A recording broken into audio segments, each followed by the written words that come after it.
Another day, another dollar. Could use some more sleep, though. Well, I can't argue with that. What do we have for today? We have Mr. Frenk Candela versus Margaret Fefilova right off the bat. Margaret, what's going on? Hi. You look so happy. Yeah.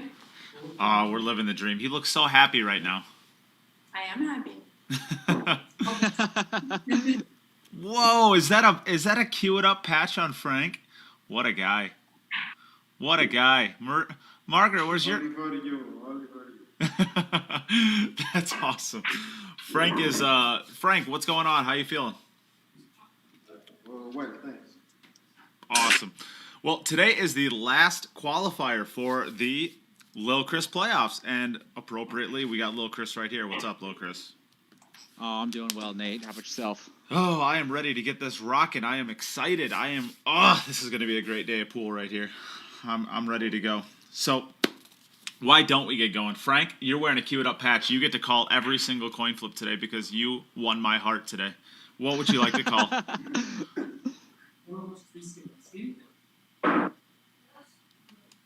Would you like to call heads or tails? Heads. Hey Siri, flip a coin. Heads. It is heads. Would you like to go first or second, Frank? You go first. You go first. All right. So Margaret, you will be second.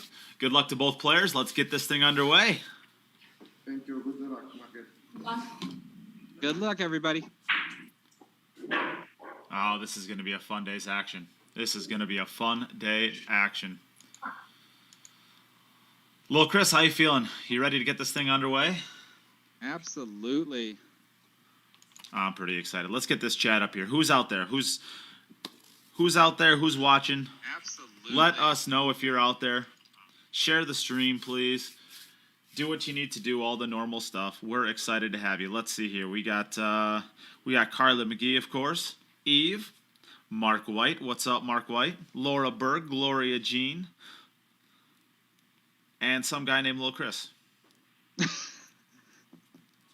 Just some guy. Just a little coffee table. Just some little coffee table. The nicest coffee table you'll ever find, though.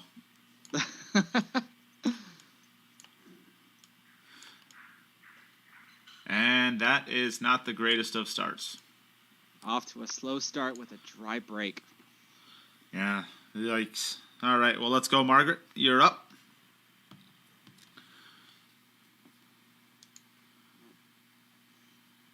All right.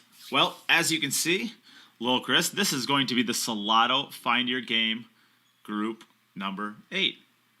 Exciting stuff. That means we have lots of Salotto gear we're going to be giving away today. So we're going to have our 3rd day's worth of packages in a row. So lots of great stuff can be won again today. You excited for some more packages, Chris? I'm always excited for some packages. Packages are the best. So I think we're going to have Jimbo in here pretty soon. Okay, Margaret good with the 3-point roll. Pockets the 6 ball, which was her wing ball, since she's breaking on her left side of the table. Hello, gentlemen. Jimbo. What's going on, man? Doing? Oh, busy. Busy. Yeah. Do you want to talk about it? No, not really. Just had an appointment at the hospital with my daughter, and was supposed to be finished around about 4:30, and it's now 6 o'clock. We just got back. Okay, so it was all routine. Routine for her, perhaps not routine for every kid, but it's a routine one for her. But yeah, no issues. It's fine. Have I missed anything? Is this still the first rack? Is it? No, this is Yes. the second rack. Unfortunately, Well, second rack. Unfortunately, Frank broke dry to start out with. Oh, okay. So, This is not the first time these two have met in one of our tournaments, is it? They had a monster battle in one of the groups, the first VG10, I think, which Margaret came out on top in a sudden death, didn't she? Yeah, I think you're right.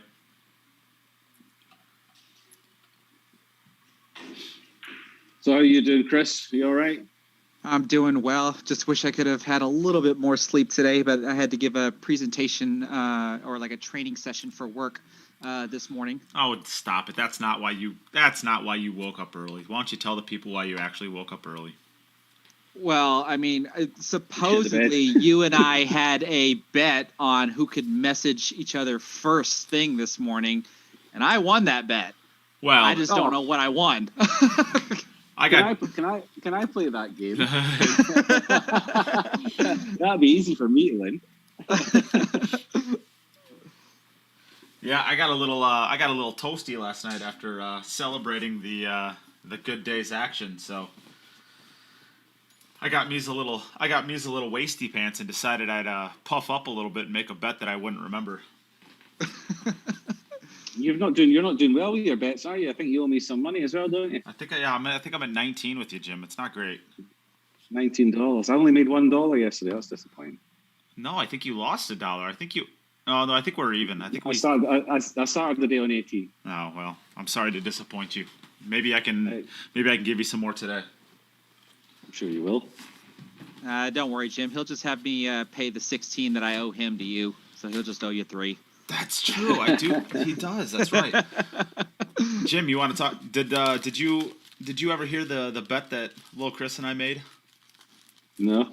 We started at $1 when Christina Zlateva and Chris Alexander went into overtime, and they went into 4 overtimes, and it doubled each time. So we went from innocent $1 bet to a $16 bet by the end of it. Wow. Because they were breaking and running back to back, or they were doing dry racks back to back, and then finally at $16, Christina gets her rack, and then Chris breaks dry, and I was betting on Chris, which was good for me. So who have we got in the chats? How's everybody doing? Gloria Jean, how are you? Little Chris is in the chat. I don't need to say hello to him. Carly McGee, how are you? Laura Berg. Mark White, Eve, the usual suspects are back again. The usual suspects are back again. Suspects. They just can't get it. They just won't learn their lesson, Jim. They can't get enough of this quality commentating. It's got to be it. They're certainly not here for the quality pool with shots like this onto the 9-ball. It's been pretty shocking, really, hasn't it? Yeah. She's already made quick work of her first rack and dealt perfectly with the last 2 difficult transitions, going from the 7 to the 8 to the 9. Nicely done. With positional play like that onto the 9-ball, I mean, it just doesn't even look like Margaret cares. Is Tyler there? Is he? No, Tyler's back in the States. Oh, he's gone away, is he? He's back in Wisconsin with me. Wisconsin.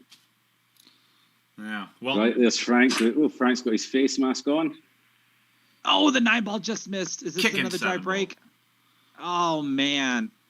That's another dry one. Tough game if you can't get a ball in the break. We saw that. We've seen that from a few players, myself included. And that has been Frank's downfall. It's usually not running out the balls. It's usually getting a ball down on the break. Yep. Yeah.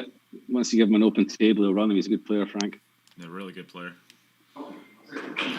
So why don't we talk about packages now? The first package we have, since we have Margaret still racking the racks. It's Salotto Day today, is it? It's the Salotto Day today. Very good. Yeah. There we go. So we are going to start out with 4 $100 packages, because that's going to give. We always start with the $100 packages because it gives us the opportunity to get rid of the most gear. So what we're going to be giving away, since it's the Salotto Day, of course we have to do a Salotto membership. So we're going to be giving away a 1-year free. We're going to get rid of this. Sorry. So we're giving away a 1-year pro membership to Salotto app. That is, it's not super much. It is like $7 or something like that. But we're going to give away one of those. We're also going to be giving away a hat, a pool towel, a chalk holder left over from yesterday, a Cue It Up mask, a koozie, a beer koozie, a Salotto beer koozie, a sticker, and a Salotto bag.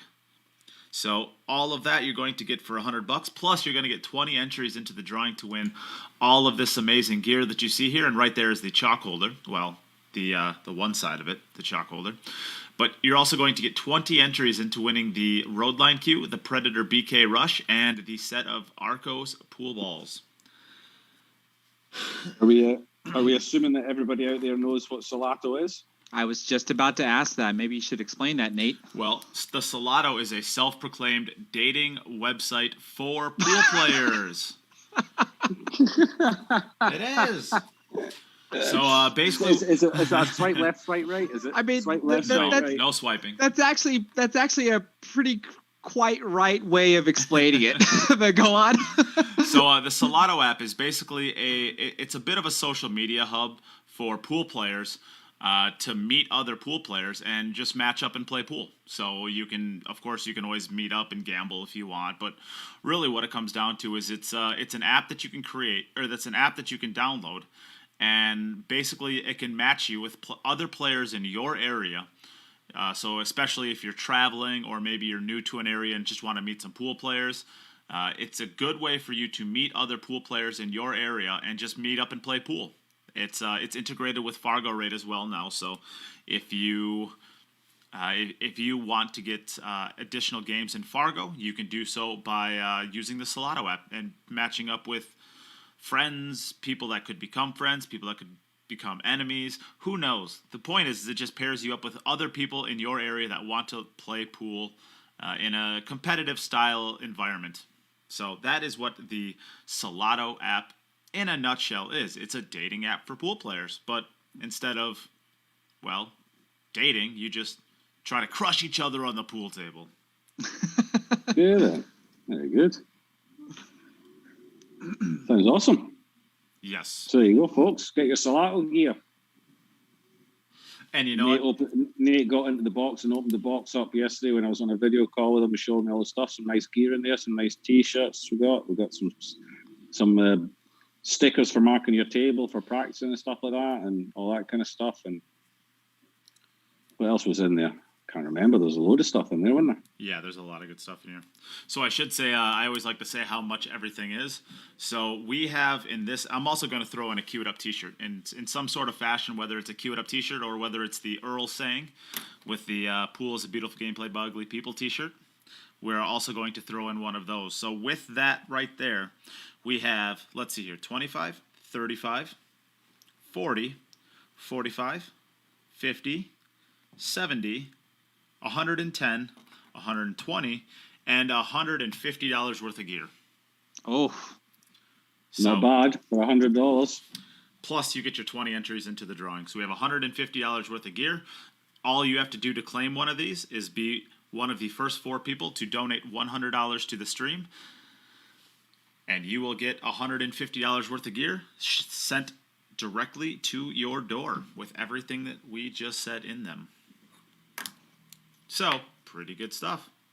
And it allows us to continue doing these events. We add $4,500 to these events so that we can get the best players in the world to want to play in this event. These days like this are what allows us to add that money so that we are able to get the players. We go to the sponsors and we ask them not for money because sponsors don't want to give money. They would rather give their products. That's a better way of marketing for them anyways. So we get gear from them to give away to you guys, the viewers who want to win prizes. Then we use it to raise money to add the money to this event to get all of the top players in the world so that you guys get a great show.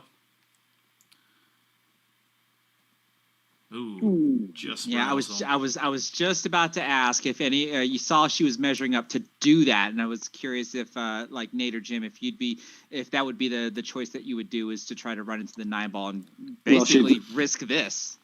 She drew into it. She drew into it to run into that side of the 9-ball. If a plain ball pot on the 8 would have got me into the underside of the 9-ball, I'd have played on the underside of the 9-ball rather than, because you saw that the effect on the cue ball took it even further away from the 9. It's not an issue. She's made it, and she should make it as well. I forgot, guys. I got to jump in really quick here. I forgot the most important part about this package. There is a hat in this package. correct? Oh yeah, that hat. There is a hat in this package, and so there's only going to be 4 of these. And Steve Hall, thank you very much. You have claimed the first one, so there's only 3 left. And one of those 4 are going to have a Salotto hat, which is signed. It is a signed Salotto hat by Sky Woodward, Chris Robinson, and Billy Thorpe. Hold on, get in there, 6. There we go. And 7 Sorry, ball. No. Not quite. So that is so we're going to do a random drawing at the end of the day today to see which of the 4 people who claim these packages is going to win that hat. So you also have a 1 in 4 chance of winning a hat signed by Sky Woodward, Chris Robinson, and Billy Thorpe. Pretty cool prize, I think. So I forgot completely to mention the most important part about all of those packages. So we have 1 of them claimed. We still have 3 remaining. Once they're gone, they are gone. So we'll move on to a new package at that point in time because we still have lots more Salotto gear to give away. But I wanted to get that in there and throw that in there before I completely forgot about it because it's a pretty cool thing.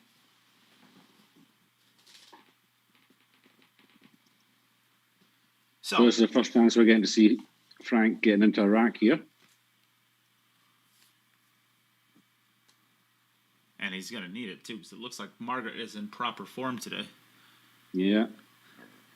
Should have enough angle there to float up for the 4-7 combo, I think. Yeah, I was going to say, he has too much angle to draw straight up table for the 4 into the top left, so he'll have to probably come off 1 cushion for the 4-7. Right. Yeah, this is probably the hardest shot that he's going to have of the rack, I would say. Well, this is the one that he has to be careful with. He would like to give himself the option. He would like to play the combo where if the 4 hangs where the 7 is, he has a shot in it. But if it goes in with the 7, that he has a shot in the 5. You've always got to be aware that the 4 might follow the 7. Okay, so he played it well. Yep. And really quickly, Steve Hall, I'm sure you're still watching out there. Pick a number 1 through 4, and that is going to be your winning number to try to win that signed hat from all 3 of the players. So at the end of the day, we're going to do a drawing for it, and we'll use a random number generator to create a number 1 through 4, and we'll let you pick what your number is.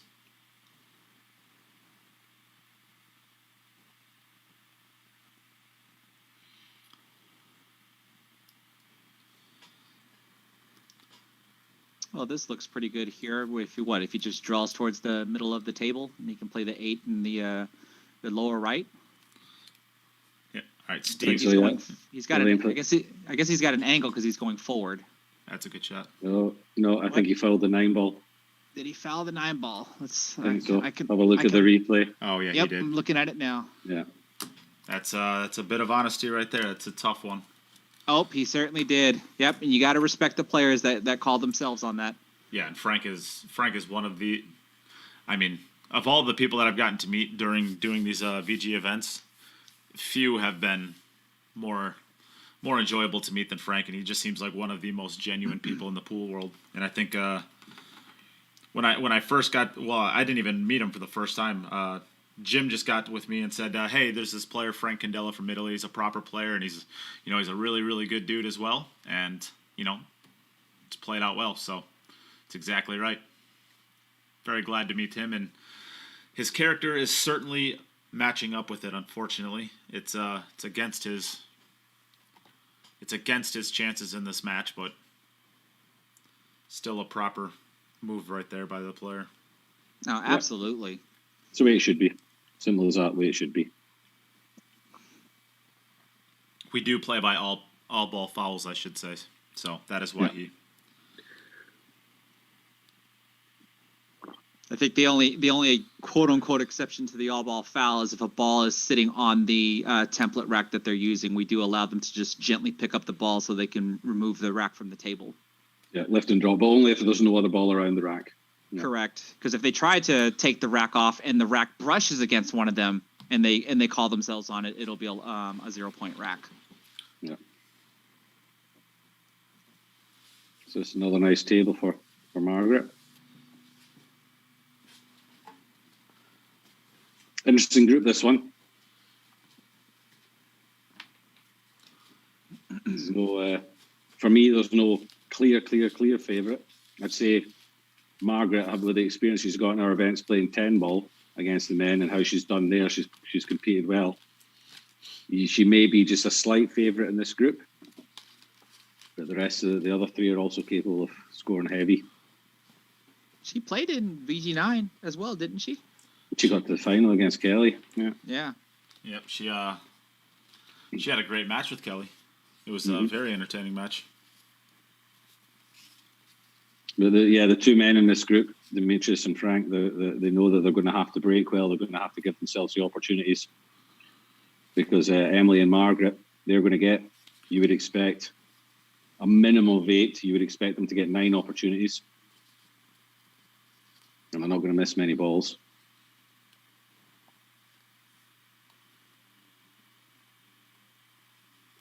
So this will just be round 2 rails for the 5 at the top left pocket.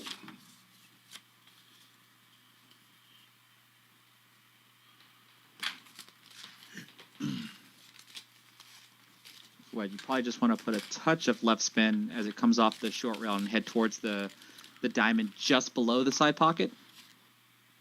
I think it's a natural angle, really. It depends on the speed you play it. If you're just going to roll, if you're just going to do a bit of a roll, then you put a little bit of effect on it. I think if you're going to give it a little bit more of a punch, which is what she did, then I don't think you really need any effect. Yeah. Nicely done.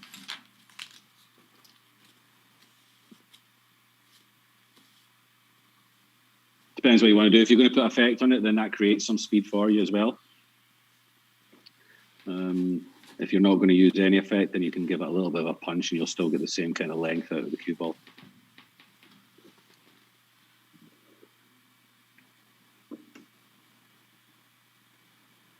So should be playing back down to play the 7 into the centre pocket, the looks of things. Yeah. It's good distance on that. She didn't want to come up short on it. Even if she did come around 3 rails, wasn't really an issue for where the 8 is.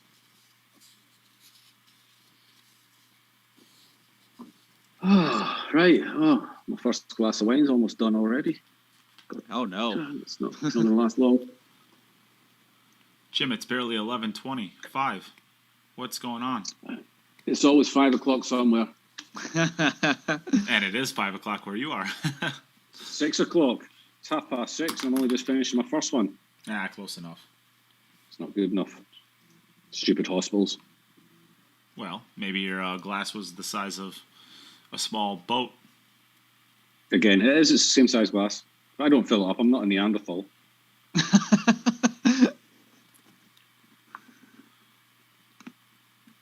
Well, okay then. Oh, and I'm just looking at the roster for today. We have the all ladies in the second match. Margaret against Emily Duddy. That's going to be a great one. That'll be Emily's first time playing in one of our events. So looking forward to seeing her play. And she's tuning in and watching right now on the Facebook stream, I see. Ah, she's looking for breaking tips, seeing how everybody's doing it. Not that she'll need them, I wouldn't imagine. I wonder if she'll go. I wonder if I'm looking forward to seeing whether Emily's got herself a bit of a soft break, like some people have been doing, or whether she's going to give him a proper crack. Because when she gives him a proper crack, her right leg flies about 1.5 meters in the air. She's got, you know the Niels Fine leg lift. Well, she's got it to the exponential level. The thing just flies up behind her back. It's crazy. If I tried to do that, I'd either pull every muscle in my body, or my leg would detach at the knee.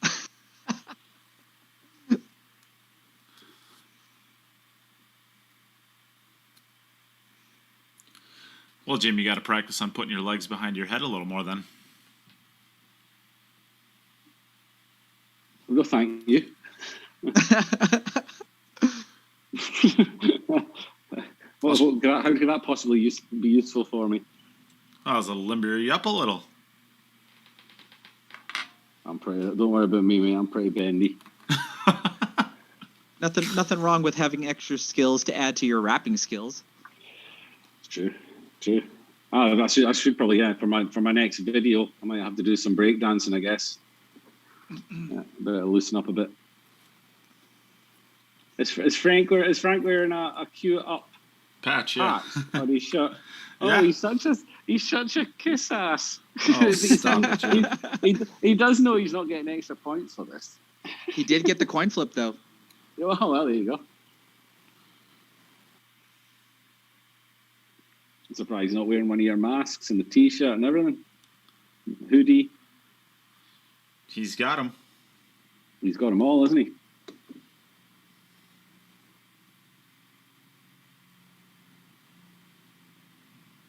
So it's 3-0 to Margaret. Frank really needs to start getting points on the board. He needs to get this one. I think it's fair to say he was pretty well covered on his previous rack had he not accidentally touched the 9. Yes, he would have been out. Yeah. This rack is looking pretty good as well. It would seem like the most difficult transition is going to be from the 7 to the 8, as long as he doesn't bring that 10 ball into play. And he's going to have to make a decision on where he wants to play the 9 ball. Get from the 8 to the 9. So I assume he's going to be round. He'd like to be round about the line that he's on just now, playing the 8 ball. Right. Yeah, I think he's just going to have to play short side on the 9. I would. I was going to say. I think you kind of just have to make that decision and take it short side. If he could get back to exactly where he is now, then that'd be pretty good. Yeah, that's perfect to play from. But getting back to where he is, though, he might run into the issue of overrunning behind the 10. So watch for that. Oh, slow down. Slow down. That's pretty perfect. Yeah, it's pretty good. That actually can probably allow him to get on the underneath it and play it in the bottom. Play the 9 in the bottom left. No, I think I'd still be just punching this over and underneath to play it into the top left. I agree with that. Oh, good call, guys. Yeah, I mean it's a pretty easy shot there, and Yeah, even that distance from the rail is Yeah. difficult to miss.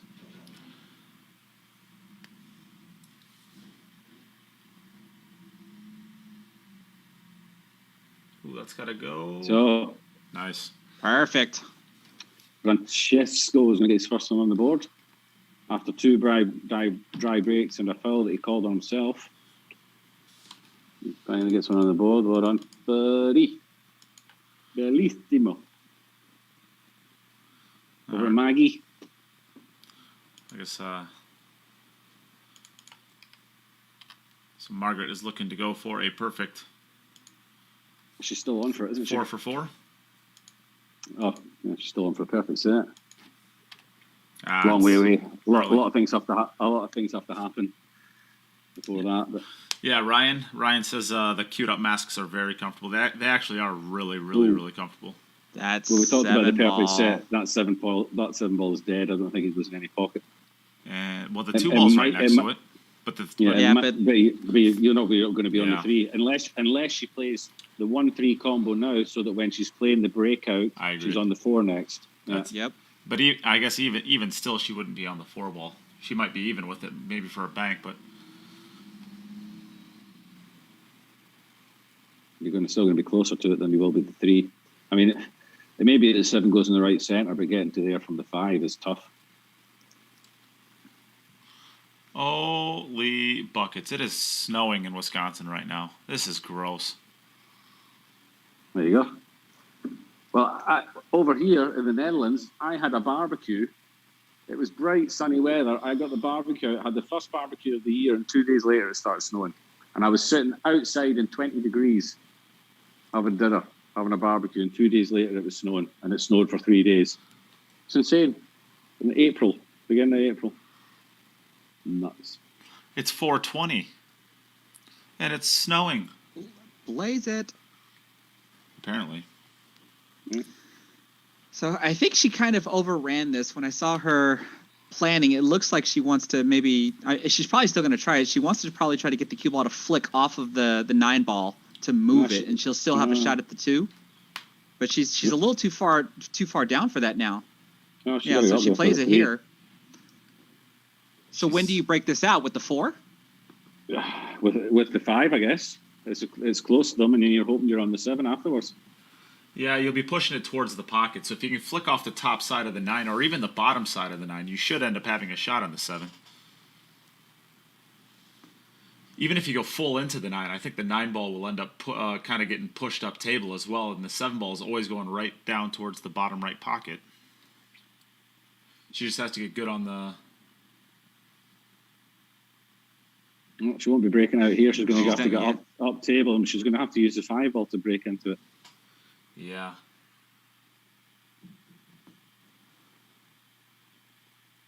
She's looking where she needs to be. Yeah, it's tough. If the 8 ball wasn't there, you might be able to push it forward or go forward with the cue ball and have a chance, but it doesn't look like it's going to be on really.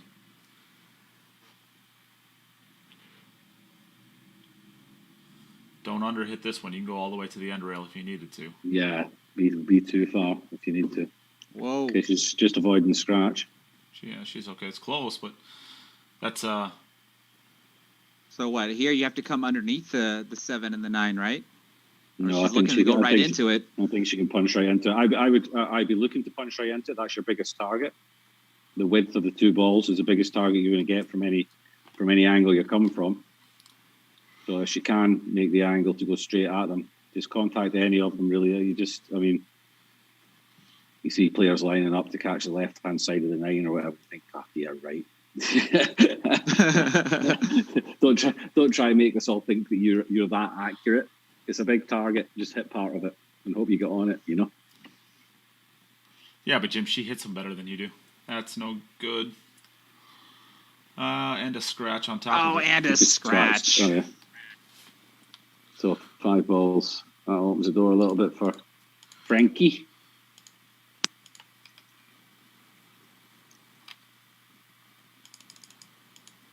So we still have we only have one of the 4 $100 packages that are claimed. So if you are interested in getting a $100 package, you're going to be getting a 1 in 4 chance at a hat signed by Sky Woodward, Chris Robinson, and Billy Thorpe.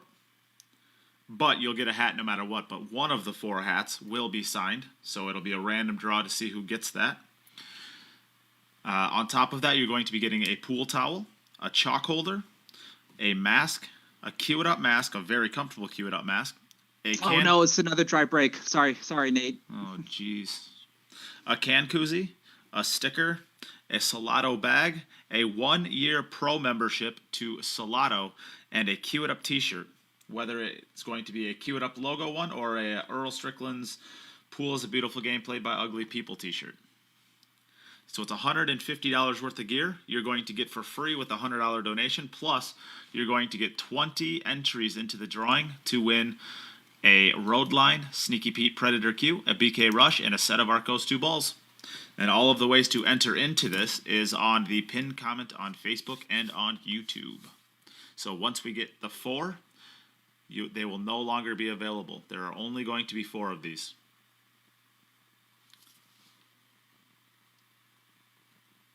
That break's come out a little bit nicer for Margaret. Much nicer. Oh yeah.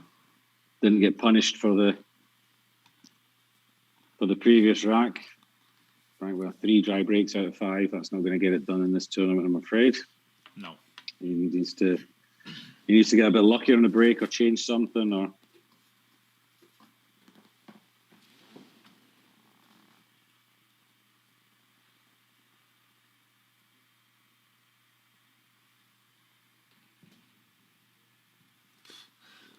So it seems not a tough rack. This just accept the 3 within the top right hand corner and just get an angle to just float across from the 2.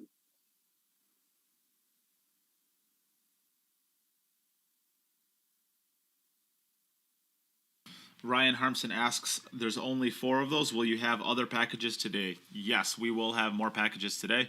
Once these sell out, we will be moving on to other ones. We'll probably do a $25 or a $50 package after this one. But this is what we're going to start with. Get that hat out of the way straight away. Who wants that hat? Yeah, it is going to be a Salotto hat. It's actually a nice hat too.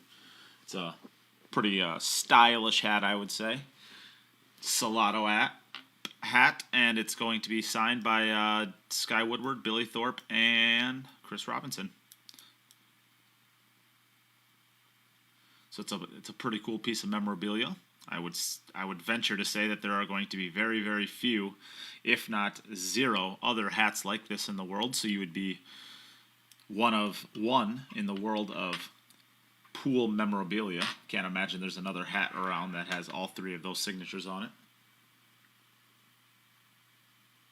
I'm sure if you like, we could probably get a bit of bleach and erase the Sky Woodward one. I know he's not really very popular over in the States. We could probably take Sky's name off it. No.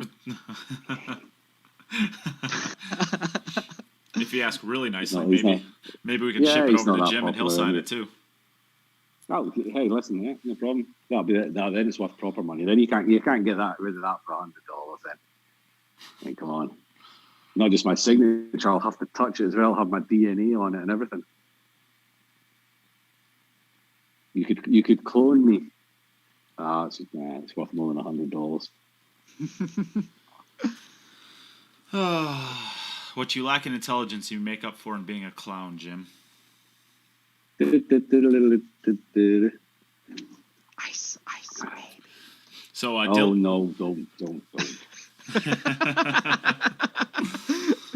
Dylan Quinton asks, when do you doing the drawing for the big prizes? Do you have to be on stream live to receive the prizes? Absolutely not, and we are going to be doing them tomorrow afternoon sometime. We'll make a post. I'll make a post a little bit later today on when about the exact time is going to be, but it will be tomorrow, and you do not need to be present. What we do is we basically take all of the donations we've gotten from this entire event and we put them onto a spreadsheet. And that way you can actually go in, and we make this public, so you can actually go in and see the spreadsheet, and you can see exactly what your winning numbers are. And then we use a random number generator to be able to create the winner of the event. So it's very similar to like the Powerball drawings that have become very popular on Facebook. You have a third-party source deciding winners. I'm not deciding the winners. Jim's isn't deciding the winners. Lil Chris isn't deciding the winners. It is a third-party app that we can't manipulate. So that's how we do our drawings. It's 100% fair in our minds, at least. It's as fair as we can possibly make it.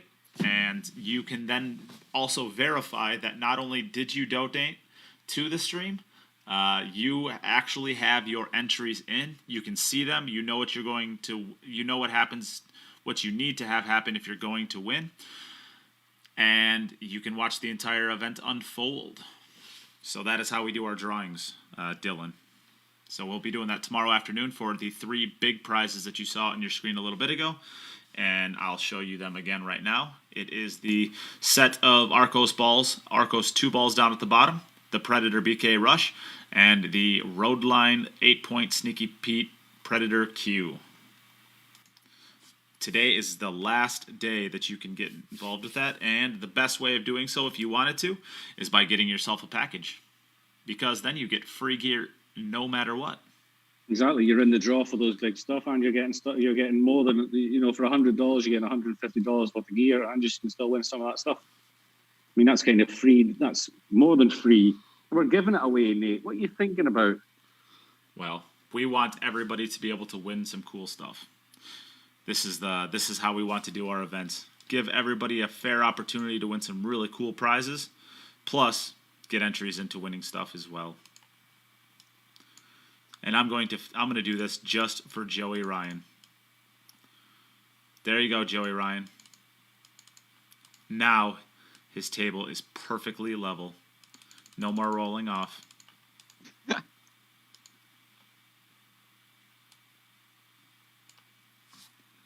Right, that 2 ball looks like it's a bit tight to get on it. He should be okay. I think it goes past the 5. But it's not going to give him any really great position on the 3.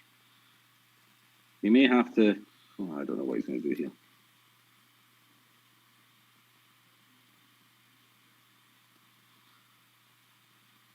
Ooh, that's pretty good. Well, if he's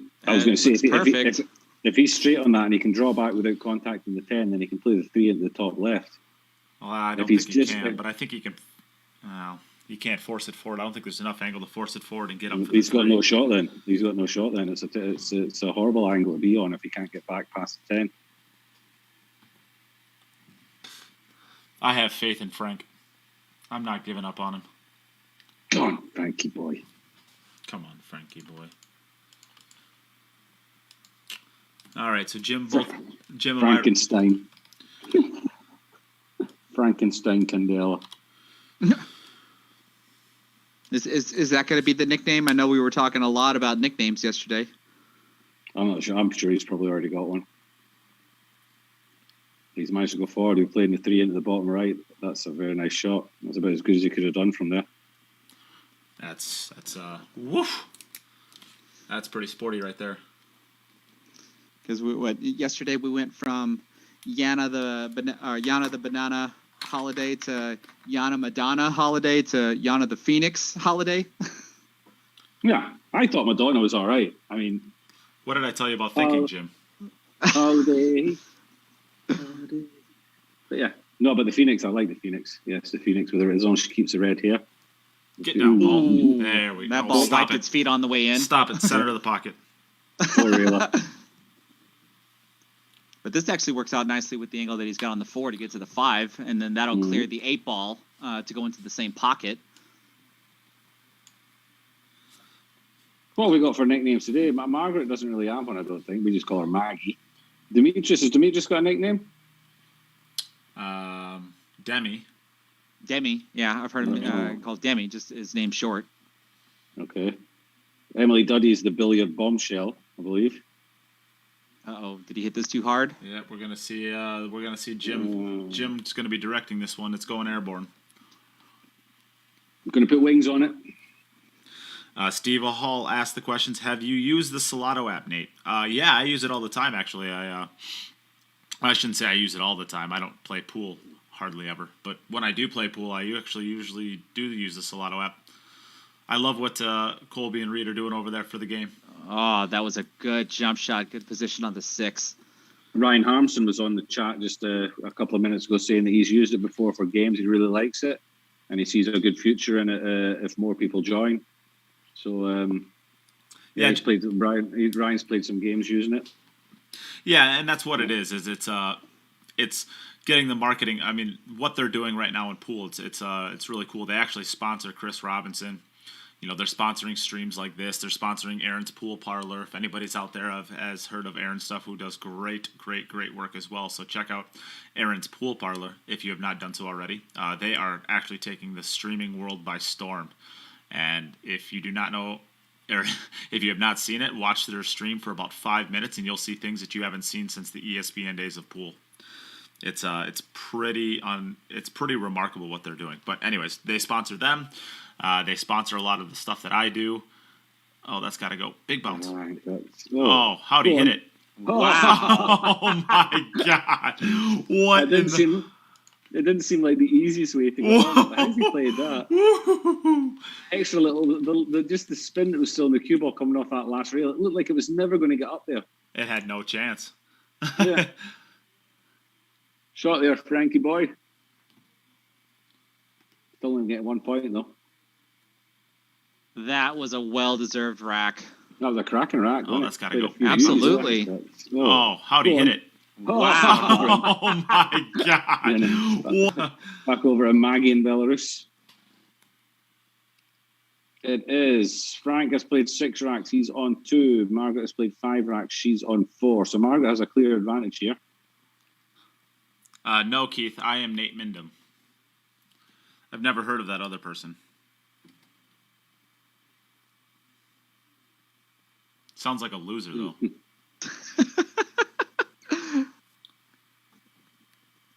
Wow, Nate. What? I mean, you know, it's kind of acceptable. We've gotten used to you doing it to me, but you can't invite somebody into the commentary booth and just blatantly abuse them like that. Chris, I do apologise for my partner's insensitivity. Oh, that's you, Chris? Oh, I'm sorry. I didn't mean that. I apologize for the things I've said and the things that I've done. And the things you're going to do. And the things I'm going to do in the future. Yes. Yes. In a nutshell, yes. That wraps it up mostly. But Keith Cross, yes, this is Lil Chris. Little coffee table. The Lil Coffee Table, as I've been formerly nicknamed also.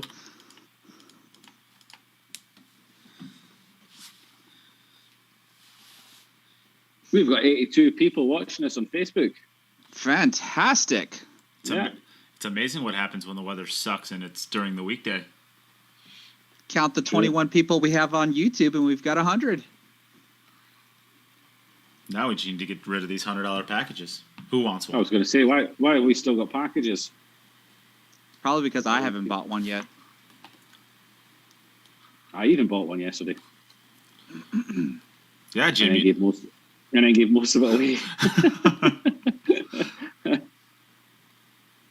Oh, I couldn't resist the idea that you did with giving away the tip that was part of the package to one of the next people. So I ended up doing the same thing.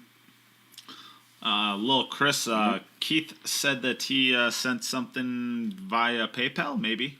Have you gotten anything? Let me check. And he would be correct. Does he have another one of the packages, or was this a smaller one? He has a package. He has a package. All right. Thank you very much to Keith Cross. So that is our second $100 package gone. There are only 2 more. And Keith, pick a number 1, 3, or 4 that will be your winning number when we give the hat away. We'll actually do that live on stream in between matches. We'll give that away. We'll find out who the winner of that is going to be. Uh-oh. Watch out, Seven. Get out of the way, Seven.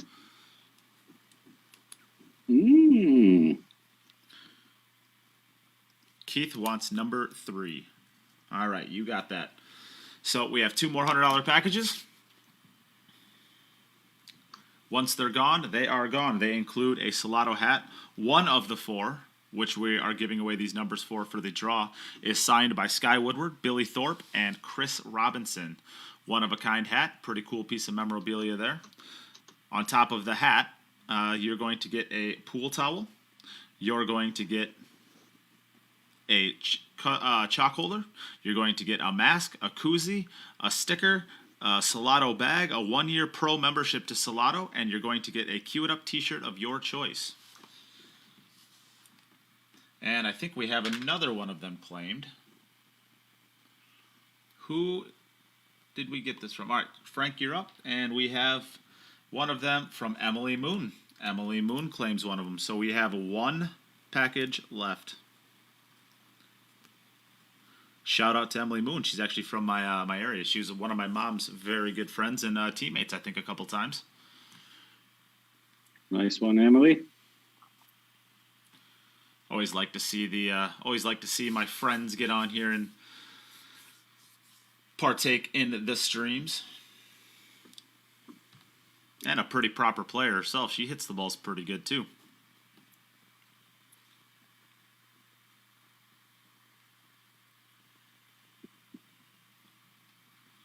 So the score is 5-2 to Margaret. Both players have 3 racks left, so Frank needs everything to go his way in the next 6 racks in order to get into sudden death. What did you say the score was, Jim? 5-3 to Margaret. Margaret is 4. I'm going to say 4-2. I was going to say, yeah, she missed that last one. 4-2 to Margaret. I mean, I've learned that. I know she's 2 ahead. I know she's 2 ahead. 4-2. Say I've learned to not question Jim because I'm wrong about 80% of the time, but that one seemed really weird. And she's on 40. She's on 44 balls. Correct. Frank's on 2 for 27.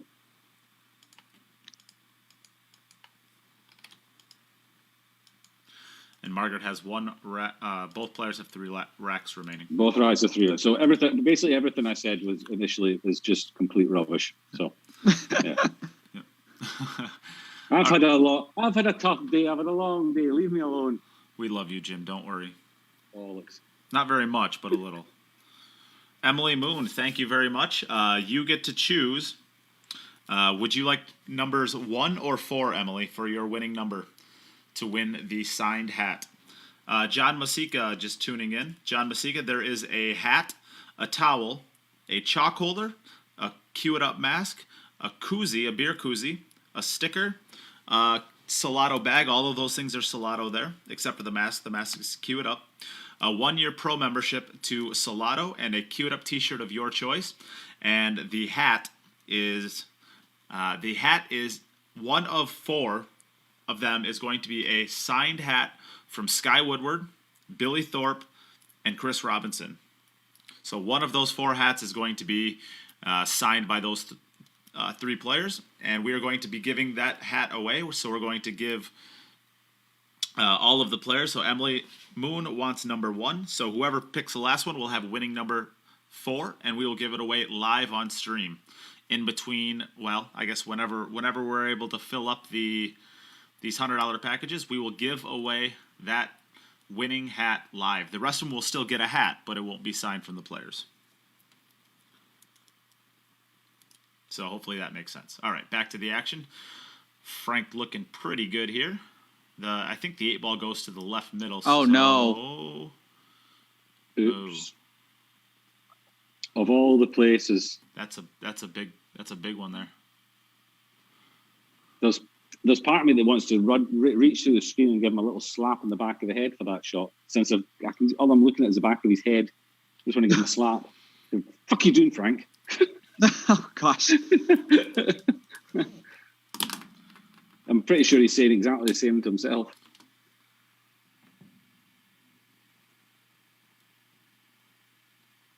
Can't make it. No. Got a chance? No, it doesn't. Oh, that's Yeah, so that was unfortunate. It obviously looked like he had a little bit of left spin on that 6-ball shot that he hit, but I think he probably caught it too thick for it to widen out the way that it did.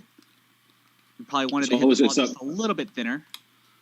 Sometimes it's the most difficult position shots to play is when you've got a ball that's right in the jaws of the pocket and you need to get out. And they can be difficult to judge sometimes. So this is Margaret with a chance to win the match.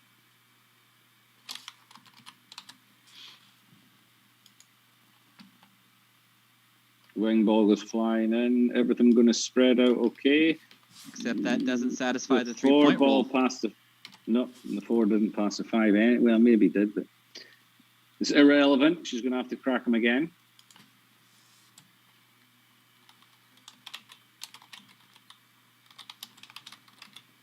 Let's have a look who's on the chat. Carly McGee got a new car. All right, Carly, enjoy it. I think she said earlier that she got. If I'm not mistaken, I think she said she got beat up on her car. I think she got in a car accident, maybe. So I hope you're okay. Wow.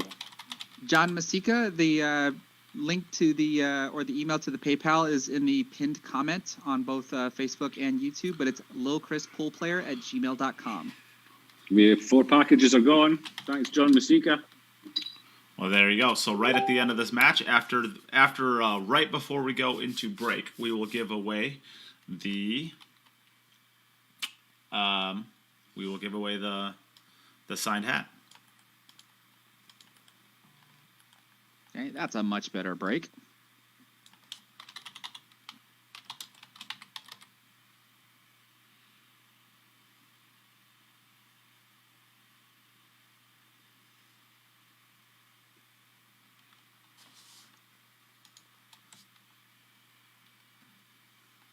That's pretty wide open.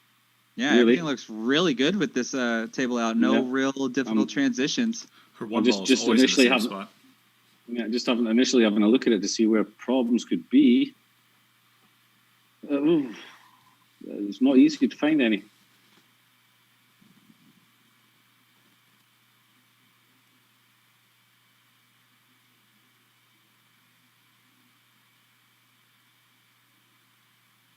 You look at this rack and you can see that the side pockets are not going to be used at all. No. Oh, I hope she plays just finds a way to play the 4 ball into the side pocket now.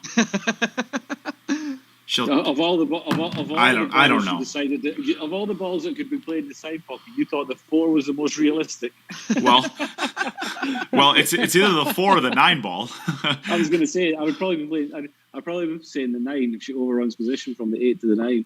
Maybe. Right. it's either the 4 or the 9 because the the 5, 8, 7, they're all sitting on the rail basically. No, you might leave herself a bank on the 7. Unlikely where the 5 is, but you know. All right, so we have John Masika in for the last spot. So I will get this little wheel spinny thingy app on online ready for a couple minutes when we're going to give this away. And we've got Tyler Steyer in the chat, folks. He's saying, "Don't worry, Frank. We all wanted to smack Jim while he was playing the other day." Cheers, Tyler. Trust me, nobody was smacking me harder than I was in my own head. No, I don't know about that, Jim. I was smacking you pretty dang hard. Yeah. Oh, what a terrible day. Well, that's all right. I got to give these pros a chance to win something now and again. I mean, we started off these tournaments to give these top players a chance to earn any money. I was starting to feel a bit guilty about taking money out of the tournament every single time. What a guy you are, Jim. What a guy. I'm generous that way. You know, I'll let them win. I'll let somebody else go win something.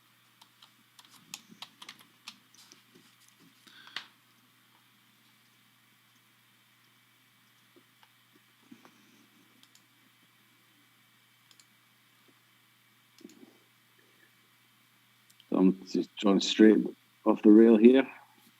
Yeah, that's come out nicely. I was going to say that looks as if it was going to be maybe a bit straight, but she got quite a big bounce off that rail. Think she can just roll this ball in and hold it for the 8 ball? I don't think she wants to go over and back and I think she can give it a pop. She can still roll this quite firmly. It's not really a rolly. I think she can. Yeah.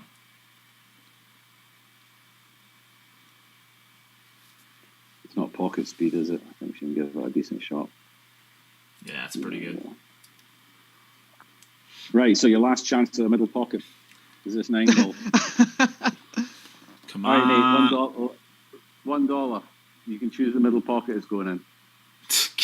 You stupid silly man. And if it doesn't get played in that middle pocket, then I win. You stupid silly man. At least give me both middle pockets. Jeez. If you're gonna rob me blind, you might as well give me a chance. I feel better about myself because I would think the only way the middle pockets can come into play is if she tries to one rail it off the short rail. And I'm thinking to myself, she's got to put the side rail into play, and that's exactly what she did. So this is going to be 7 racks played each, and this is the match for Margaret. There it is.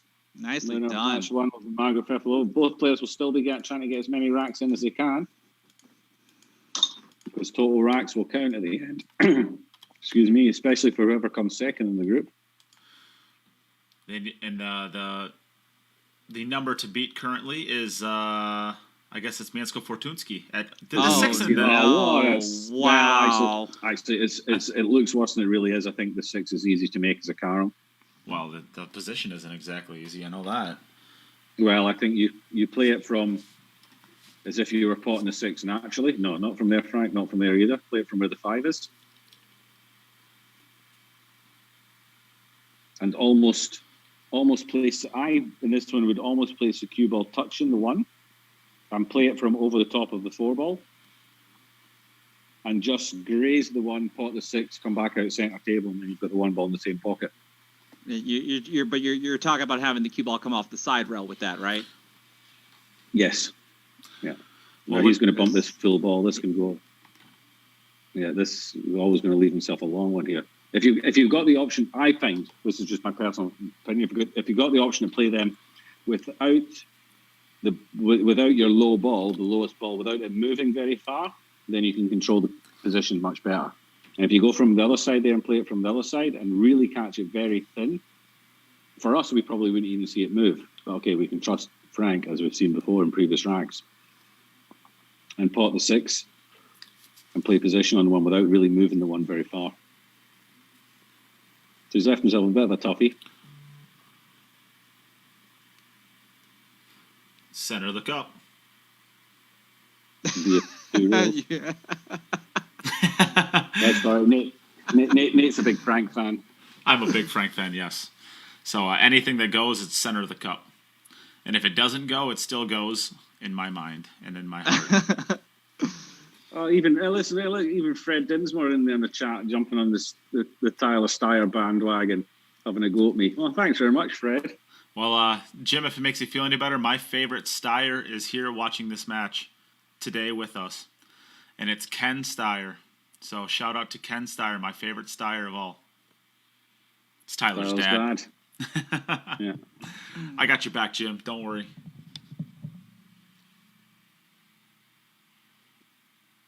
Yeah, I'm pretty sure I met Ken a few years ago at Moscone. Yeah, he was. Ooh, Where? Frank is. I think he might have hooked himself. Get out of the way, Frank. We want to see this.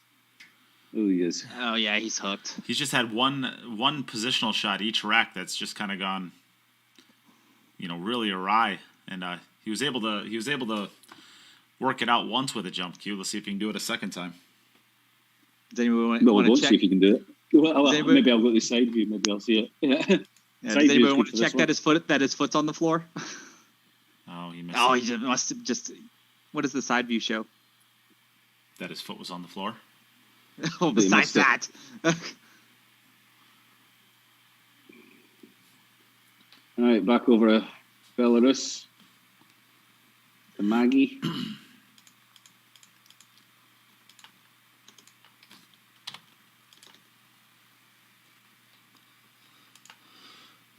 So she's looking at that 6 ball in that bottom right-hand pocket. Pretty much guaranteed that she will. And control the white in the middle of the table. She's done both of them nicely. And hopefully she gets a nice open spread. Nothing covering each other. It's not too bad. Not too bad.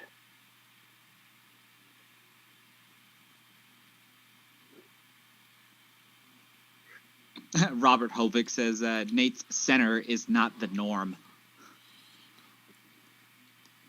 Just about right, I guess. Who's Rob Hovick? Never heard of her. Yeah, me either. Sounds like a crazy old man who needs to be institutionalized.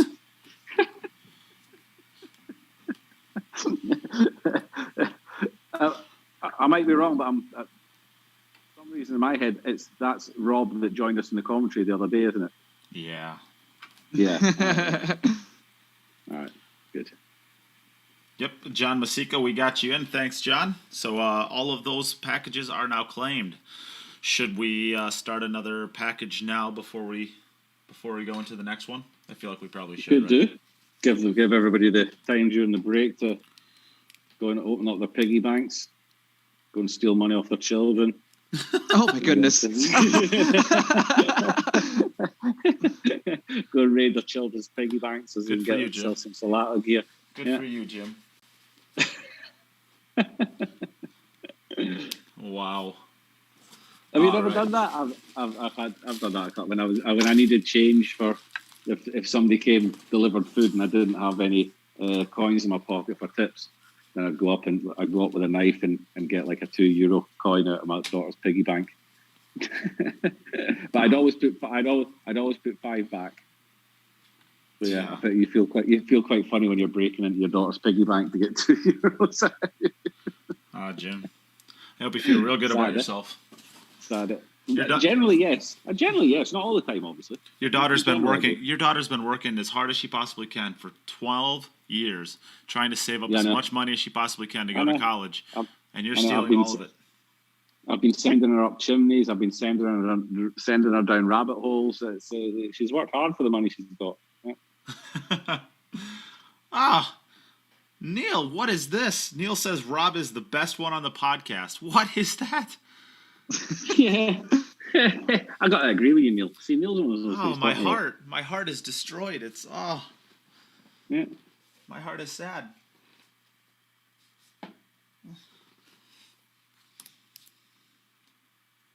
I mean, how many have you got? You've got like 4 people, four on your podcast. I would say 3 on mine. We do the 3. We do the live show, in which case Boise joins, Mike Howerton joins, and then we'll usually have one other person from time to time join. Kelly Fisher jumped in once.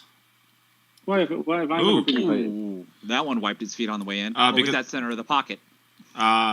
If it was Frank, it would have been center of the pocket. Margaret, it just fell.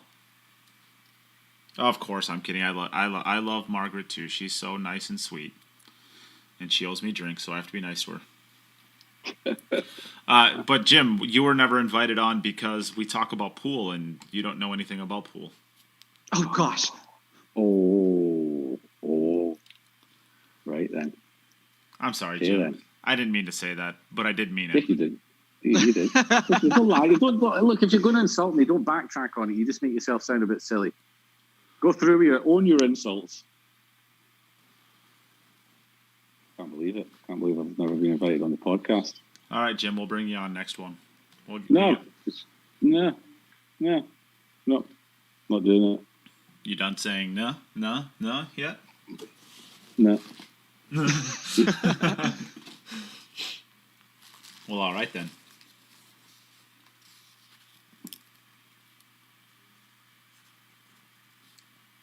So, Maggie, 2 balls away from number 6 out of 7. 6 out of 8, which is not too bad. She can get herself to 7 out of 9. I'll put in a decent. That's Little tester. I came Little out of it. tester. Yeah. Not sure what she did there. We're not used to her understroking balls or not hitting them well. She just seemed to really not hit that one.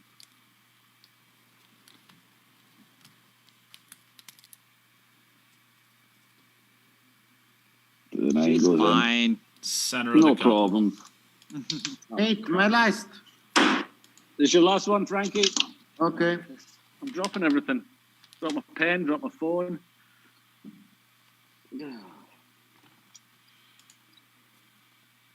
Having such a bad day. Do you want to You talk, dropped your. Jim? you Do you want dropped to your talk about pen. your feelings? No, because I'm going to get zero sympathy off you. No. Did Nate send you I'm a gonna make shock fun of pin you. also? That's true. I did do that. I didn't do that to you, Jim. What did you want? Not what? What? What did you not do to me? Send you a shock pin.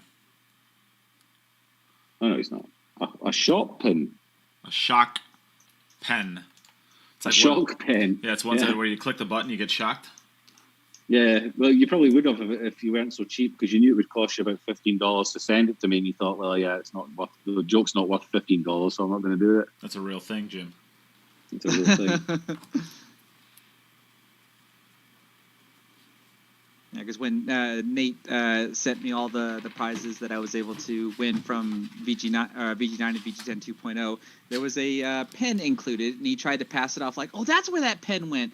And when I went to use it, I can feel it shock me, but I didn't react to it at all because I was live streaming this on my YouTube channel, and both Nate and Alicia were just like perplexed, like, "How is he not getting hurt by it?" Alicia and I both clicked it once. Alicia, my wife, of course, both clicked it once, and I chucked it across the room, and she chucked it straight at my face. So, it's not great. I like her solution better. Luckily, I'm ninja, so I just dodged it. Ooh, hold on. Hey, that's a good place to put the 7 for contact. Get it nice and close to the 8 ball.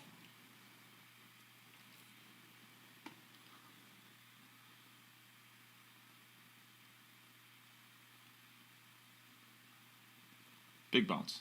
Big bounce. Nicely done. Nicely done. All right. Oh my God, Rob. You are a silly man.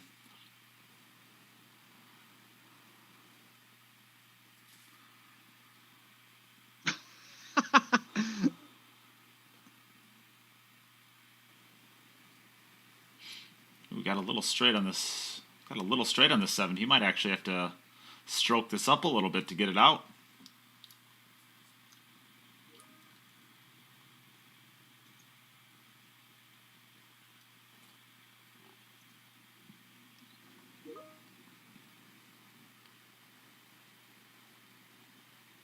Sorry, I'm eating now, so you guys go ahead. Okay.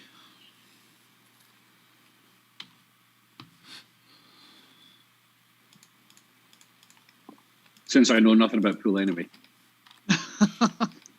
You're only on here for your insults, Jim. You know that, right?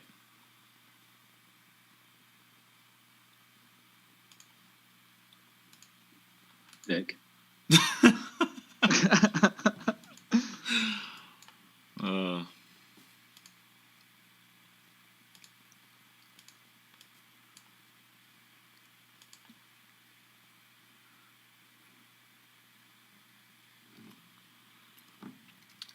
Oh, I'm supposed to be getting a package put together, ain't I?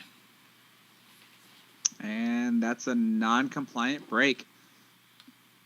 Well, I have enough time now, I guess, huh?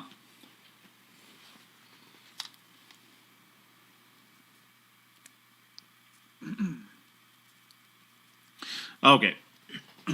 Here's what I got. This is going to be the next $50 package. There's going to be 4 of them.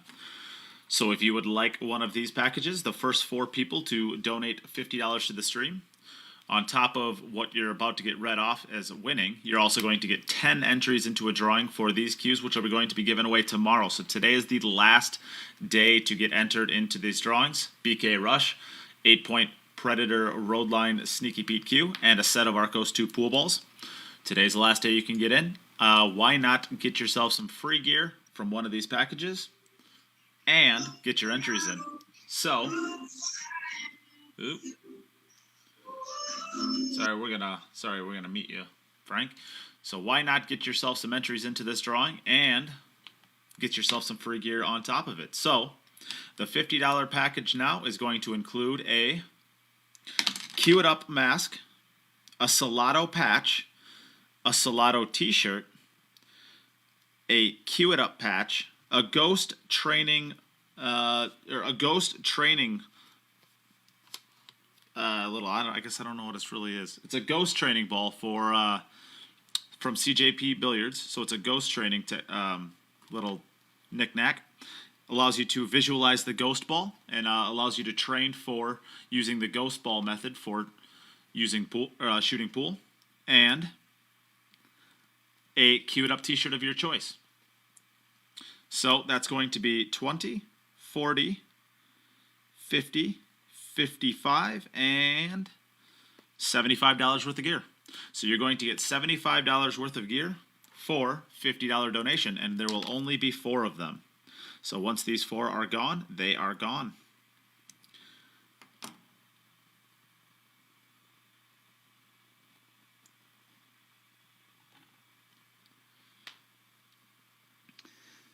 Margaret here coming out with another magnificent break after not satisfying the 3-point rule on the first one there. No tricky layouts here.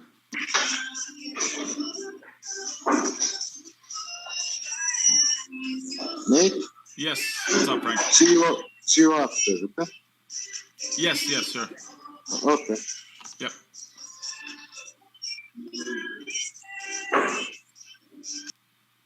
Oop. All right. So Frank, I think Frank may have left the meeting. So Frank's English isn't the best, and he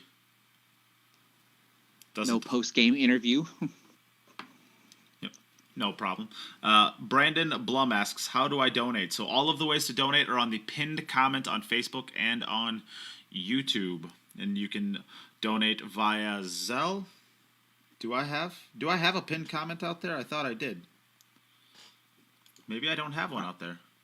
I thought you did as well, but I don't see it anymore. I'm not seeing it anymore either. So I will re-put it out there. I'm not sure what happened to it. Maybe I accidentally clicked the screen and unpinned it. So we'll get that back out there. I'm not totally sure where that went. This is the last rack. This is an important one for Margaret. She's won the match, but she want to build up a good score. Did he just mute himself? I thought you muted it. That's why I was laughing. I didn't mute him. Okay. Yep. I'm still eating. Did you mute yourself? Yes. Oh, that seemed very abrupt. Also very grumpy. Did you hear how grumpy he sounded right there? He did. Oh, shut up, you turd. Wow. Very harsh. Very harsh words he has. Harsh words. Did they hurt? Back when I was a child, I had more respect for people than he did.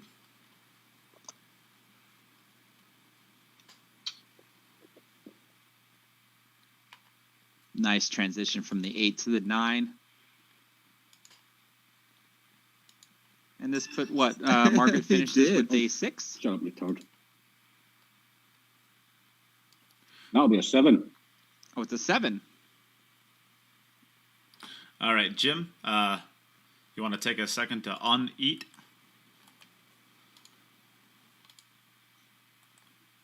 And Maggie! Good performance. Thank 7 you. racks.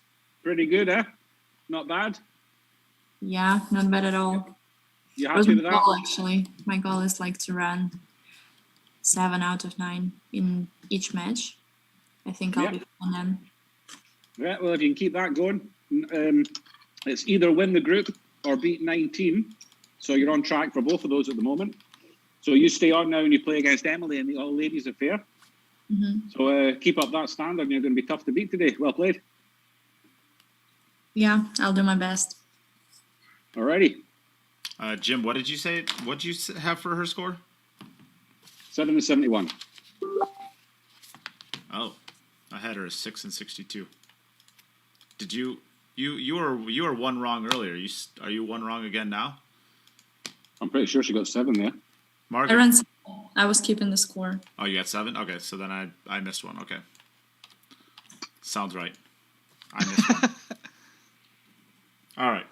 So, Margaret, congratulations. That is the first, but you still have 2 more matches back-to-back. We are going to be getting ready for the second one, but what we're going to do right now, we are going to give away the prize for the signed hat. So, really quickly, we are going to do that while, or I should say before we go to break here.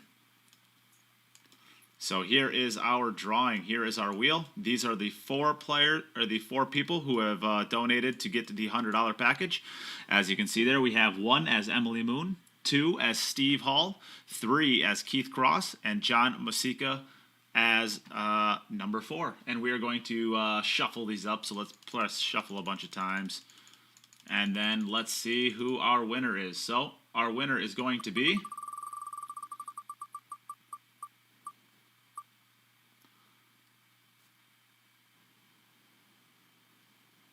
And it stops on John Masika. So congratulations, John Masika. You are the winner. The rest of the other 3 will still get a hat, so don't worry about that, but it just will not be signed. All right. Thanks, everybody. We're going to take a small break here. We do have the 4 $50 packages still, so I'll give a plug for those really quick before we go to break.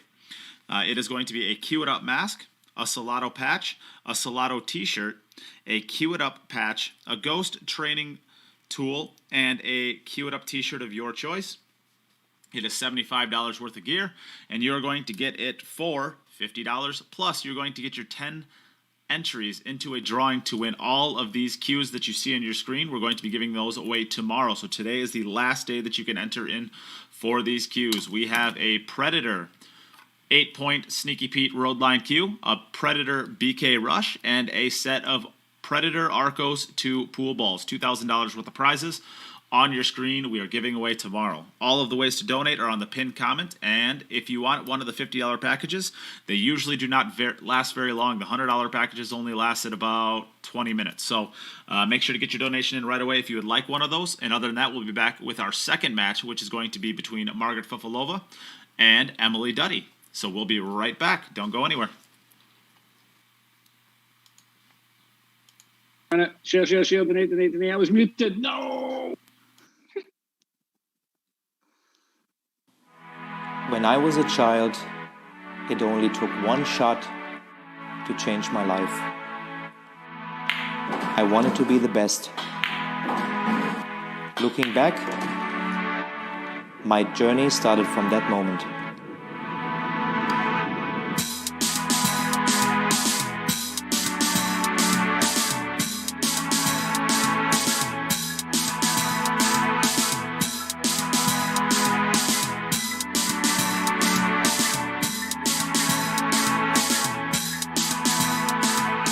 Realizing your true potential requires total devotion. You must be prepared technically, physically, mentally, and make sure they are in balance. Achieving excellence depends on how much and how well you prepare. It all comes down to dedication. Luck will not make you a champion. Steady training contributes to accuracy and consistency. Trust yourself and work hard until you can convince yourself to reach your best. Though the journey for victory is long and difficult, it tells you who you are and what you can do. Victory elevates you to the next level. A will to win influences younger generations, delivering passion to the world.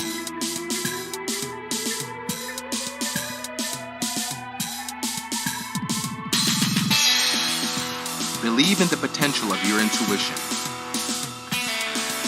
Give your dreams free rein and feel the emotions flow through you. Stay true to yourself to find stillness within. Sharpen your senses. Put all of your intention into the moment of impact. Do not hold back. Just let go. Can you see? Your journey begins here. Quest for excellence.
All right, we are good to go.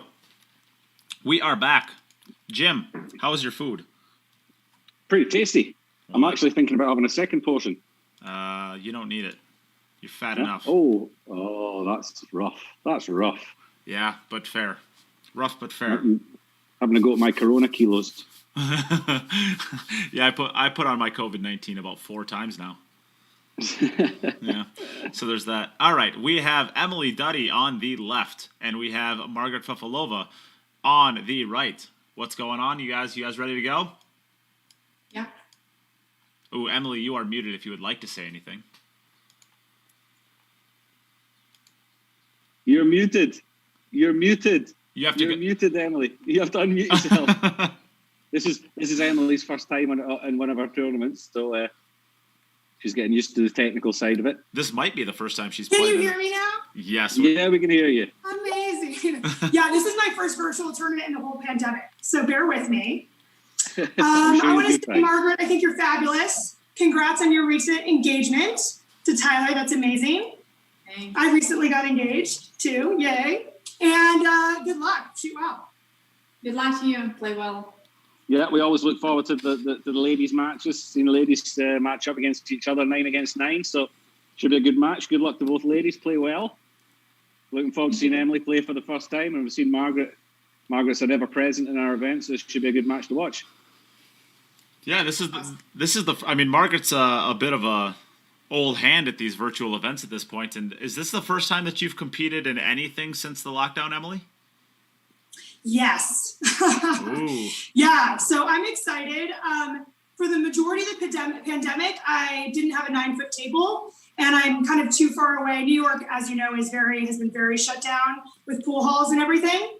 So I recently got the 9-footer the last few months. I'm very grateful, and now I can join virtual tournaments too. So, well, there you have it.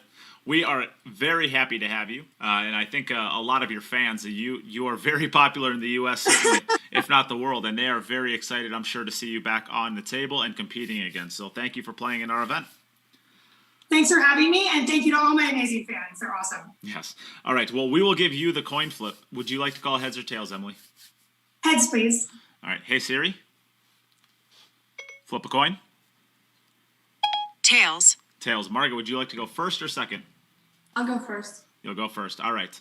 So you can get us started whenever you are ready. Good luck to both ladies. And I'm excited for this one. What about you, Jim? Yeah, can't wait for this one. Good luck, ladies. Play well. I'm expecting high quality. Yeah, Emily's not, as Emily says, she's only just got her table in not so long ago, but I have seen some videos going by on Facebook of her practicing. I'm practicing recently for this one. It looked like she was shooting well. So I didn't see how she gets on. Margaret, we kind of know what to expect from Margaret in these events. She's an old hand at this. We could almost call her a veteran at the age of 20. Not a lot. Yeah. Well, I think she's in the virtual events, at least the big women's ones that I remember. She has taken second in ours, of course, and I think she won the One Sports, who do also amazing events virtually. I think she won that one over Jasmine Ocean. I think she lost her first set and then won her next two. Yeah. So that's pretty impressive. So she's got a little bit of an issue straight away with this rack, the 2-ball. It's covered there by the 4. And I think the 5-ball covers up quite a bit of the rail where she would like to hit to play below it if she wanted to. She could always take on the combination. It doesn't look... I mean, combinations are never easy, but I think it's available. Yeah, I don't think it's... If she gets straight in behind it, it's not a very difficult combi. If she ends up with a little bit of an angle, then they can be difficult to judge.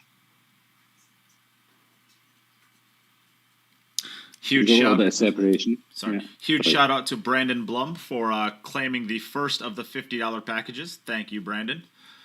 And reach out to the podcast if you're still listening. I hope you're still listening. Reach out to the podcast with your shirt size and preferred color, and we will get you hooked up with your gear.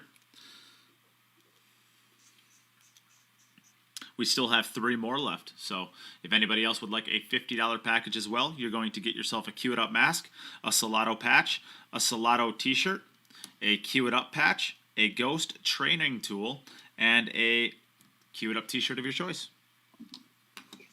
What more could you want on a Tuesday afternoon? Get hold of Nate's package. The silliness is silly. I thought that was in. I thought she made that. Yeah. All right. So we are over to Emily Duddy for her first opportunity.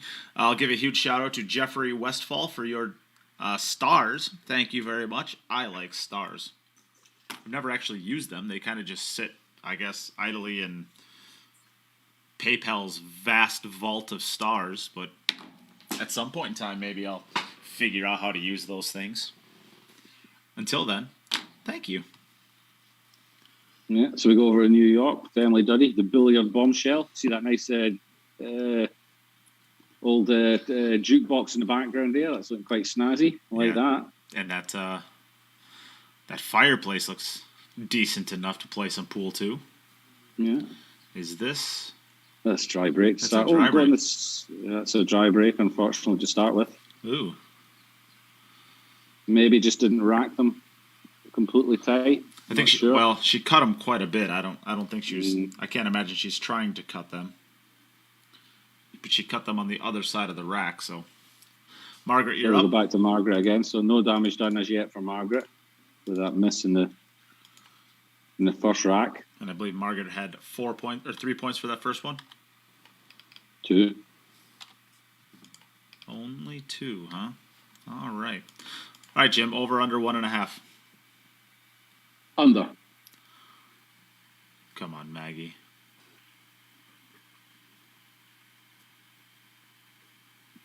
Sweet money, baby. Sweet money. It's a good thing we never. It's a good thing we never actually. It's a good thing we never actually picked a number on there, huh? So I'm giving you the benefit of the doubt, and I'm just saying $1. $20. It's a hard game. All right, we have a second one of the $50 packages claimed. Jeff Borman, thank you very much for your donation. And, of course, it's not just a donation. It is entries into the raffle for tomorrow, as well as all of the gear that you got in your package. Nicely done. I will say the same thing to you, Jeff. Please reach out to the podcast with your size and shirt and your ideal color. That way we can get this package put together. And that leaves 2 $50 packages remaining. So once these are gone, you can no longer get them. So if you would like one, do not waste your time. We've had it in the past where someone took a little bit of time because I thought it would last a little while and then missed out on it and was grumpy with me because of it. So the 2 ball obviously passes a 9 into the left corner. Difficult to see from this camera angle, but I'm quite sure Margaret wouldn't be anywhere near there with the cue ball if it didn't.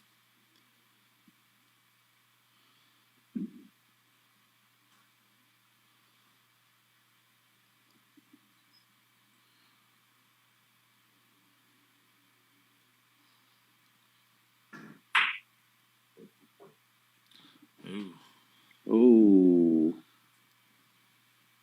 that's another miss and 2 points for Margaret. So we go over to New York to Emily.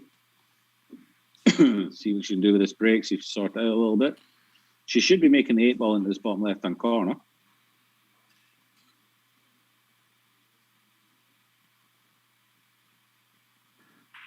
Yep, you can go, Emily. All right, so that brings Margaret's total to 4. Oh, high with the wing ball went high again. But she has a ball. But she's made a ball. Yeah. She has made a ball. But it's a particularly stinky rack, isn't it? Is that the 8 by the 9? Or the 8 looks like it's in the middle of the table there. What's that beside the 9 ball there? I can see she's made the 1 ball. I can see the 2, the 3, the 5, 6. What colour is a 7 ball? That's 7? Oh, I really don't know what ball that is. Right, we're going to have to see. We'll have to wait and see what route she takes here. The 7 ball. The 7 ball. The 7 ball is underneath the 9 ball. The 8 ball is in the bottom of the. So this is a particularly stinky rack to start out with, unfortunately. Yeah, to get to 7 is tough. I don't. 2 ball on the side. I don't know that you can. At banks, I guess. Yeah, the 9 ball will hold for the 8 ball. It looks like so. Exactly. Yeah.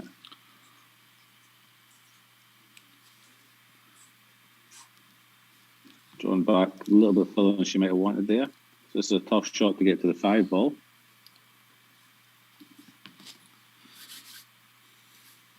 She doesn't have a huge amount of angle, but I think she can get onto the right-hand side of the 5 ball. Yeah, I'm not convinced. Yeah, I wasn't convinced with that angle. I think she had to kind of overcut that ball to get a chance at it. So play the angle you have, not the angle you want. Yeah, I think that's a good way of putting it right there. So Margaret's being a little bit let off the hook for a couple of her misses now. Yeah. Both ladies just struggling to get a foothold in this match. Ooh, Calvin Post was our sponsor to yesterday's action, and he doesn't have share above his name. Is it still fair to shame him? Absolutely. Oh, Calvin, what's going on?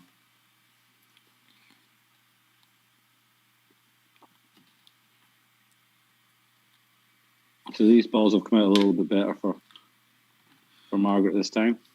Those CJP products yesterday were pretty sought after, though. There's some pretty cool stuff there. I like this whole, this, what's it getting called? This 3D printing.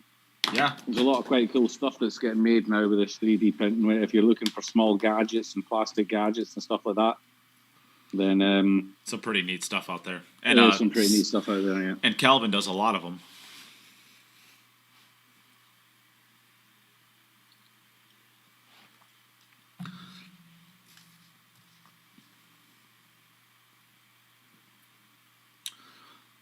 So just float past the 8-ball center table. This is okay. Natural angle to float across for the 3. Hey Brandon, he's asking where you can see the T-shirt options. Well, here, let me get one of them up right for you right now. The other one's basically just my logo, so the Cue It Up Podcast. But I'll give you you can either have a Cue It Up Podcast logo, or you can have this. This is a very bad picture, but you'll get the picture. You'll get the idea. You'll get this option. Oh, that was thick. So you can have either of these 2 T-shirts. You can have the T-shirt you see on the bottom left. It says "Pool is a beautiful game played by ugly people." -Earl quotations kinda, because he kinda said it. Who knows? Or you can have a Queued Up T-shirt with just the logo on it, and they are very, very, very comfortable.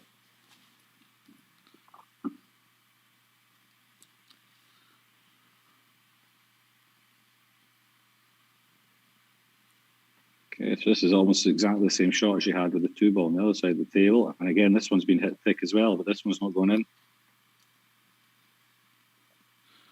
Mo, we just want to make sure that you see it, because we want you to see it. So we share in all of the groups we possibly can.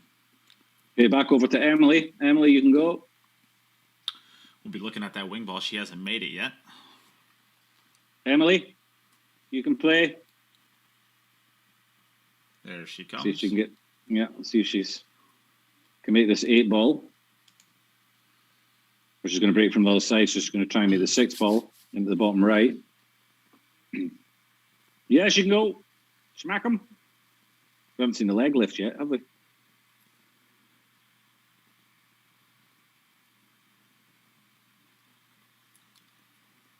Yeah, there you go. She got the wing ball, so obviously just much better. Breaking from that side, she's getting a much better break from that side of the table, by the looks of things.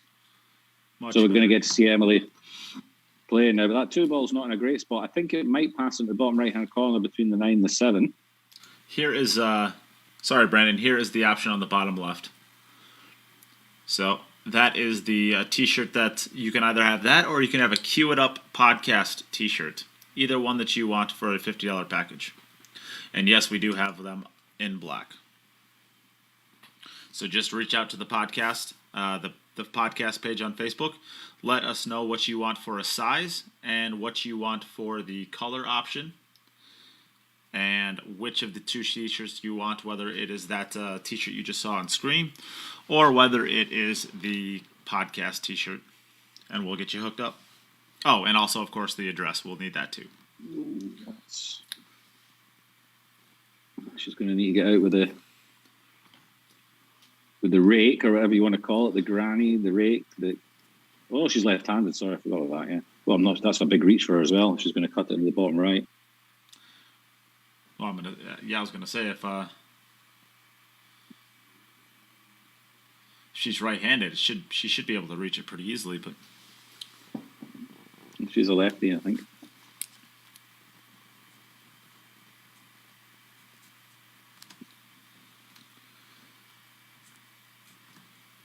Yeah.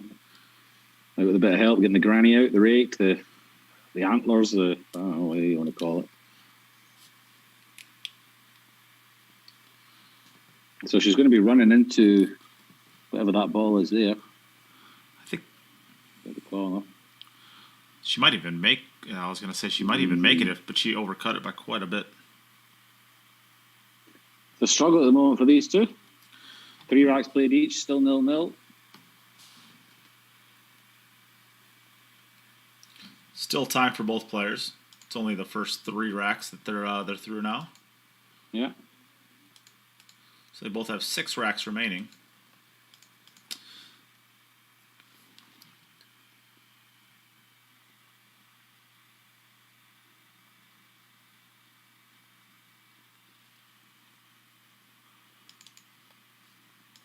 So am I right in saying it is? I have 8 to 5 to Margaret in balls. Yep. Me too. So the 1 ball gets a little bit more tied up with the 8 ball here, but of course you get that ball in hand, so no issue.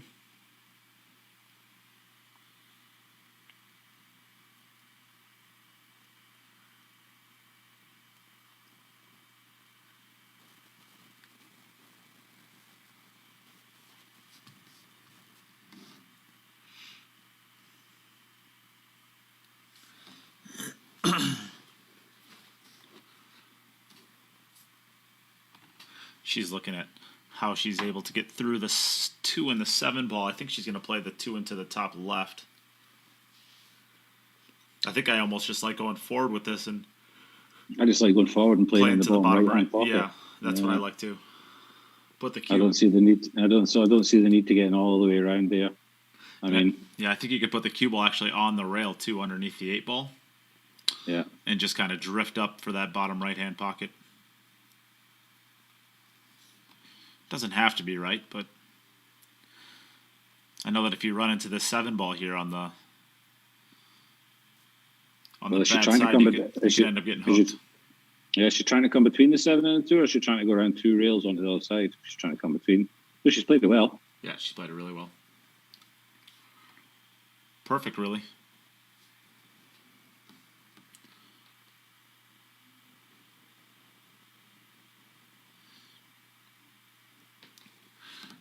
No problem, Brandon. So the page that you're currently watching this from, or at least the page where it's originally coming from, it's the Cue It Up Network page. Just send that page a message with your address and your... I saw that you had your black, so you're good there. So basically just send us your address and we'll get that shipped out at the end of the event.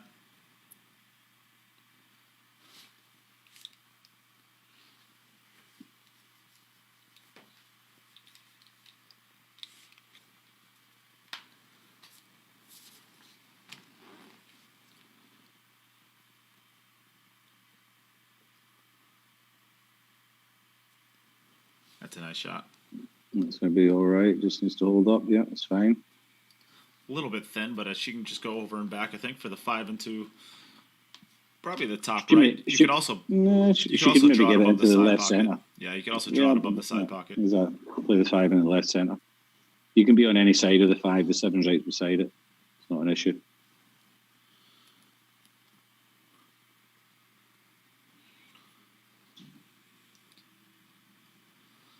I think I just come back and forth, though.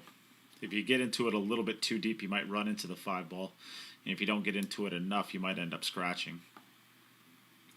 Personally, I don't feel like I would probably feel comfortable to get right about where her chalk is, so I think I might just settle for back and forth.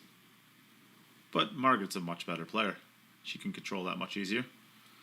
Oh, she even managed to pull up short. Oh, wow. Looked a lot. Although she will be, she's going to be running at the 7 now, but I think she'll be running at the 7 to knock it up to that left-hand corner pocket, which will actually work out quite nicely for her. I'm not sure how thin it is. Maybe it's thinner than it looks on this screen here. Let me go to the side view. Yeah, that is. She'd have to really use to set a lot of the 7 to slow down. I think she can. I think she can catch the 7 half ball. That'll slow the cue ball down. The 7 will come up to the top left corner pocket. Oops. Hey, Alberto. Sounds good. I will get I saw that you sent a request earlier. I will get that squared away for you. All right, Alberto, you should be good to go now. I'm on Margaret's side. Do you think she's got enough trophies and medals hanging around there?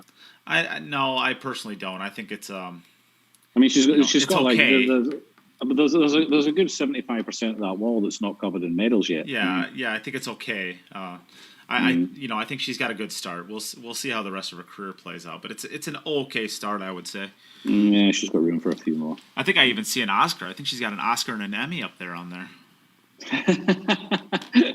She's got the old Jules Rimet World Cup trophy. Yeah, and everything. She's got a FIFA World Title. What? Is that Olympic gold right there? What's that? We're just picking on her, of course. Margaret's had an incredible start to her career, and only more coming. Yep. Well, it's a flyer, and she's only getting better. Yeah. And Ryan Harmson says, and they're pretty spaced out. She could get those a little tighter. Yeah. Get one in between everyone. Yeah. That's awesome. We love our viewers. They're funny. So Margaret takes the lead, 1-0. We go back over to somewhere near New York. Not Tokyo. Not Tokyo. Emily Duddy. Okay, so she got a decent break last time. She just had a bit of a tricky position to get to the 2-ball. Looking to make the 6 in the bottom right. That flies in. She needs to make her 3 points, which she's not going to do. So she's going to get another opportunity. Keith Cross asks, did you say to send address via Messenger or on your Facebook page? Keith, I'm pretty sure I already have your address, Keith, because I've sent you stuff in the past. So unless your address has changed, I don't think you have to worry about it with me, because I think I already have yours. I'll check for sure, but I'm pretty sure I have yours, Keith. And that goes for everybody who's been around the streams for a long time. We have a spreadsheet where we keep everybody's addresses in so that we make it as easy as on you guys as possible, so that you're not constantly having to send us over your address whenever you win all of the prizes. So she has to make her 3 points this time. She didn't hit the break very well, but she's going to make her 3 points.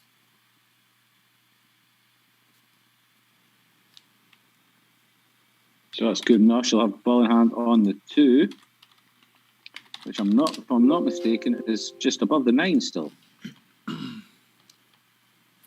And apparently, Keith, I do not have your address. So yes, please send that over to me. Just checked through the spreadsheet, and I do not have yours. So you can send it to either my personal page or you can send it to the Facebook page. Either one's fine. I'll get it that way.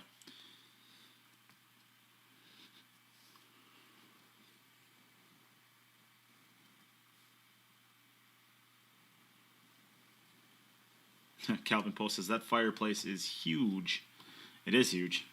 I wouldn't be able to, I don't think I'd be able to play in a place like that.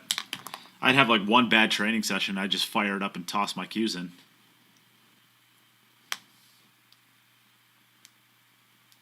So she's going to have to get back down for the 4-ball, which is on the bottom rail here. It's going to be the 4-7 combination. It's pretty good. It's got to control the path of the 4-ball after it makes it. It looks like it's not straight, so the 4-ball is going to come to this long rail. So she might have to just go forward and play the 4 past up where the 5 is, which is what's happening. She overcut it. The 7. She overcut that quite a bit. I think she could have hit it on the thicker side and actually held the 4-ball down there. We will never know. We will never know. But I know one thing: we never miss a ball from the box, huh? Of course not. That's why we're in here. Well, 4 racks played each. Well, that's why I'm in here, Jim. It's not why you're in here. I'm in here because I miss loads of balls. Hey, I wouldn't have been playing today anyway. I'd have been here anyway, even if I played well. As it turns out, I didn't. All right, you take. I want the under. All right, then you got it. No. We didn't even say what the over-under was. And that one, you 1.5 is usual. No. You always get the benefit of the doubt. This time, I'm taking it. All right, I'll give you. It's $20. Name the bet. You can choose the pocket for the 9-ball.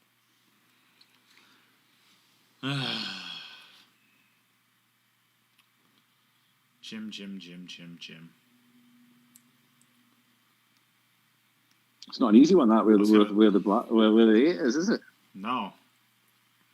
Well, it's not easy. Really, it's though what's catching me up is the 4-ball. Yeah, if you're gonna get Because she's gonna have to play the combination on it. Where's the 4-ball gonna end up? All right. I'll take $1 on the bottom right. $1 on the bottom right. Okay. And if she doesn't put the 9-ball on the bottom right, then I win. Yeah. Well, bottom left, you win. No. Oh, no, that's how it always works, Jim. Stop it. No, if she doesn't make the 4-ball, then I win. Oh, jeez. Well, then here. Right, how about here? I'll give you left. the choice then. I'll give you the choice, and I'll take the other 5 or a miss. All right, I'll take the bottom left. No wonder I'm down $20 on you. You're a locksmith. No need to get so excited about it. Grumpy. Well, be happy. This is the standard. last. You're getting a holiday after this. I am. The fact this is the last thing. Yeah, you're getting time off. This is we're off for a week after this match or after this this day, and then we're going to be back for the playoffs. Are you excited for playoffs, Jim? I am. I'm excited to see what the draw brings up. See what kind of matches we get thrown together. Which day you think you're going to end up? Oh wait, never mind. Sorry. My goodness, I get quarterfinal, semi-final, and then I have one bad day, and you jump all over me about it. Hey, listen, I'm quite happy to sit here with you, but if you don't want to, I'll go and do something else. It's fine. Leave you on your own, you miserable arse.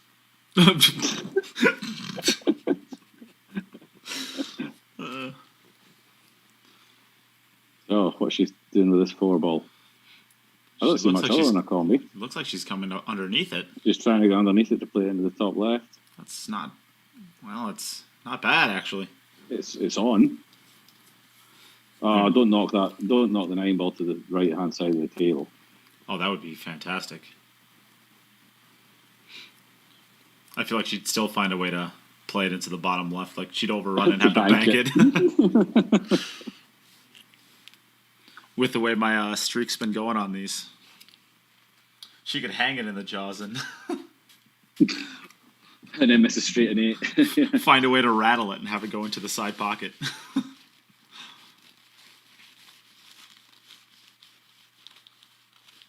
That's not going to go. No, we will never know. All right, back over to Emily. All right, Jim. I'll take the under. The under and 1.5. Yeah, we'll try it. I would happily take the over. Well, I know why, because you always win. All right, Emily, you're up. So here we go.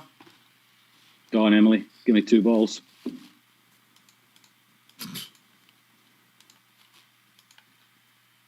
Two balls, buddy. Go on. Oh, whoa. Oh, no. It's dry.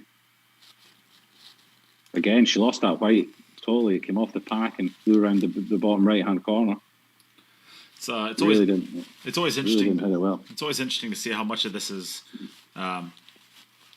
maybe Emily's just not quite feeling it on the breaks today, and how much of it is just not being under the quote-unquote tournament pressure for so long. Not playing for 2 years is nearly 2 years is a really, really long time to go without having tournament pressure on. And that's it. But if she was to go back and play in a tournament in a pool hall, there'd be, you'd be a little bit out of tournament shape, but there's a familiarity to it, so you can get yourself into a rhythm. There is no familiarity for this for somebody who's playing it for the first time. Correct. Because yes, you are playing a competitive game, but it's a completely different atmosphere. It's a completely different mental fight and pressure. So there is no familiarity whatsoever that you can fall back on your experience, your tournament experience on, you know? Yeah. And Emily just actually sent me a message saying, does she have to use a magic rack? No, you don't have to use a magic rack. You can use a standard wood rack if you like.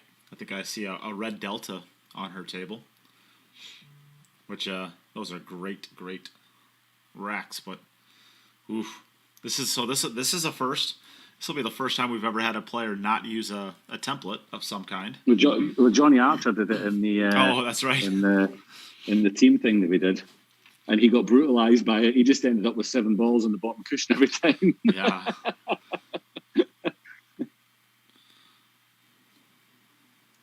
Bagpipes.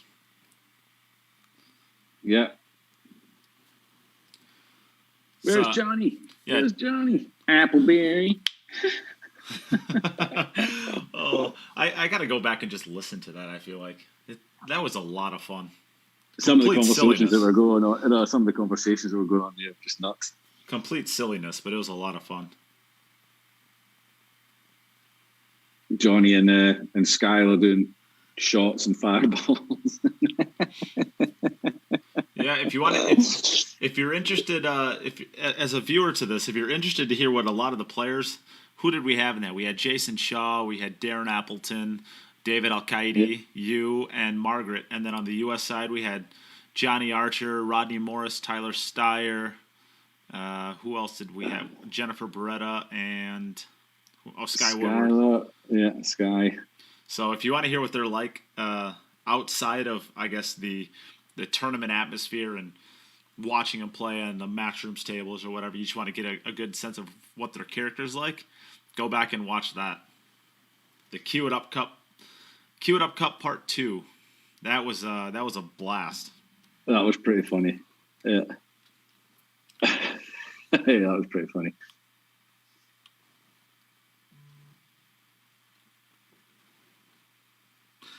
I'll give a huge shout out to Alberto Sanchez. Thank you very much for your donation to the stream. So it was a $25 donation. I'm not sure if you wanted the $50 package. I assume you didn't, since it wasn't that much. But if you wanted to get the $50 package and there was a miscommunication or something, please let me know. Nada Hoffman tuning in, saying, hello from Germany, not Tokyo.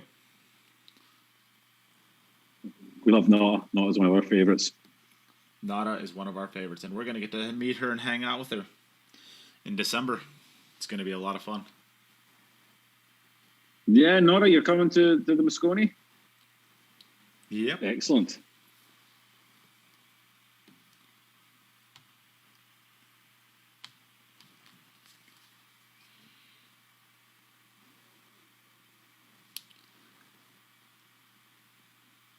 I should probably just have to run through here. May catch a little bit of the 8 and not end up with both balls on the rail, which can be a little bit bleh. Not managed to avoid the 8, so this has come out perfect. This should take her to a 2-0 lead. But she will have played one extra rack more than Emily.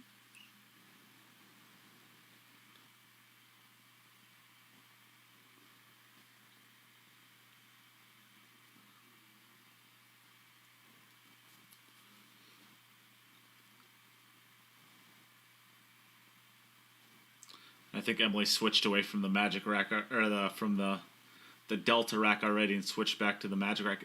Emily, if you can hear me, I'm not sure if you've actually tried to switch the rack around.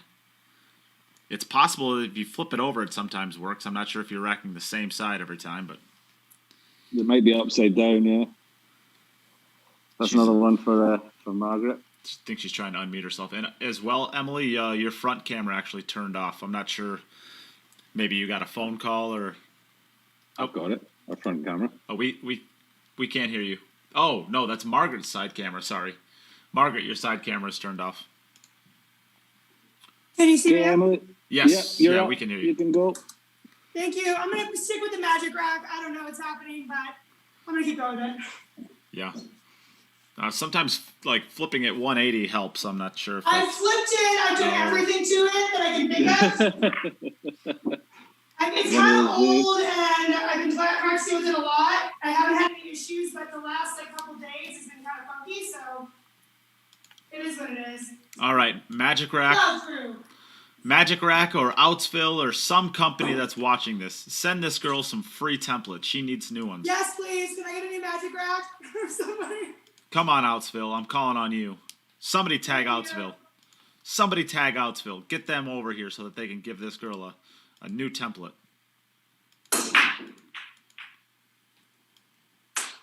This is not fun.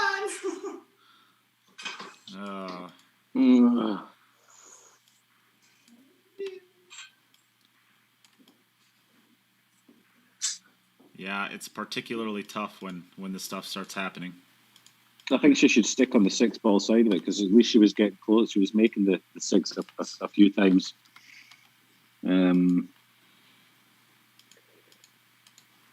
Yeah. These balls, these wing balls, if your rack is fully tight and it's set properly, they will fly into the corner. But if you do have an issue with your rack and your balls are not sitting in the rack properly, if there's just a gap that you can't get rid of, then you're probably not going to make that wing ball. You certainly don't have to. Yeah. Sometimes you still can, but you certainly are not guaranteed to.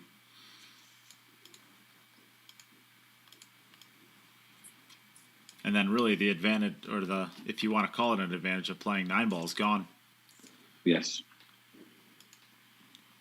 Good. The amount of random balls you have available to you to make a 9-ball is a lot less. Well, not even random. It's just the amount of pots, the amount of balls that you can make on the break are less than 10-ball. 10-ball, there's like 6-7 balls that are going to go close to a pocket. And 9-ball, if you don't make that wing ball or the 1 ball in the center, then really it's just luck whether you make a ball. Yeah, you're really only playing. You're kind of playing 3 balls, but you're really only playing like 1.5. You're playing the 1 to the side pocket, and then of course your wing ball. Yeah. The ball right underneath the wing ball often banks in the same pocket as the wing ball or towards it. Sometimes you get that ball to go, but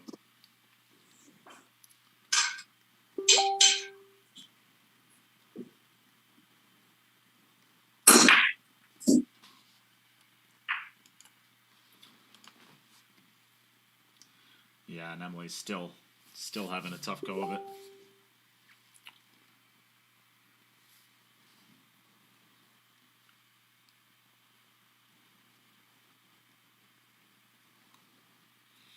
I would actually like to see her. Sometimes if you can't make a ball in the Magic Rack, sometimes pulling it off just another 2 or 3 inches off the rail is another way of still getting the magic or the wing ball to go. I'd like to see her maybe try that. Yeah, move the cue ball.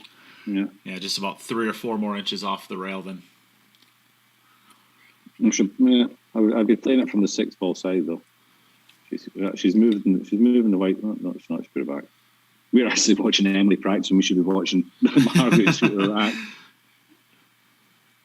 Yeah, her wing ball continues to go high. I'd like to see her try to move the cue ball off the rail another 2 or 3 inches, maybe.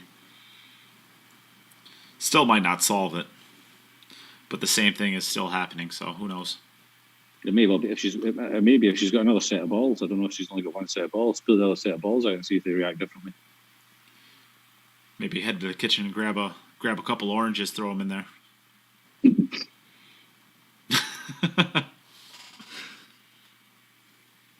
Hard to know. It's hard to know.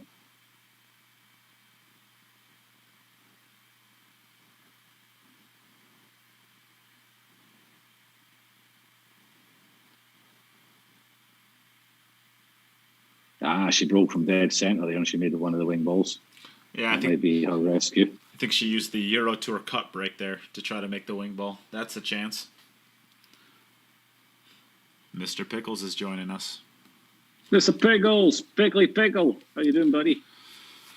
McConaughey's famous gourmet Irish pickles.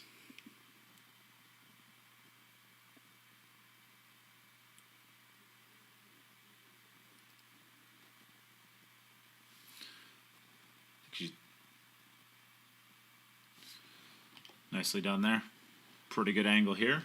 So we got Margaret at a 2 and 31 with 3 racks remaining, and Emily Duddy at a a 0 and a. She's got to be. Is she? Did I miss something, or is she at 9? She's a 9, yeah. Ooh. She has 3 dry breaks. Yeah, that doesn't do us any good. And one rack was absolutely. Well, 2 racks were absolutely stinky after that. Yeah.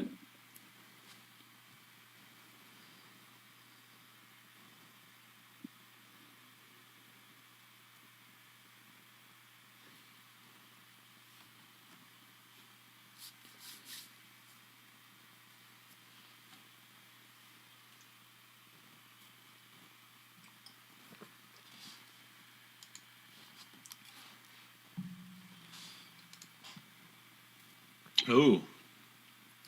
I think she thought she missed that. Pocket. I think she did as well.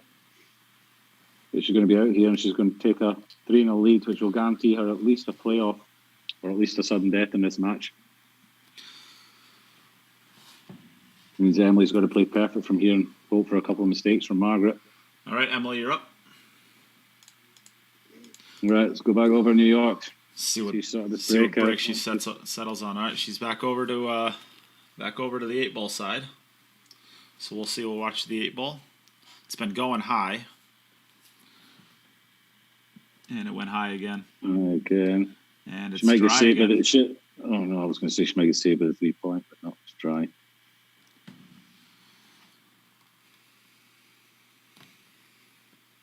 Oh, it's pretty brutal. It's a horrible game when these things start happening. But she's going to have a break for 2 matches now, where she can try and work on this. Flip her rack, or give her balls a clean maybe, or even dirty them up a little bit. Maybe she's polished them and cleaned them and they're just reacting differently now. I don't know. Maybe you just get some hand grease on them, just, rub them in your hand a couple of times, make them a little bit dirty. Yeah. Can make a difference. Try anything. She's got a 2-match break to figure it out. Well, this means that Margaret will be the winner for this match, but she still is going to need a lot more points overall. Yeah. To guarantee herself into the playoffs, to where the last match doesn't mean all that much. She's going to be playing the next match against Demetrius Jelatis. She would really like to get these last 2 racks in.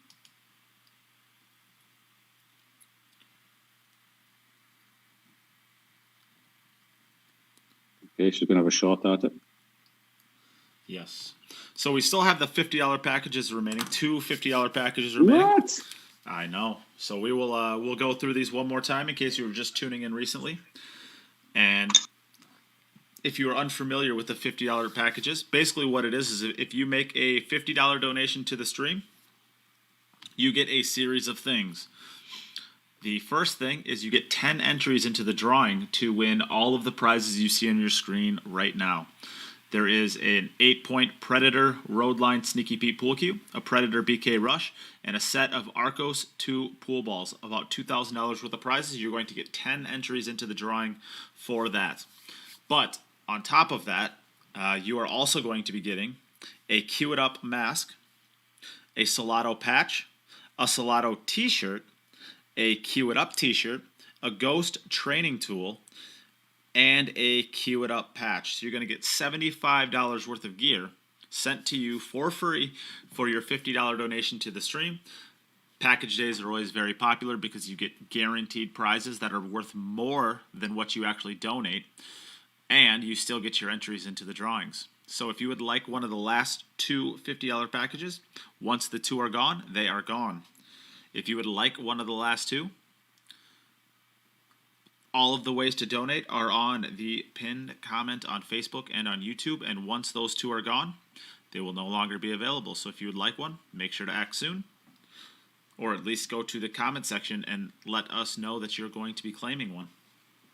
And the 2 cues and the BK Rush and the balls and the Predator Q are getting drawn tomorrow anyway. They're going to be drawn tomorrow, no matter what. So we'll be. So even if you're not interested in the packages, you can get yourself, for any increment of $5 gets you 1 donation. So $10 gets you 2 tickets into the draw for any of those 3 prizes. So I mean, even if you think, oh, I don't want one of those packages for $50, $20 gives you 4 opportunities to win one of those prizes. Officially for $15, you could walk away with all 3 of them. Yep, theoretically, you could win on all three. Eric Croft asked, no Predator chalk. Actually, I completely forgot. I do have another set of Predator chalk that was left over from the previous event. So I could, for future packages, I could get some Predator chalk in there as well.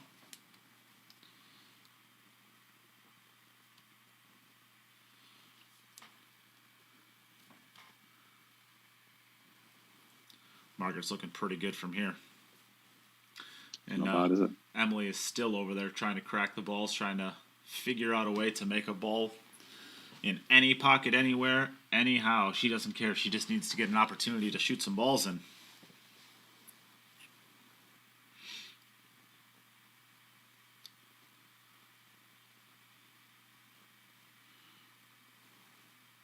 Looks like she's going to have to draw this straight back and come back out.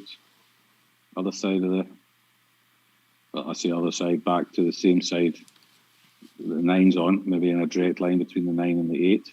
Draw back off the side rail here.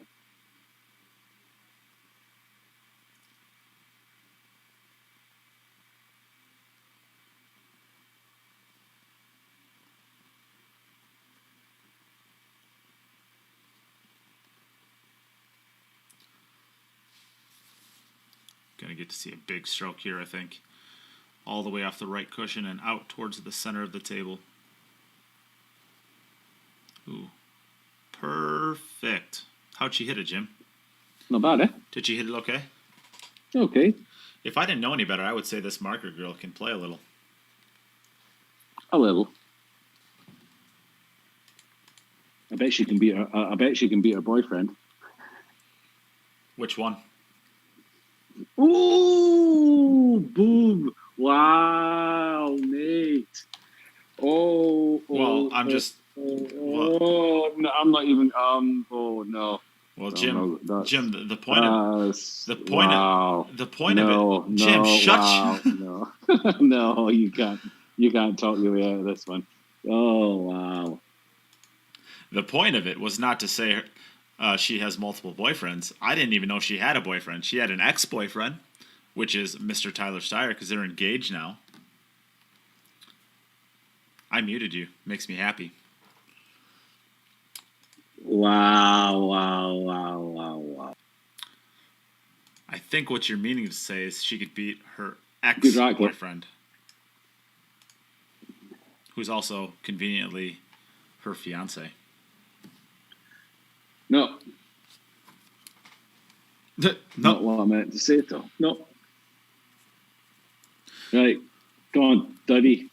There's a ball. Did I agree? Yeah, it's 6 ball in this bottom right-hand corner. Huge shout out to Junior Carter, Edward Carter. We really appreciate you. We only had. There's a ball. She made the ball. She made 2 balls, but she did. Oh, she didn't get. She didn't get a 3-point. But she's hitting. I mean, she's hitting the rack, not square. I mean, the cue ball, the 6 ball was made because the cue ball travelled down to that bottom right-hand corner and double kissed the 6 in. So she's not hitting the rack full. So that might have something to do with why she's not making a ball. Well, it's possible she's trying to cut it. It's possible. But then you need to be screwing it in because she's So as the cue ball's coming to the rail rather than down to the corner pocket because she almost scratched it. If the 6 ball was going straight in, she'd have scratched.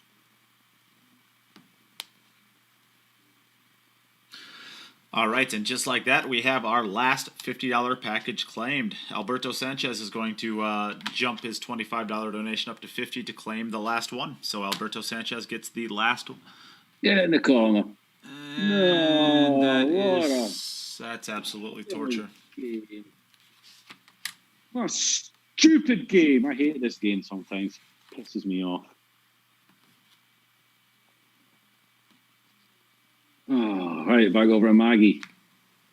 Wake up, Maggie, I think I got something to say to you. Well, all right then. All right then.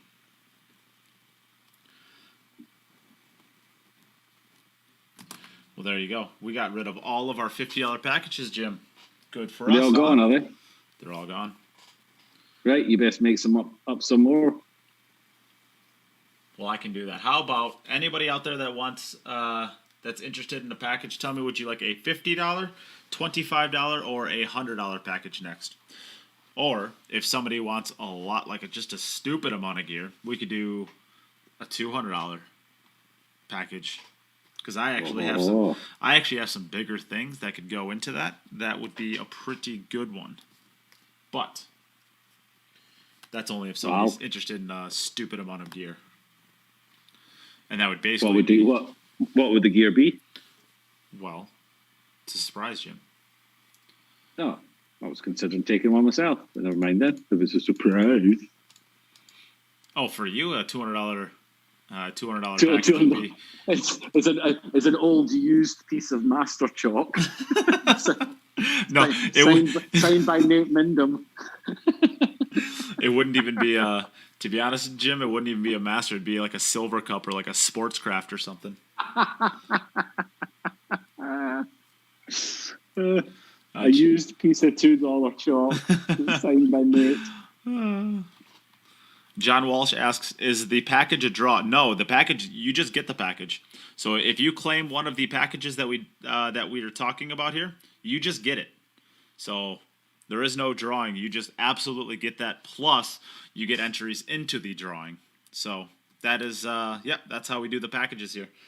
When we have companies like Salotto that send us a bunch of smaller gear that we're able to give away, what we do is instead of raffling off a t-shirt or something like that, what we create little packages, and you can buy those packages, and by buying those packages you get the entries plus all of the stuff that's in it.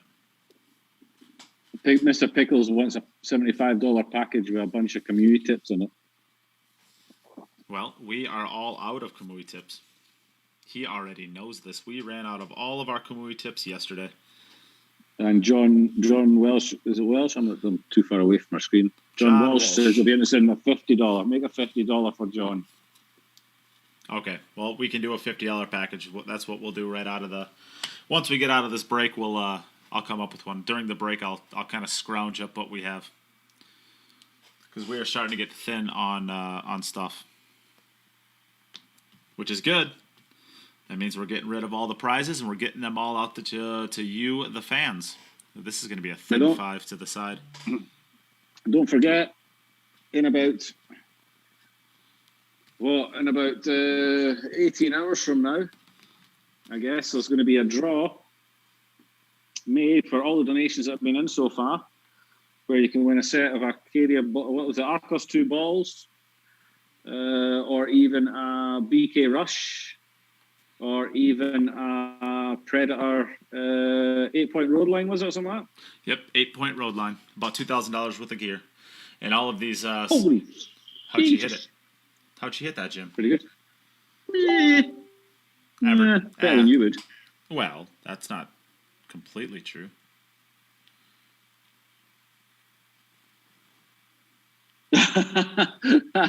Dorian Tanasi, can I send you a screenshot of my donation from a few days ago for a $100 package today? I'm assuming that your donations a few days ago went into another draw where you could have won something, so I'm not sure we can do that. That's got to fall, and it's not going to fall. So what that means for Margaret now is she's basically going to... She's going to basically have to win her last match to be guaranteed her spot into the playoffs. Well, technically she can get an 8, but an 8 is probably going to win the match anyway, you would say. Yeah. She could lose 9-8 and still qualify, but 7 is not. If she loses 8-7, she's not going to qualify. So we have a 4 and a 55 for Margaret there. 4.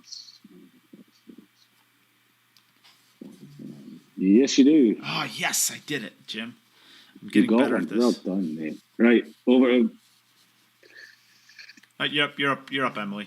When you're ready. Over the Miss Duddy, Mrs. Not sure what it will be. Future wife of. Oh God! Yep, ball's in. Yes, we're going to see her. And 3-point. Yes. Sweet. All right, we have one of the $50 packages claimed that we haven't even created yet. So the $50 package is going to include 1 used pen and a tip And the tip is don't eat yellow snow. So that is a $50 package. Just kidding, of course. Oh, not even funny. As you get done laughing. Well, we're going to put together a good one on the other side. Don't you worry about that. We'll put something tasty for you together. I just got to find out what I got left. Right. Come on, Emily. Get out, yeah. Billiard Bombshell. By the time you start flying, show us what you got. Nicely done.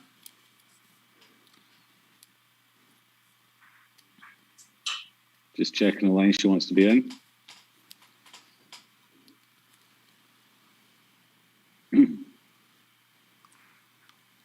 To be honest, the trickiest, mate. The trickiest. Oh no! Oh no! That's missed. Ooh, that's she's shot that straight into the rail. 2, 4, 6. Well, I mean, that's got to be from just not. I mean, just not getting a shot. Just not getting Yeah, opportunities. just not getting it. Yeah. So. That was 0 for 12. Yeah. Unbelievable. So. Five tie breaks. Wow. Well, Margaret, congratulations. You won your second match. So you're going to be one win away from the playoffs. Thanks. I'm looking forward to the next one. Yep.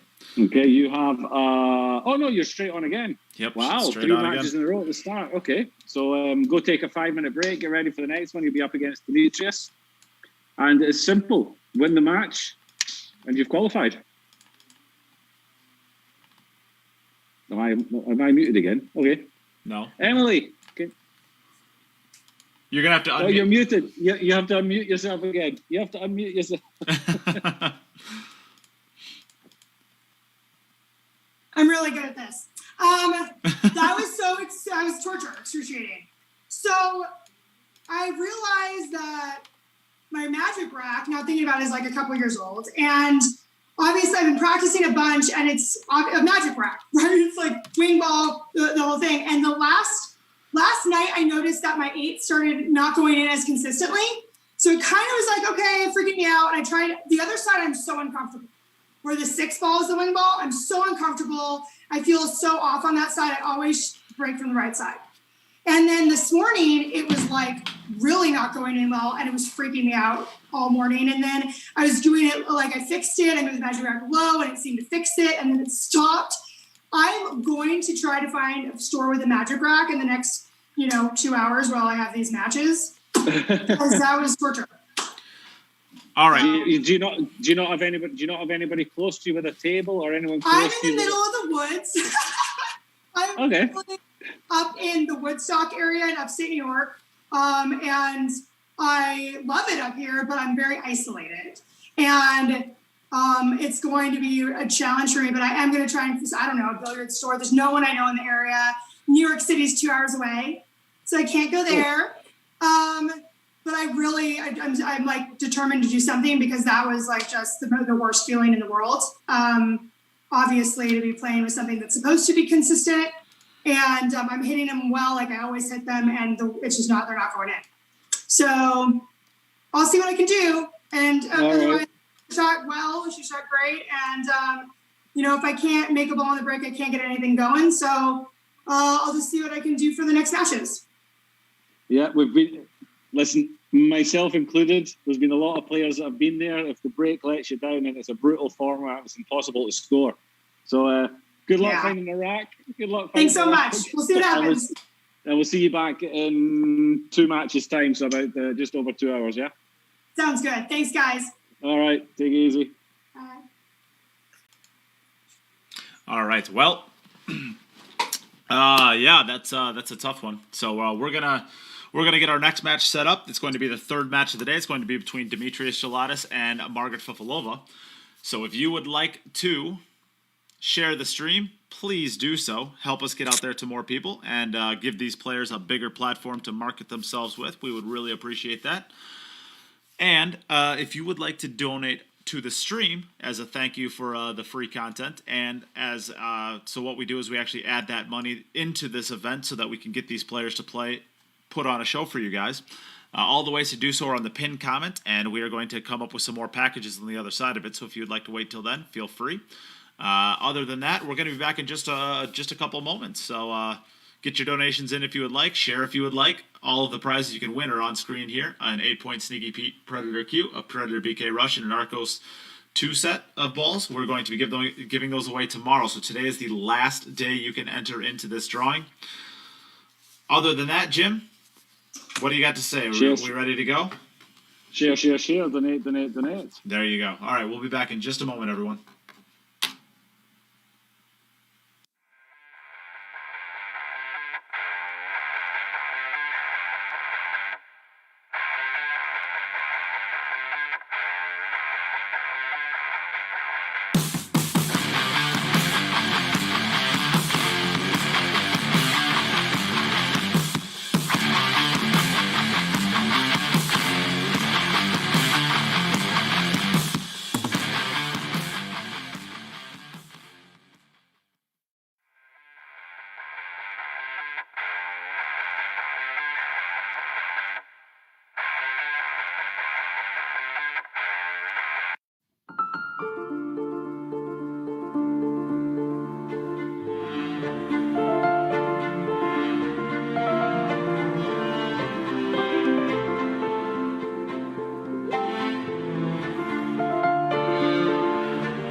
When I was a child, it only took one shot to change my life.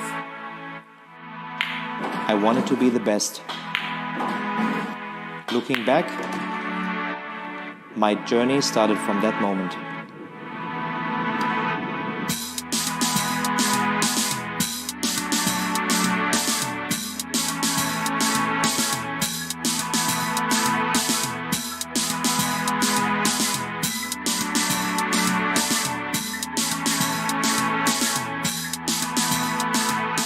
Realizing your true potential requires total devotion. You must be prepared technically, physically, mentally, and make sure they are in balance. Achieving excellence depends on how much and how well you prepare. It all comes down to dedication. Luck will not make you a champion. Steady training contributes to accuracy and consistency. Trust yourself and work hard until you can convince yourself to reach your best. Though the journey for victory is long and difficult, it tells you who you are and what you can do. Victory elevates you to the next level. A will to win influences younger generations, delivering passion to the world.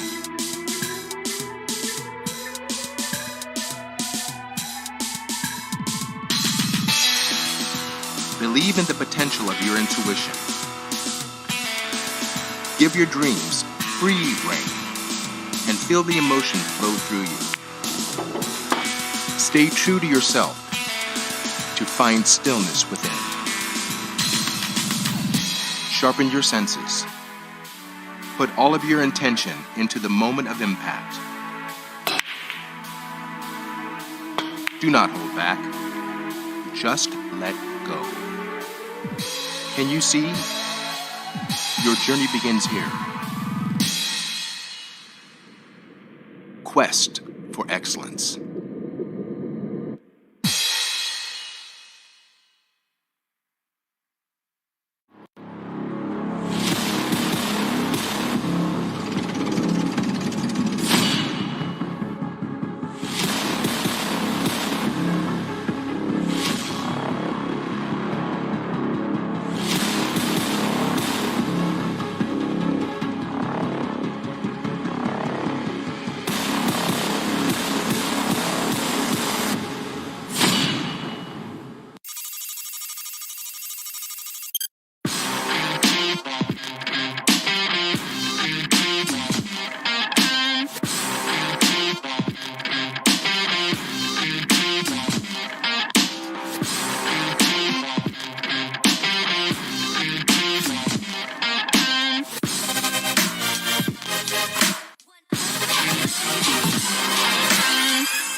right, we are back. We are back. Jim, how's your wine? Well, apparently Jim's not back from getting his wine. It's all right. We at least got Margaret and Demetrius here. How you guys doing? Hi. Yeah, doing awesome.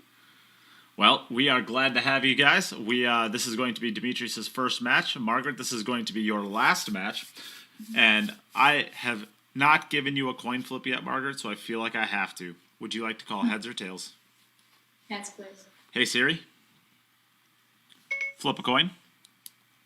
It's heads. It is heads. Would you like to go first or second, Margaret? I'll go first. First. All right, so you can get us started whenever you are ready. Yeah. Good luck. All right, play well, Margaret. All right, so here comes Margaret's first attempt, and it sounds like here comes Jim.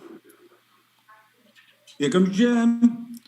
Oh, how excited are we, Jim? Daddy's back, Jesus.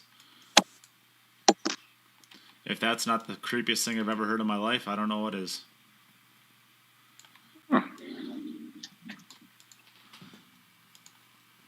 Oh, I've got a fresh glass of wine. And you got a full glass of wine. What more do you need in life? Is this going to make the 3 points? Did the 7 ball get there? Well, it doesn't need to if she made a ball. Well, she still got it at 3 points. Oh, she made 2 balls. Okay. Is it? No. What are you looking at? The 3 ball and the 1 ball are in the kitchen. Oh, I thought that 1 ball was the cue ball. Whoops. Gosh, Jesus. Oh, yeah. It's just as well I came back, really, isn't it? Jim, you need to be nice to your partner. Right. Give me a better partner then. Well, you're stuck with me. You're stuck with me, Jim. There's nobody I'd rather be stuck with me. Oh, wow. Are we going to get cute now? Let's get cute. That's me. I'm on my 3rd glass of wine now. I'm going to start getting friendly. Wow. So wine makes you all frisky, huh? Does get friendly after a few glasses of wine.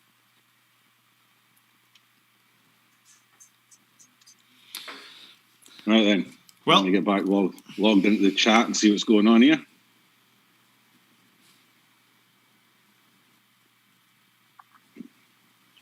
Sup, pool fans? Well, Jim, I've got our $50 package ready to go, and there's going to be 4 of them. You ready for this? Go on in. All right, you're going to get a Salotto t-shirt, a Salotto towel, a ghost aiming tool, a Salotto surprise, and your choice of queued up t-shirt. Wow. So the Salotto surprise, I'm not going to say anything about it, but there's going to be 4 individual prizes, and it's going to be a good one. All right then.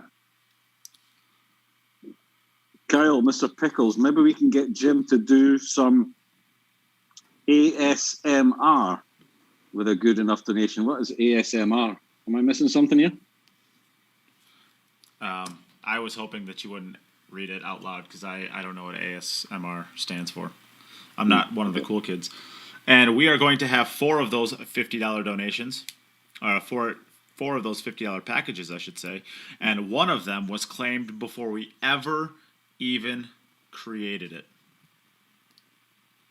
So John Walsh, unfortunately, I actually have sold out of all of the masks. I only had 8 of them remaining, and they have all gone in the first 2 packages. I am very sorry for that, but that's all I got.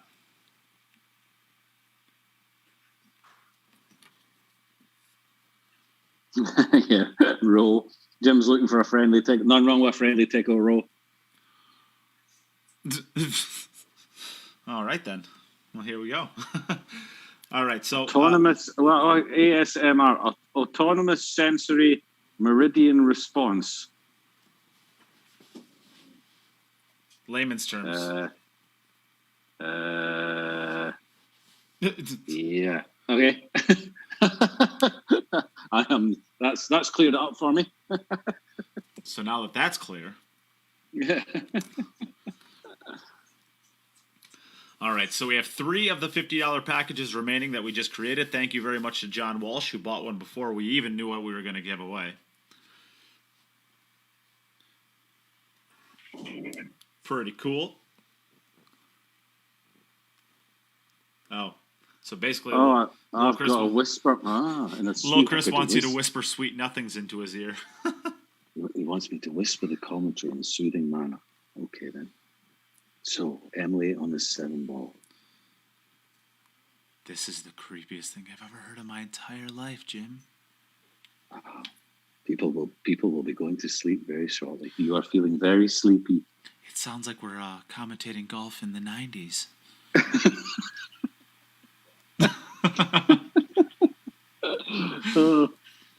Yeah, no, that's not our style, I'm afraid. Will this putt go in from 34 feet with a slight left to right break of 4 feet, 6 inches?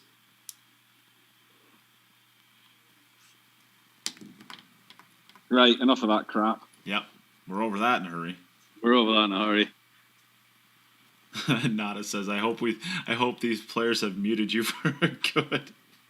Oh, listen, they learned that a long time ago. I think actually Demetrius can hear us. I think he always keeps himself with the commentary on.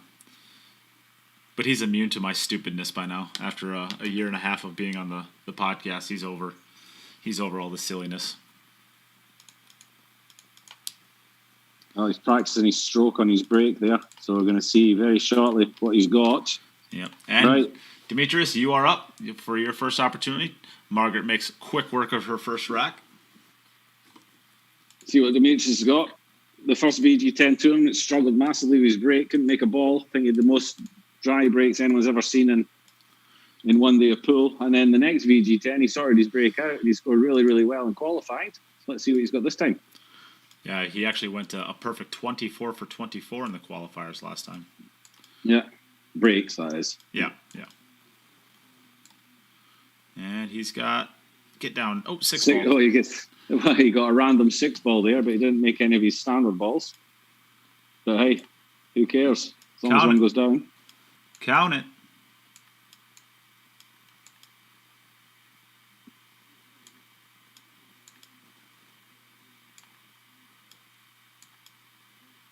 He's freshly shaved his head, I think, by the looks of things as well, for this one. Lawnmower 3.0'd it. Yeah, he's used the Manscaped on his third ball. He did get a Lawnmower 3.0. Everybody on the podcast got a free Lawnmower 3.0. That is looking particularly closely shaven.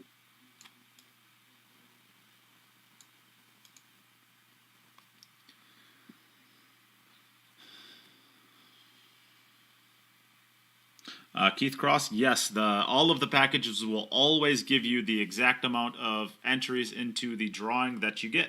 So a $50 package will get you 10 entries into the drawing as well. Kyle Boutte says $50 package claimed. Is one of those claimed by you, maybe, is what you're insinuating? Lil Chris, I know, Kyle, you always donate through PayPal, so Lil Chris always updates the PayPal side of things. So, Lil Chris, you can let me know if that's the case.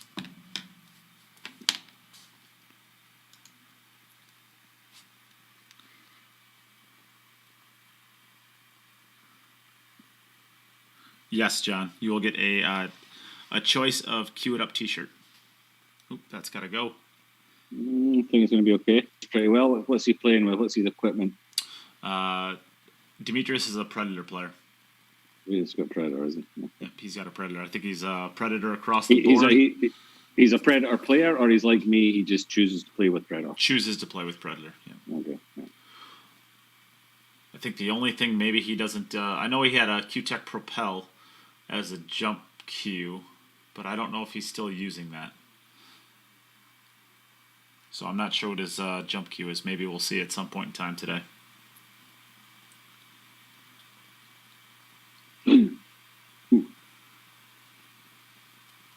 Ooh. That unexpected miss. Did that kick on him a little bit, or did he just miss it? Don't know. All right, Kyle Boutte has the second of 4 of the packages. Oh, I think that may have kicked on him a little bit. I just looked at the replay on it, and I think that might have skid on him.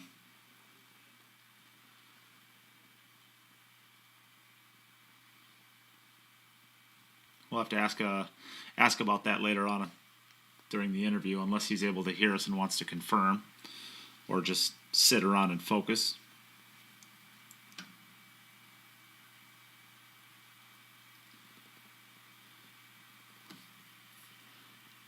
John Walsh, you got it. Black and large, we got you.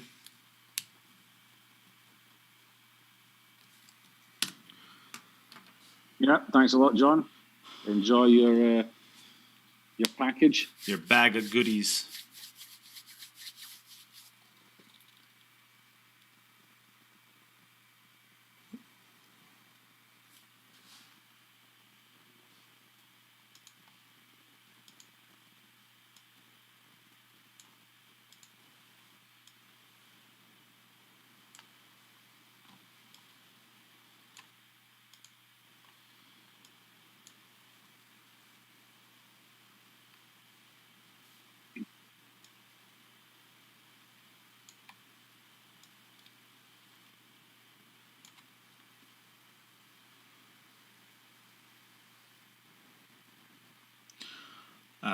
Jeremy Flickenshog asks the question, what makes balls skid?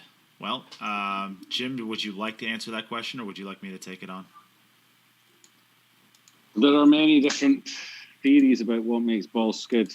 The main one is just the contact point between the two balls is just a little bit of dirt.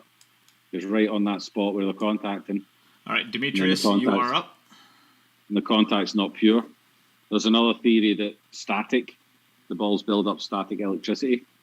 Not entirely sure how much I believe in that. But generally, it's just if your balls are normally it's just a little bit of chalk. You know, you see with many chalks that your white ball ends up covered in blue spots after a while. And then those blue spots, it's just a little bit of dirt, a little bit of dust, chalk dust, right on the contact point, and you're going to get a kick. I have to say that's what I believe the main issue is. Since I've started playing with talum chalk at home, the cue ball stays a lot cleaner. I still do get very occasionally a kick, but that's due to my balls being dirty rather than the chalk on the ball, because my cue ball stays very, very white. It doesn't pick up any of the chalk. My table stays cleaner as well. So yeah, to answer your question, if your balls aren't clean, you've always got a chance to get a kick. Yeah. You can't talk about other chalk companies right now, Jim. What are you doing? I'm not sponsored by anybody. Well, this event is. Okay. Try the community chalks. Try the community chalk. See if you get any kicks with the community chalk. Savage. It is. Yeah, I agree. But I think that's why you get a kick. Yep. Yeah. I think that's right. It's just like if you have. I mean, the reason you put chalk on your Q-tip is to create that abrasive surface to basically give you the friction to be able to not slide from your tip off of the ball when you strike the cue ball. It's the same exact way when one of those little chalk marks on the cue ball strikes one of the balls on the table. It basically creates that abrasive surface to create the friction to stick together for a little while, and then they slide together, and then they eventually release. But once it takes a little while for them to release off of each other, so it takes you off the normal shot line that you were on. Yeah, a kick or a skid will always straighten the angle that you're playing on. It'll never make it. If you're cutting a ball in, a kick will never make you overcut it. It'll always make you undercut it. Yep. And usually, it takes a shot that you made and makes you miss it. But I've seen it. I've had it happen, of course, every now and then where I've actually overcut a ball. You'd have missed it. Yeah, you'd have missed it if you didn't get the kick. Yeah. Yeah, I've had those situations. They're not very often. I mean, I probably a handful of times. I mean, I'm sure I could probably count on the amount of times that I missed a ball and then made it because of a skid, on one hand.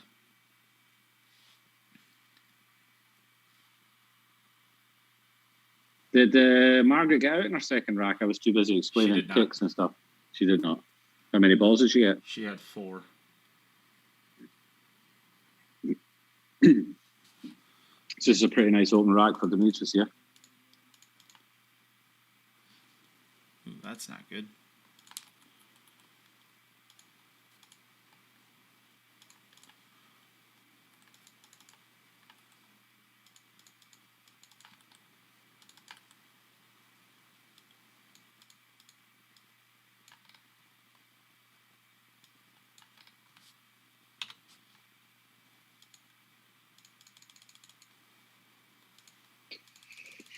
So it looks like he's going to try to play it in the centre, I think. I'm not sure. He's playing on a diamond table, so tight centre pockets from that kind of angle, I think.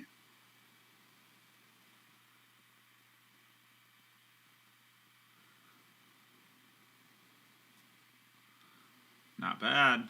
Pretty good. All right. All right, so our oh, no, we still have one $50 package left, so thank you very much, Keith Cross, getting your second package of the day.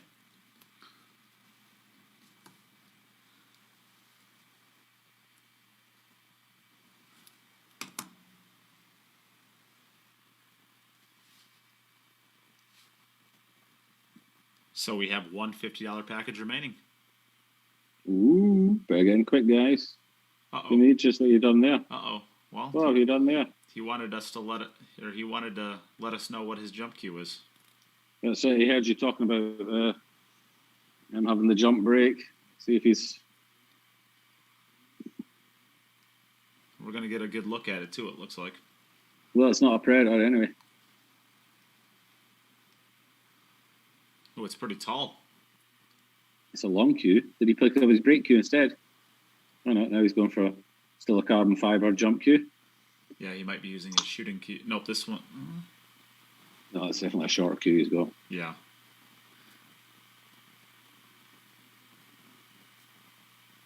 Yeah, this is the propel. That's so everything is predator except for this jump cue.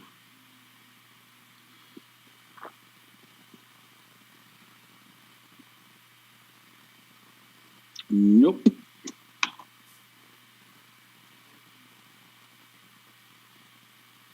So it was a loose positional shot from the 8 to the 9. Very loose, really. I'm not sure if he was trying to get below the 10 or if he just overhit it a little bit. I'm not sure if he was trying to contact the 10, maybe. Seemed unnecessary.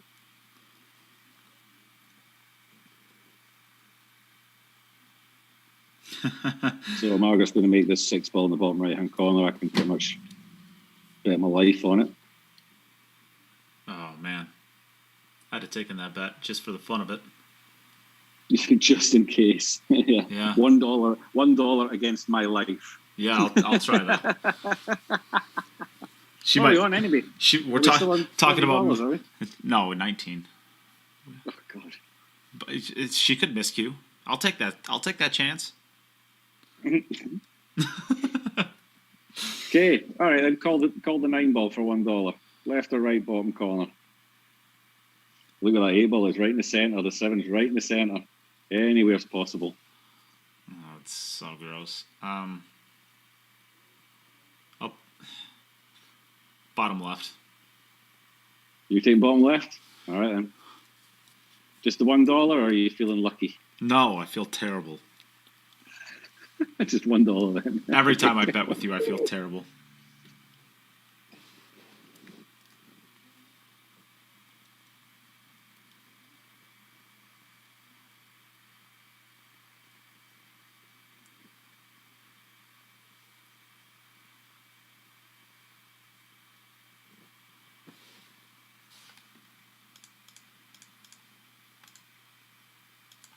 Okay, this is a shot to get on good on the 4 ball. And then we'll find out a lot about who's winning our bet when she gets position on the 8. It's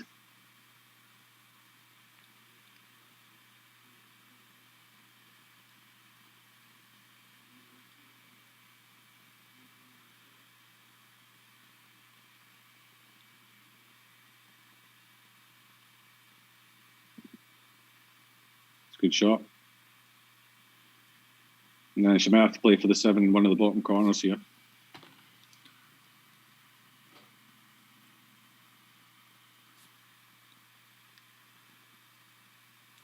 Yeah. Well, she could roll it. Yeah, I think like rolling forward for the bottom right-hand corner. Well, yeah, and if you insist on playing it into the side pocket, I like running 3 rails before I like trying to hold it. The 3 rails is the 8 balls in the way, you know? I think it naturally is, but I think you can work with it. Yeah, I think this is the right choice. Yeah. I think she looks pretty perfect on it too. And you've got bottom left, have you? Oh yeah, bottom left. Go on, get to the short rail. Get to the short rail with the cue ball. Oh no, you're bottom left. Yeah, I was gonna say that'd be okay. No, bottom left. She's always gonna go bottom left, really. Well, no, I think I'll switch to bottom right if you let me. Be short. Oh, she's gonna go 2 rails. You're gonna win this. Oh, you could have switched. I'd have let you. Count bottom right. Just stun off the top rail. Stun off the top rail straight down. Bottom right, baby. Bottom right. No, go lower. No. Shut up, Jim. Daddy needs a new pair of shoes. Ooh. Bank it now. Go on. Get the heck out of here. Oh, $18. Oh, she hasn't made it yet. It's true.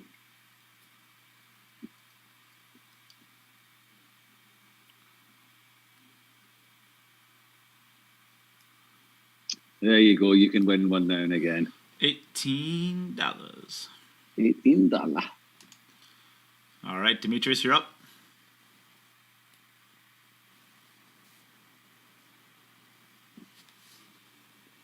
So the score is 2-1 to Margaret, but Margaret has played 1 rack more than Demetrius.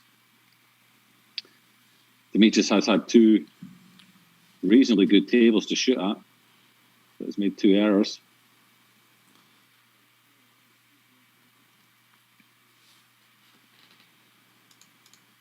Whoa, the cue. Oh, 9 ball stopped the cue ball. 3 ball, another random one flies in. So Margaret's at 2 and 22, if I'm not mistaken. You are not mistaken. Demetrius on 0 and 12. Jorn Kaplan asks, will the 8th seed of the winners play against the 1st seed of the 2nd placers? No. Yes, correct. The eighth winning seed. The eighth. No, the 4th seed will play against.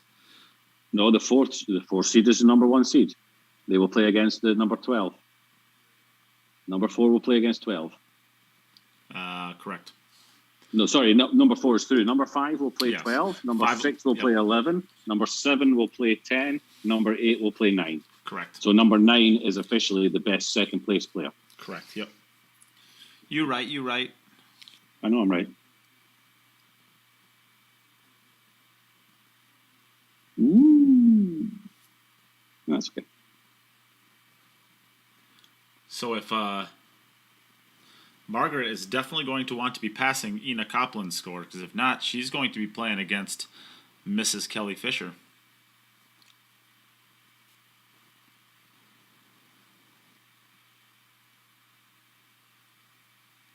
Of course, the way that Yuki Hiraguchi was playing, maybe she doesn't want to play against her either. Listen, everybody that's qualified here has been playing good. Yeah, the scores have been high. There's no easy matches. The scores have been high. Everybody's tough in this tournament. Well, everybody that's left. Jim wasn't tough. Jim fell apart like a soaking wet piece of toilet paper.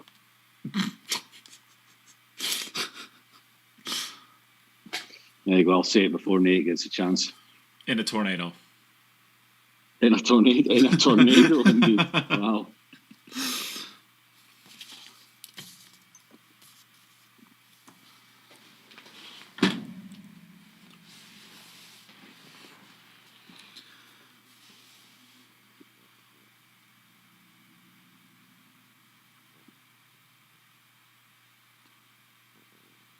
It's going to want to roll. Get going, cue ball. Oh, Brandon Bloom's going on the Moscone wagon. Saying he thinks he'd like to see Tyler back in and Bergman for the next one. And then he says, do you think the billiard world will ever let women represent the Moscone? Well, I think they already have. Yeah. Well, yeah. I mean, the very first year they held it, it had, was it Allison Fisher? Was it Allison and Kelly Fisher? Or was it Allison and Karen Kohler? It was Jeanette Lee. Well, no, on the Europe sides, it was Jeanette Lee and Vivian Villarreal. Villarreal, and on the other side, it was Allison Fisher and who? Was it Kelly or was it Monica? Oh no, it was some German player I'd never actually heard of before. Yeah, I'm not entirely sure. If I remember right, I think it was a German women's player who I've never actually heard of before. Let me look.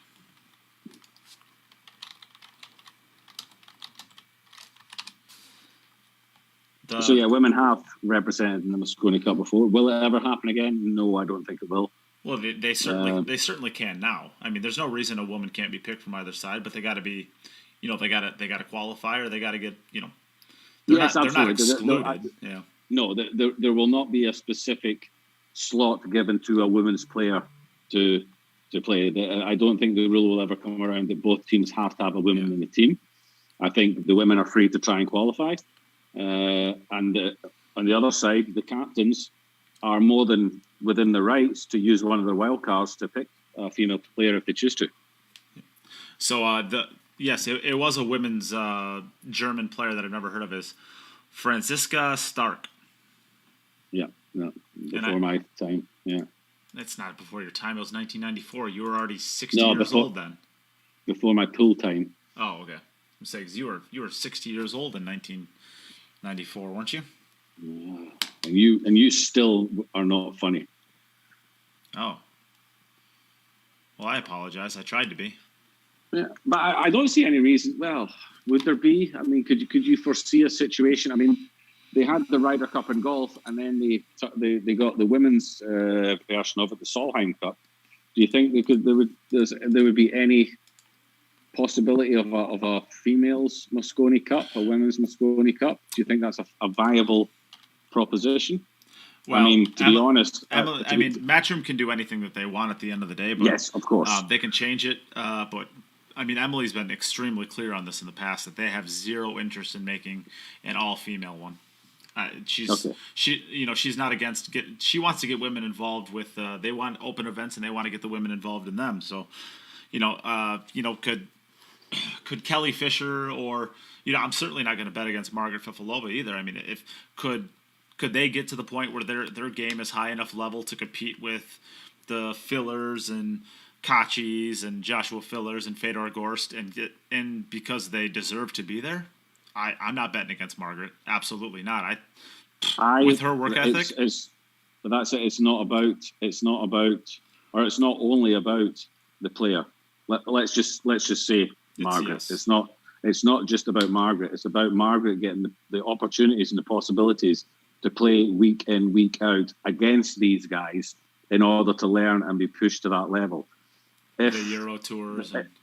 Yes, exactly. If there is a women's tour, and basically there's enough money in that women's tour where the women don't need to then go and play against the men, then they will plateau at a certain level and never reach a higher level. I'm a firm believer that if Kelly Fisher had been playing against the men for her entire career, she would be one of the top men.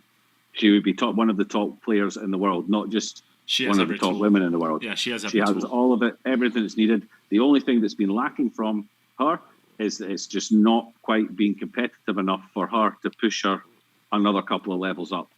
So she sort of stopped at that level because it was enough to be the best, and she stayed there for a long time. Now, other girls have come along after that and pushed her again, and she's jumped to just to be better than them.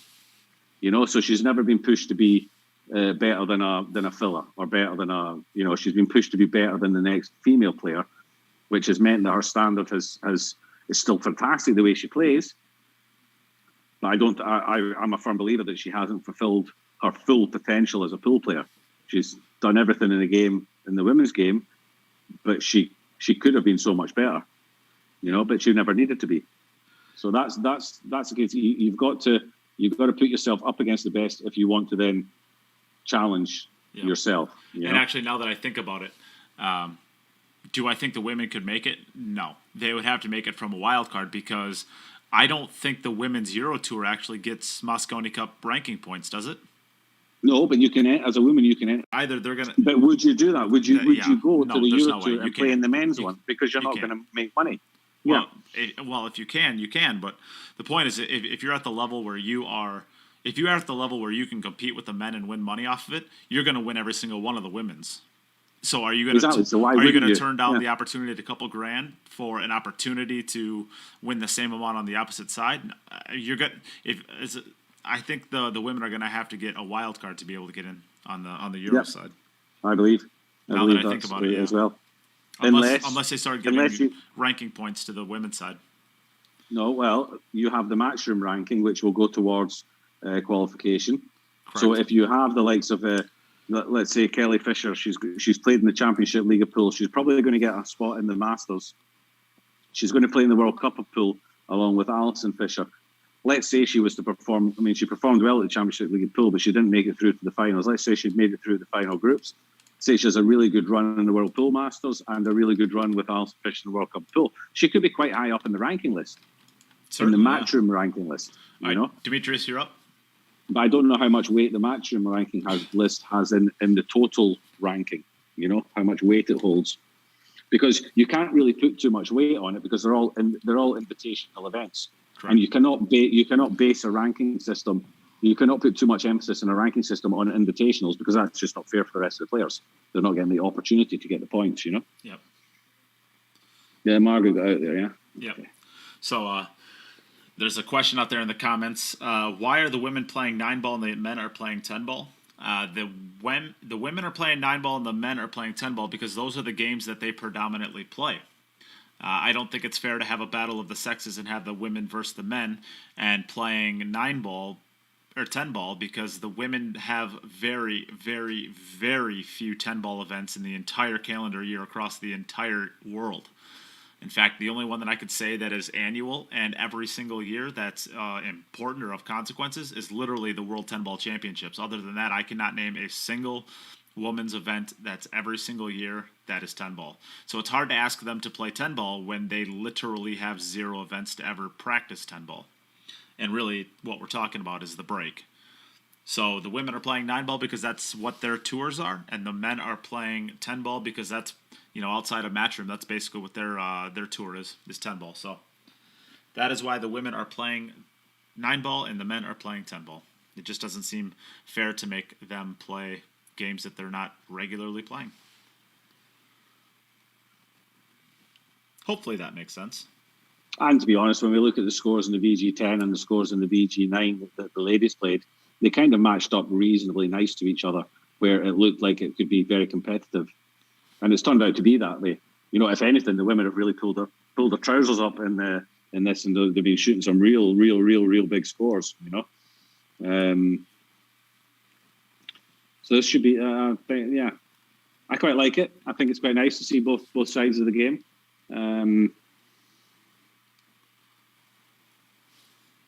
But the men are getting pushed. Men are really getting pushed here by the women. Well, currently we have of the women who are guaranteed into the playoffs right now, we have Kelly Fisher, Pia Filler, Yuki Hiraguchi, and Ina Kaplan. And for the men, we have Jorn Kaplan, we have Ivan Maluto, we have Tyler Steyer, we have who else do we got? Roman Hebler. And I'm still missing one person. Wonder Boy. Elijah Alvarez.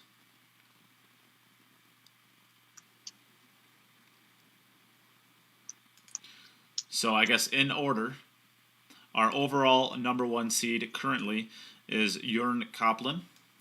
Right underneath him is the Wonder Boy, the 16-year-old monster Filipino, Elijah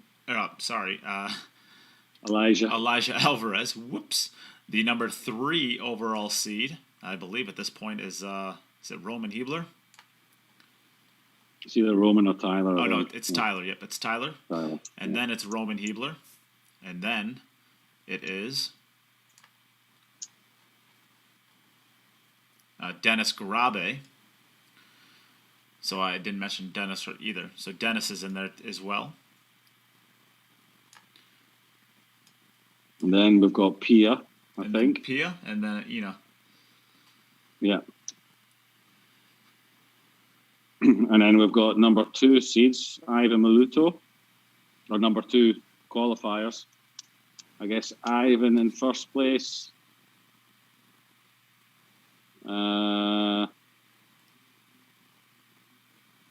Kelly. Ivan, Kelly. Yuki Hiraguchi, and Mieszko Fortuński at the moment.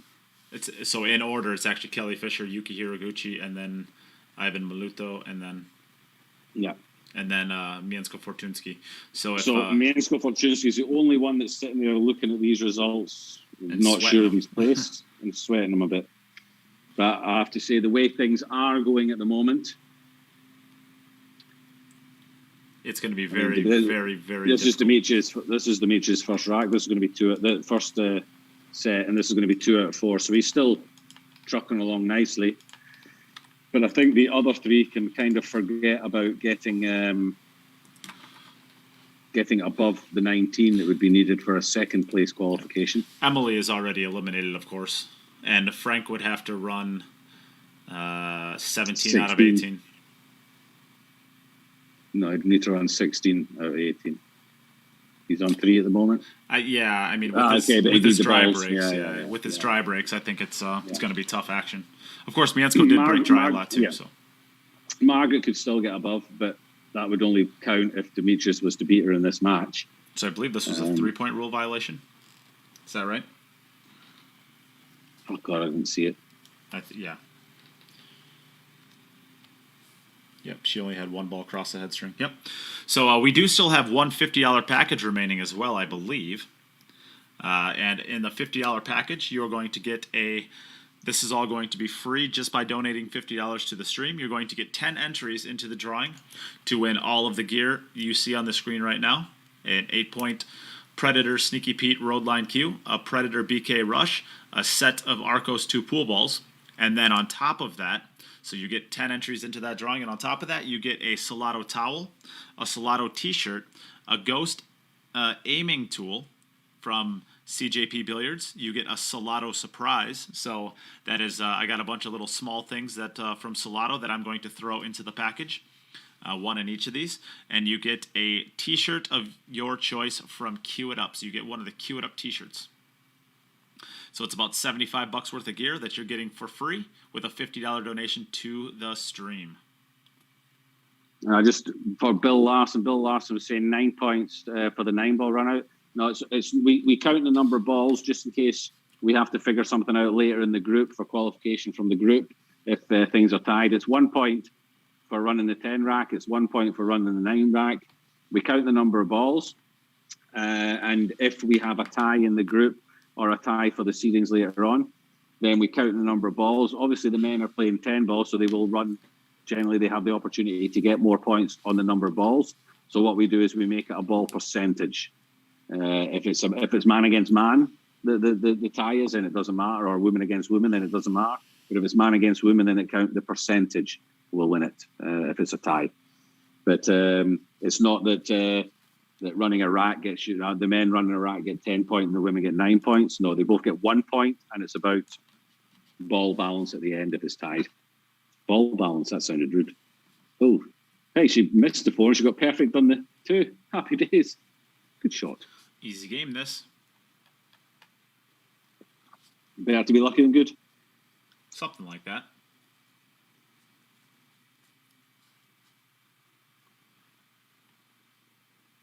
Yep, I've seen some Brandon, I've seen some of Margaret's drills online as well. They're very nice. Yeah, she does quite well with her drills. I've been meaning to put mine on a YouTube channel. I promised myself I would start on that like months ago, and I haven't done anything. Yeah, how's that working out for you? Yeah, I haven't done anything, like I said. That was going to be my my pandemic, something to do during the pandemic, start my YouTube channel, and I've literally done nothing.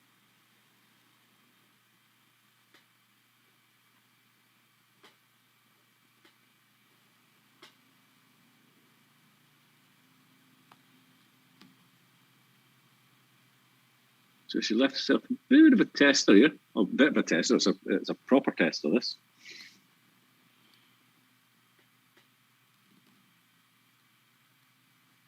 She'd probably like to run into the 7-ball if she can, coming back off the rail. I'm not sure if she can go. Yeah, she's digging into this. She's not going to be on it, is she?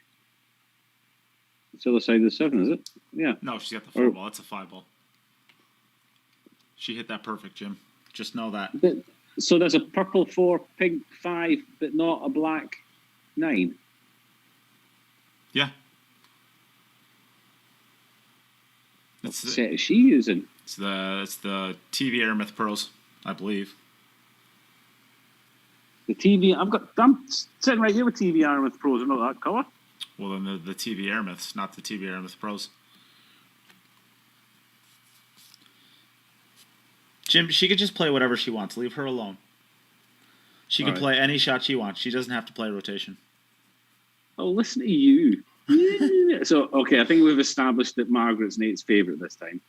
So who have you dropped now? Oh, yeah, Conrad got put out of the competition, so now you need a new favourite. Yes. Margaret, play whatever ball you want, Margaret. Love you, man. All of that is correct, yes. Look at that, I've already got my first subscriber. I haven't even done it yet, and Lil Chris has said he's going to be my first subscriber. There you go.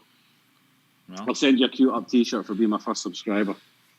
Well, to be honest, he'll probably be your first and last. Nobody else is going to want that garbage content. All right, it's fine. Don't care. I'll put it out there. Anything gives me something to do. And when I've got 2 million or whatever it is, 20 million followers like Florian Kohler, I'll just put a block on you and make sure you're not allowed to subscribe. Good.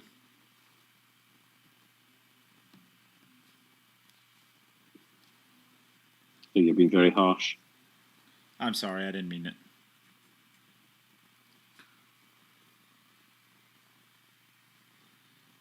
Mike Game says he's going to subscribe just to give it a thumbs down. Well, thanks, pal. That's good of you. Seems appropriate. Wow. Mike Games. Ay. Must be a Wisconsin thing. You people are savage.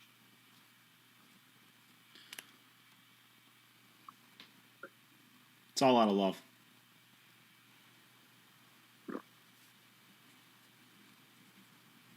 David Lee Garcia. Yep. Maggie beat Emily.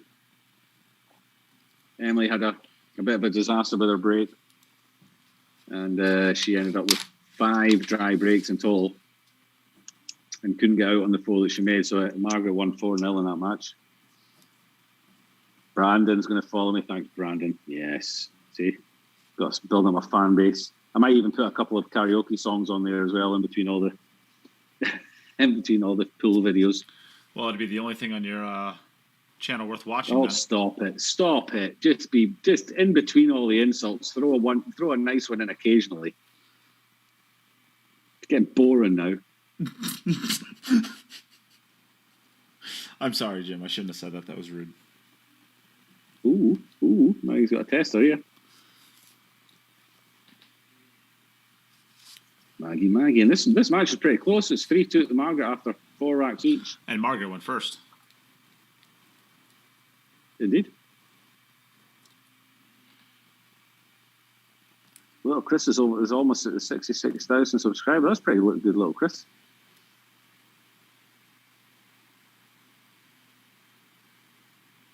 Mike Gaines. I live in Illinois. Wisconsinites all smell like cheese. Is that right, Nate? Do you smell like cheese? Cheese and sadness, yes. Cheese and sadness. What does sadness smell like? A little bit cheesy. Yeah, a little cheesy. All right, Demetrius, you're up. Everybody in Wisconsin smells like cheese and sadness. Oh, poor people.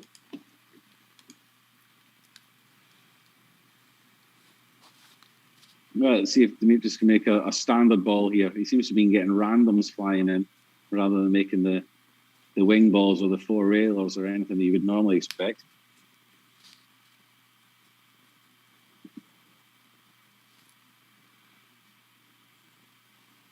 Nine balls in this time. It's a good break. 5 balls probably going to go in, I think. Yeah, that's a nice break. That looked right. That looked like a proper 10-ball break. The 2 to the 3 looks tough, and the 3 to the 4 doesn't look easy either. And the 1 to the 2 doesn't look overly easy.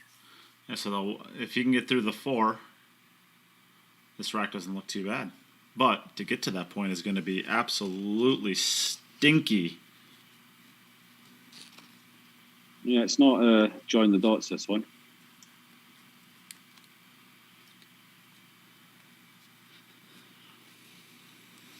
So I've taken a couple little seconds here and gotten officially the order for the players thus far.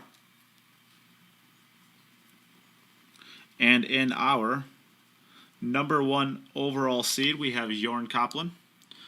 Number 2, Elijah Alvarez. Number 3, Tyler Steyer. Number 4, Roman Hebler. Number 5, Dennis Grabe. Number 6, Pia Filler. Number 7, Ina Kaplan. And we are waiting to see who is going to be in today's. So we don't know yet for that. And for the number 2 seeds, we have Kelly Fisher, then Yuki Hiraguchi, and then Ivan Maluto. And Miensko Fortunsky is waiting to see if he is going to be in or on the outside looking in. How many racks did Roman make as 4th place as 4th seed? How many racks did he run? 20. He finished 21 balls behind Tyler. And so he will be, Margaret can't reach that. So unless Demetrius does it, beats Margaret and gets through, it looks like Roman Hebler is going to be one of our top 4 seeds. Although Demetrius is still running here, he's still just started on his 3-set run here.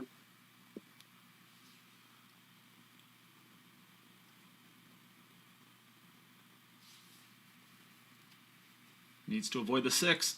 Oh, no, he couldn't. So we're going to see a crossbank. He's a what? I said he wasn't. What did you call him? I said he needs to avoid this 6, and I don't know. I said it wasn't. It doesn't. I said it doesn't, I said it doesn't. I thought you called him a. Don't. Yeah, okay. Just keep it to yourself. Sounded like it. It sounded like it. I thought you said a really bad potty mouth word. No, never. Banky banky.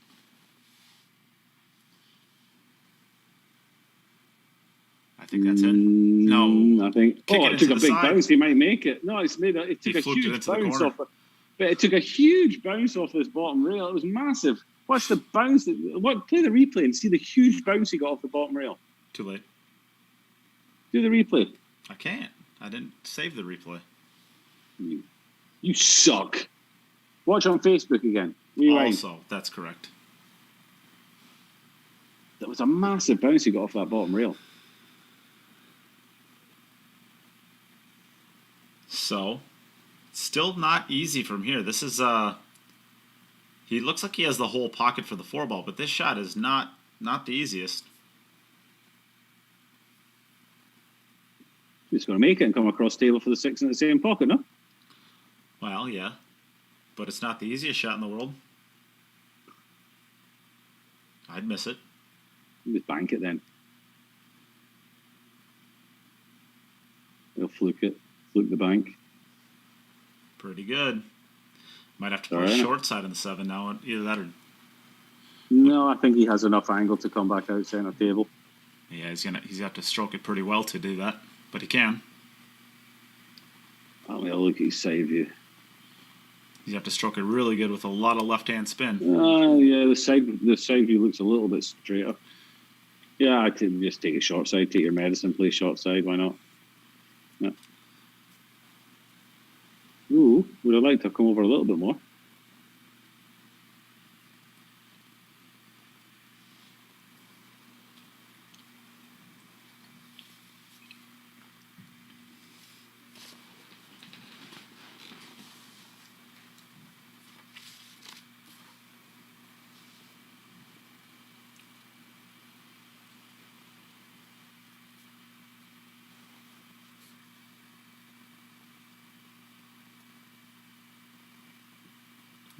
Oh.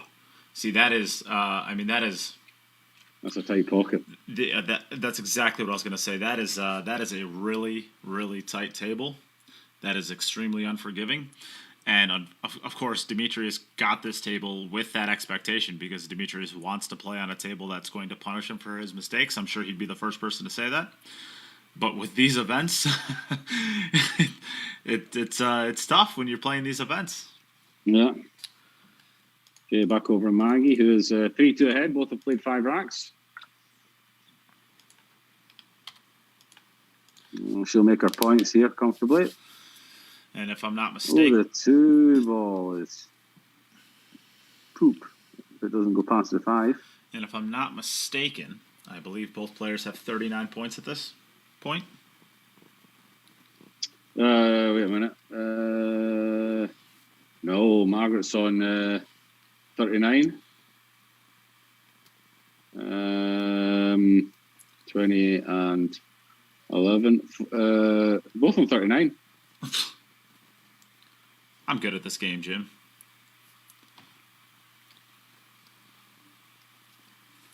And with me getting the score right for the first time in my entire life, I'm going to celebrate by taking a step away. So when I come back, Jim, I expect you to have my $50 package sold. So that Trust me, everybody's celebrating the fact that you're stepping away. I don't know what to say to that. I feel sad and I feel attacked. Cheesy. Sad and cheese smelling. Yes. Yeah. Yeah. Right, go away then. All right. Get my package sold. Do we still have another? I don't even know what's in the package, but I'll sell it anyway, yeah? Just sell it anyways. You got this.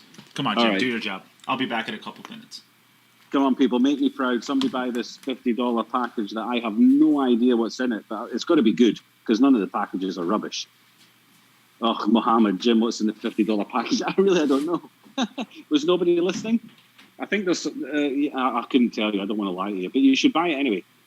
Because all the packages are good. I know there's a special something from Salotto that there's a mystery prize, which apparently is really good. But yeah, I'll get Nate to tell you what's in the package. It's good stuff.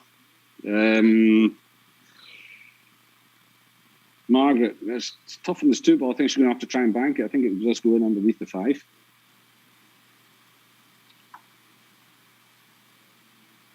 It's a close match, this one, so shall we want to get these?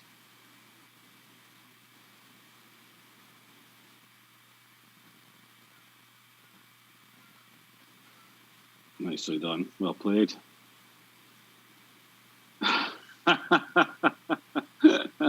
I'm not answering anything that's posted by the Q Up Network because they're all idiots. Don't care if you've got share above your name.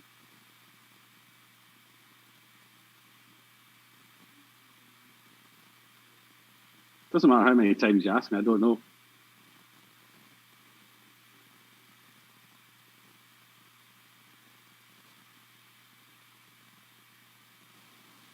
Jim, time delay asked before you did. Yeah, I don't know. But just somebody buy the package. Nate will be so upset if he comes back and finds out that I've sold his package for $50.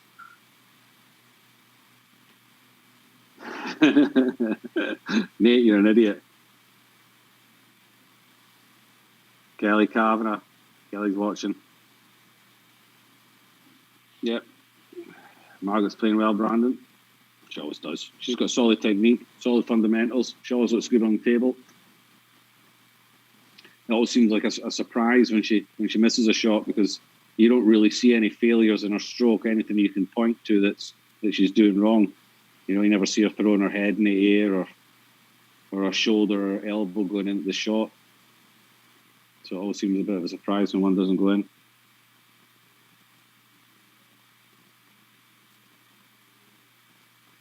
Mike Gaines, you're treading on thin ice, pal. Someday I will be over in the States. Jim, flip the package for 30. I might just buy it myself. Sell it on for 60.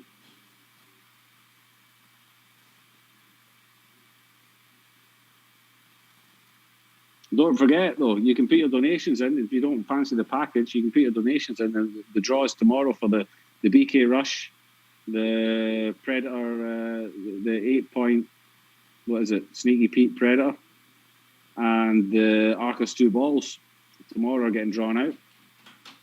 Every increment of $5 gets you one ticket in the draw, one number in the draw. So get yourself in there, and great chances tomorrow to win one of those prizes. Mike Gaines, sell me this package, Jim. Well, buy the package, Mike. Well, what makes my package better than the company? Yeah, listen. If you'd rather have your package off Nate or a package off me, it's entirely up to you. I would choose Jim's package personally. There you go. Did you sell it? I've had a lot of interest in it, but people kept asking me what was in it, and I don't know. Oh my God, Jim. You can't do anything right. You're right. Sell the package. It's a Salotto package. Somebody just buy it.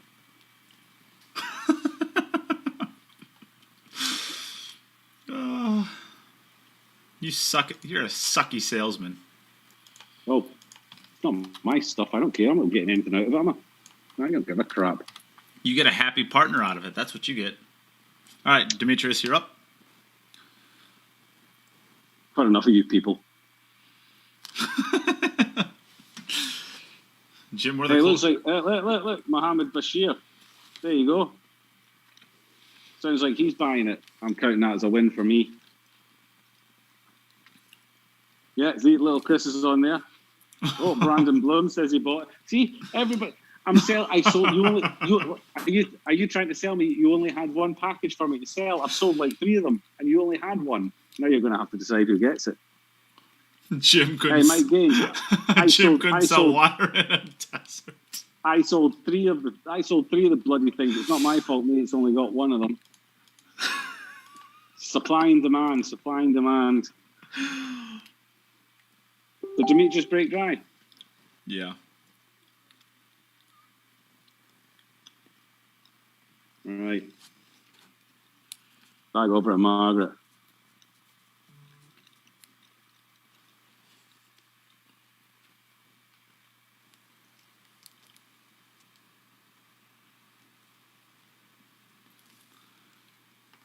Brandon, thank you, my man. Thank you, Brandon. There you go. I sold an unknown package to Brandon. You can send him anything now because. Guys, is it my turn? Yep, you're up, Margaret. Yeah. You could send him like an old pair of socks or something like that. Now I never promised him anything. I just said buy the package for $50, and he bought a package for $50. Send him a couple of pairs of socks and I don't know, a used piece of fucking master or something. You did say something about a surprise for Salotto. I think that's the only thing you remember. Oh yeah, there's a Salotto surprise in it. Yeah, the surprise is there's nothing in it. Oh, that'll be funny. You should do that. You should send them 2 packages. Send one just like a load of junk, like a day before you send the real one. Moscone Cup worn socks. Exactly. I will use the Moscone Cup. I'm crying a little.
So all that cheese talk, Jim, made me want to go get cheese. So I got some cheese.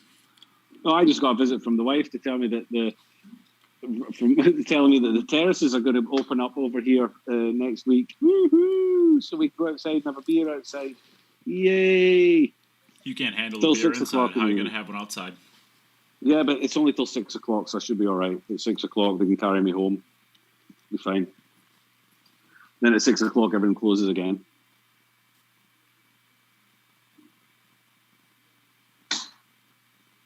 Have you really disappeared to get cheese? Yeah. You it's yummy. Disappointing man. Yeah. Well, I do smell like cheese and sadness. Cheese and sadness. Yeah. So Margaret is 4-2 ahead. They've both played 6 racks. So this is a big one. This will mean that she's got at least a sudden death in this match. If she wins this match, of course, she will be our group winner.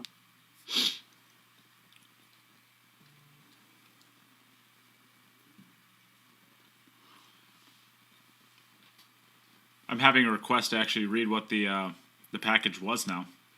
Bummer. Yeah, Brandon seems to think he's getting a signed cue ball by Tyler Steyer. Well, that's a very cute expectation. Yeah. But I promise you won't. What is in the package? The package was a Salotto towel, a Salotto t-shirt, a ghost aiming tool, a Salotto surprise, and a queued up t-shirt of your choice. $75 worth of gear. It's actually more than that. That's a lot of prizes. No? Oh, it's actually about See what I did there? No. Shut up. Shit, you suck. No, Brandon, you're good. The only thing I would say, Brandon, is you're going to get 2 t-shirts now. So let me know what your second one would want to be. Or you can just tell me a color and I'll just send you a couple things. Yeah, a big one. They're good for washing your car. Shut up, Jim. You love my apparel. You know it's comfortable. You haven't taken your hoodie off since you got it in 1984. It's actually part of me. It's like a second skin.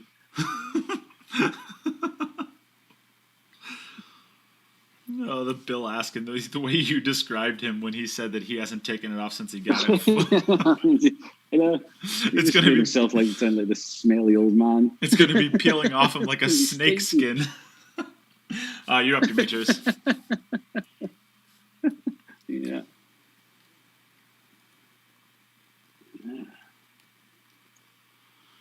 So Margaret has got at least a playoff in this. Anything that goes wrong for Demetrius or goes right for Margaret from now on in will mean that Margaret will win this group, which will mean that any of the other 3 players, if they want to qualify, are going to have to get to 19 and a pretty high percentage to get above Mieszko.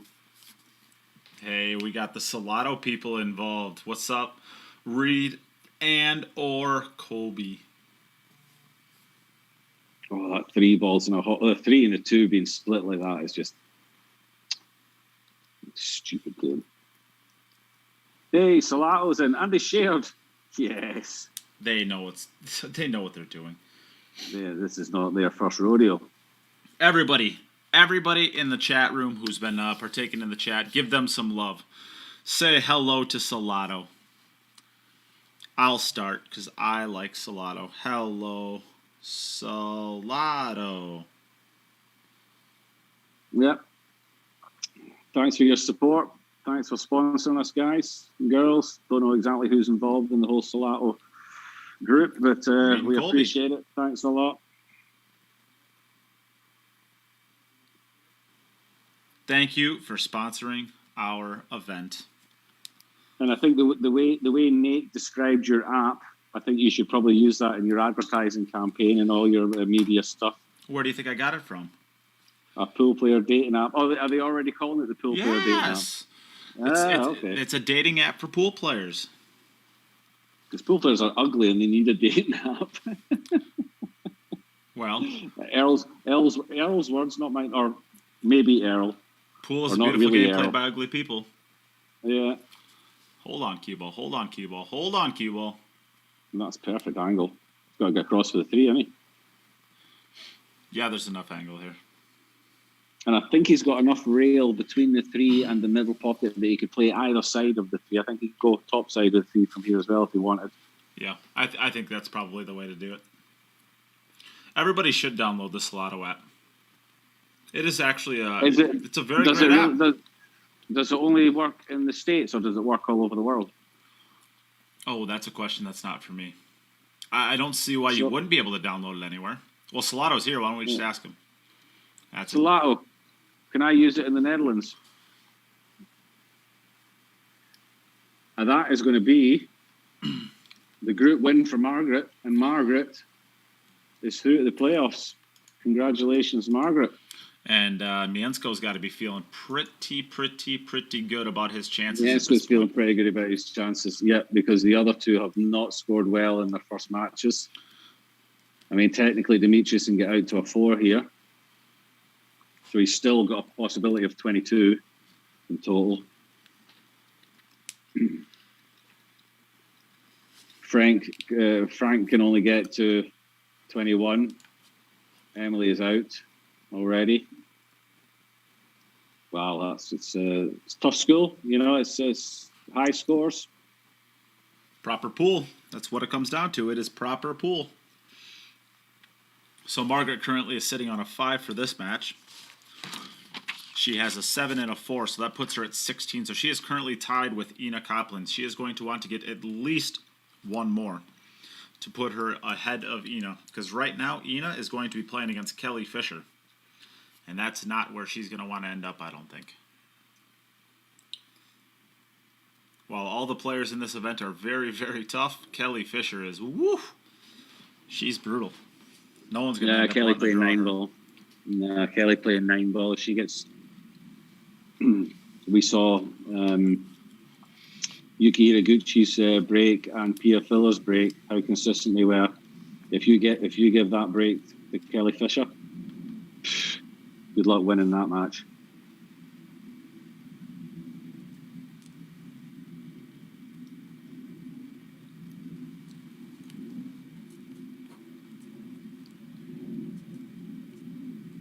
Salotto are worldwide currently working on language translations. Right, I'm going to give it a download and see what it's like.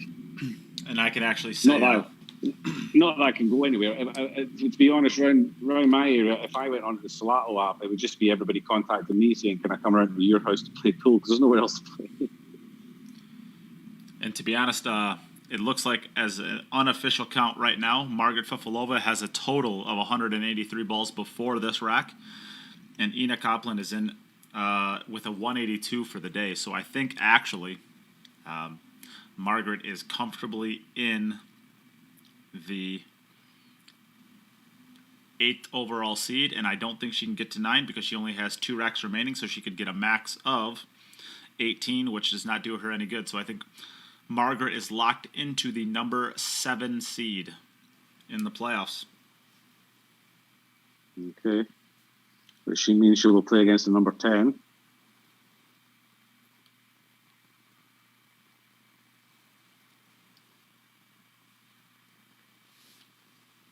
Well, that's a pretty cool thing Salotto said. They said, hey, Misty, if you do not find anybody in your area, let us know. We give the first person in any area to use the app a free annual membership. Get your friends going.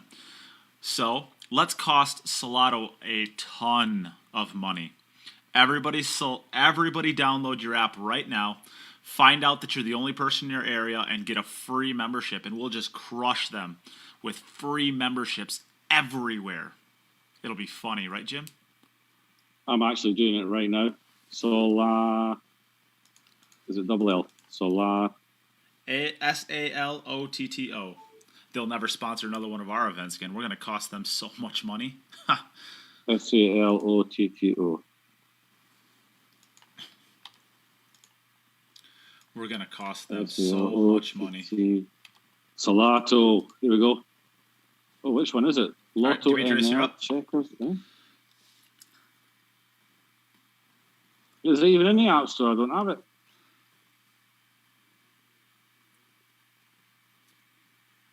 I've just put in Salotto. That doesn't give me it. Haha, Salotto. Now you have to give one to Steve Hall, too. And Luke Clark. Salotto.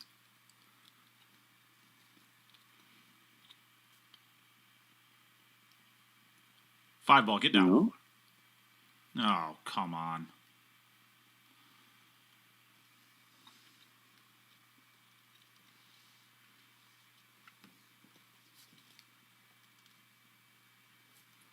That's there's so many balls that went off the jaws in front of that side pocket. It's just, this game is dirty.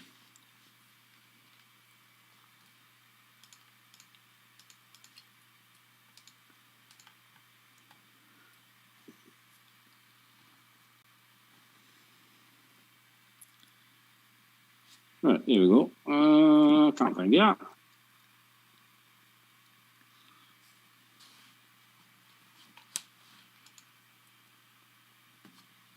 You have an iPhone or a Droid, Jim? iPhone.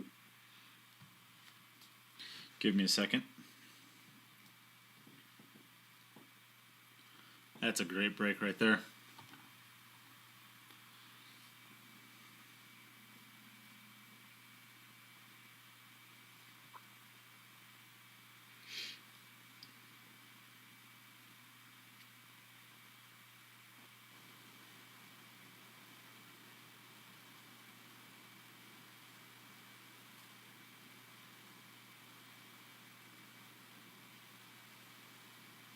There you go, Jim.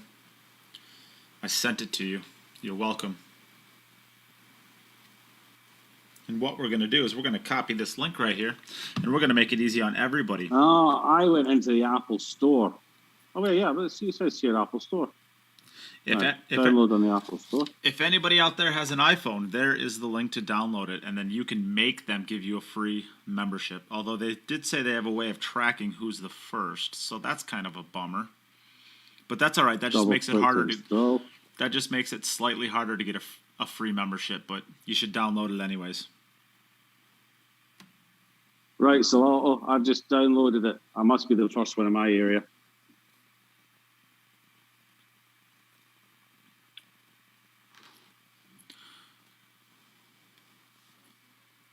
Open. If nothing else, just download the app to show your appreciation of them putting some money behind the industry and supporting this stream. It takes a lot of capital to do this, and there's a lot of people in the industry that don't give back to the game, even though they take a lot from it. So Salotto's doing what they can to give back to the game. Show them some love. Just give that app a download. Try it out.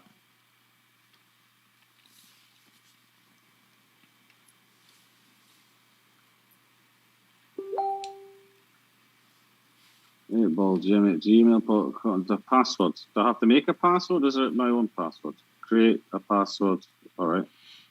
I think you have to use Nate is the best partner ever as your password, Jim. I don't think I will. I'll never remember that because it's just a bit ridiculous. Nickname. Oh, I got to put a nickname in. Oh, right then. What's the nickname going to be? It's got to be Clooney. Probably Nate's partner. It's your claim to fame. It's the closest thing you have to fame in this game, Jim. All right, Demetrius, you're up. I'll leave the nickname out. Phone number.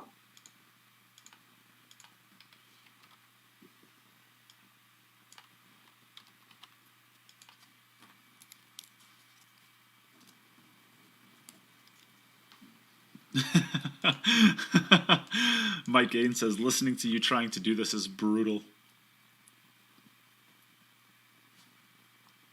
Oh, jeez. And now he makes balls in everywhere and scratches. Oh, I'm telling you what. This game is absolutely brutal sometimes. Just tell me I've got to put a phone number in this. Yeah, okay. It's only going to let me put an American kind of phone number in, but okay, we'll leave it like that. All right. Well, Margaret, I think we got you in now. So congratulations, you are into the Lil Chris playoffs. How does it feel? Thank you. Feels great. I played good the last match. Like the second one was more or less, but the first and the third one I played great. I mean, my goal was 7 out of 9, so I accomplished it. Pretty happy about it. Yeah. And what we can say now is we do know who your first round opponent is going to be. Would you like to hear it? Sure. You are going to be playing against Yuki Hiraguchi. Wonderful. So, I'm looking forward to it. Yeah. So that is going to be your first round matchup in the playoffs. Those are going to begin on the 29th. So you'll have lots of time to practice and get prepared for that matchup. And we also now know that, we don't know exactly who's going to be playing against Ina yet, but we're probably saying it's going to be Miensko or Frenk or Demetrius. So those are the 3 players that could be playing against Ina in the first round. So congratulations again, Margaret. We're going to be seeing you again in about a week. And Demetrius. Well done, Maggie. Demetrius, Yes. this game is absolutely brutal when you can't get a ball in on the break. It's Well, that's, you know what? I'll tell you what. Congratulations, Margaret. You played great, and I'm looking forward to seeing how you do in the next few rounds.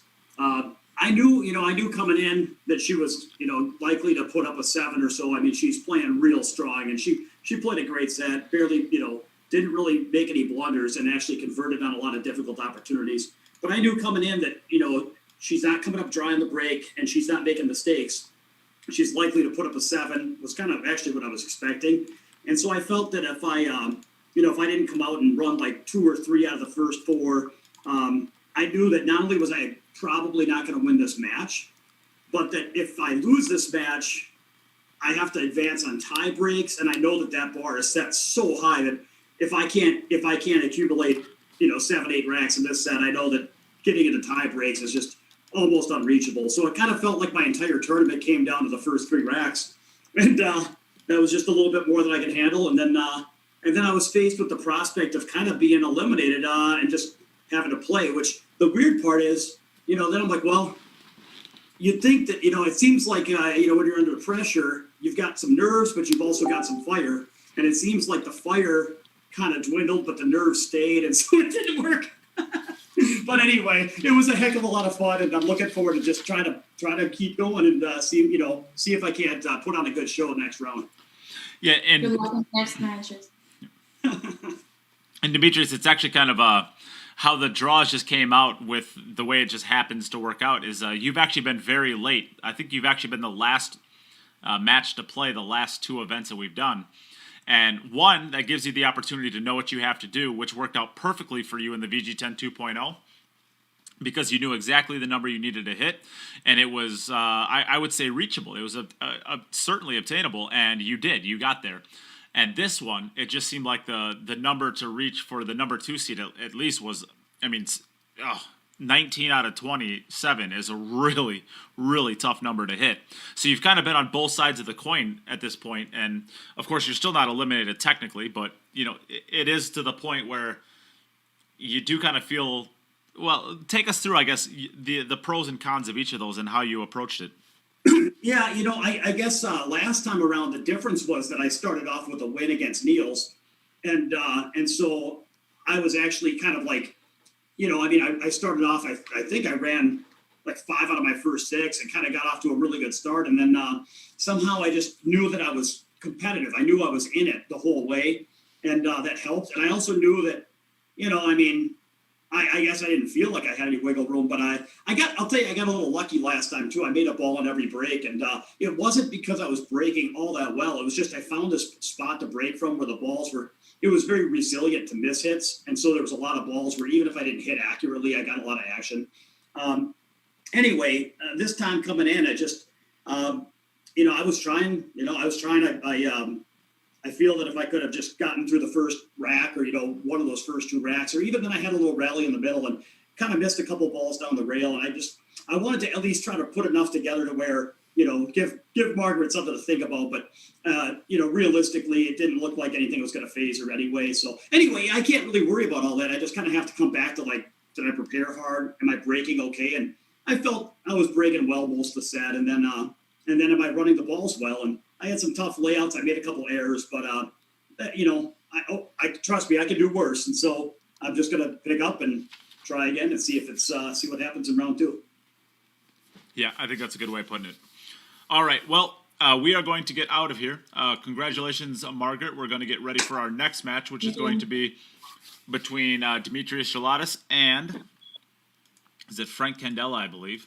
Yes, Frenk Candela. Yeah, Demetrius against Frank, yeah. So that is our next match. We still have 3 more amazing matches left today, and Frenk and Demetrius are going to be battling their hearts out. They still can technically qualify for the playoffs, so they're going to need a great performance out of both of them. So we'll be back in just a moment.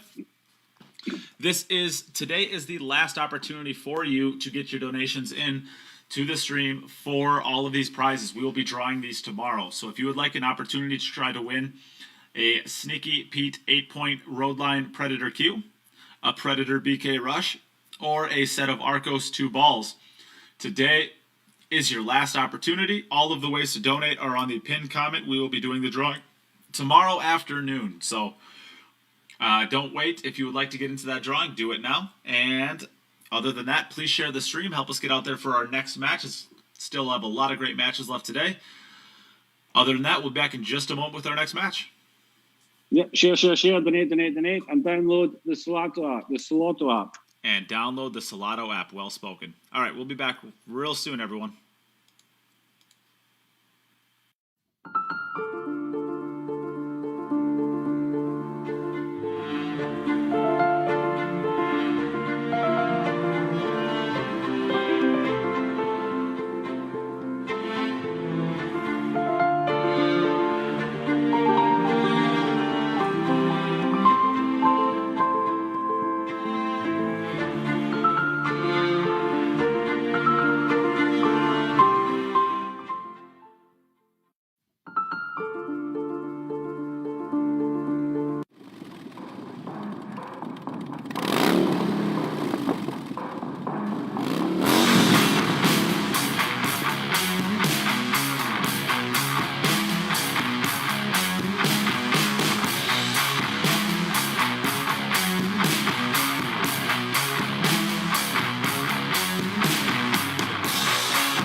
All right, we are back.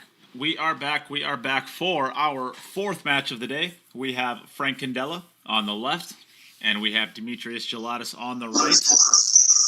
And we have an awful noise. I don't know what that was. We're going to be doing our best to get rid of that. All right. So, we are going to give the coin flip to Frenk Candela. Would you like to call heads or tails, Frank? Tails, thanks. Ooh. Yep. All right. You said tails? Hey, Siri. Flip a coin. Heads. It is heads. Demetrius, would you like to go first or second? I'll go second. All right. So then, Good luck, Frank. So then, Frank, you can get us started whenever you're ready. Alrighty. Jimbo, welcome back.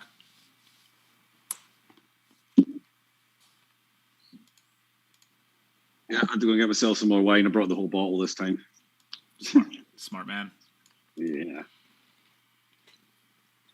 Did you learn anything while you were gone?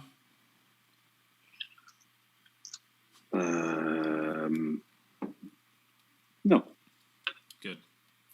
Always stay young, pal. Oh, shut up, you cheesy thing. What is it? Cheese and disappointment? Cheese and sadness. Cheese and sadness. No, Frank. Oh, it started off the same way. All right, Demetrius, you're up. And what we can say is Demetrius has a total of 18 racks remaining, and he needs every single one of them. Frank now has a total of 17 racks remaining, and he needs every single one of them. If either of them fail, or I guess if both of them fail, then Miensko Fortunski, who finished on day 1 with a 19 and watched the next 3 days of players pass him, putting him on the cliff of being eliminated from the playoffs, has now had 5 straight days of players finishing below him, which will secure him his spot. He's got to be feeling pretty good about his chances at the moment. Well, he needs he needs 17 for 17 and 18 for 18.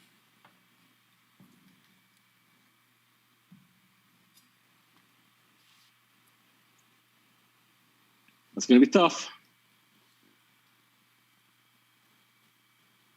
We've never had that many racks ran in a row. And we've never had close. We've had probably maybe 12. I think 12 is our highest we've ever had. I think a Fedor or an Albin did like a 12 or something like that at this one stage. Yeah, I think Fedor had Fedor at one point in time had 12 in the first VG10.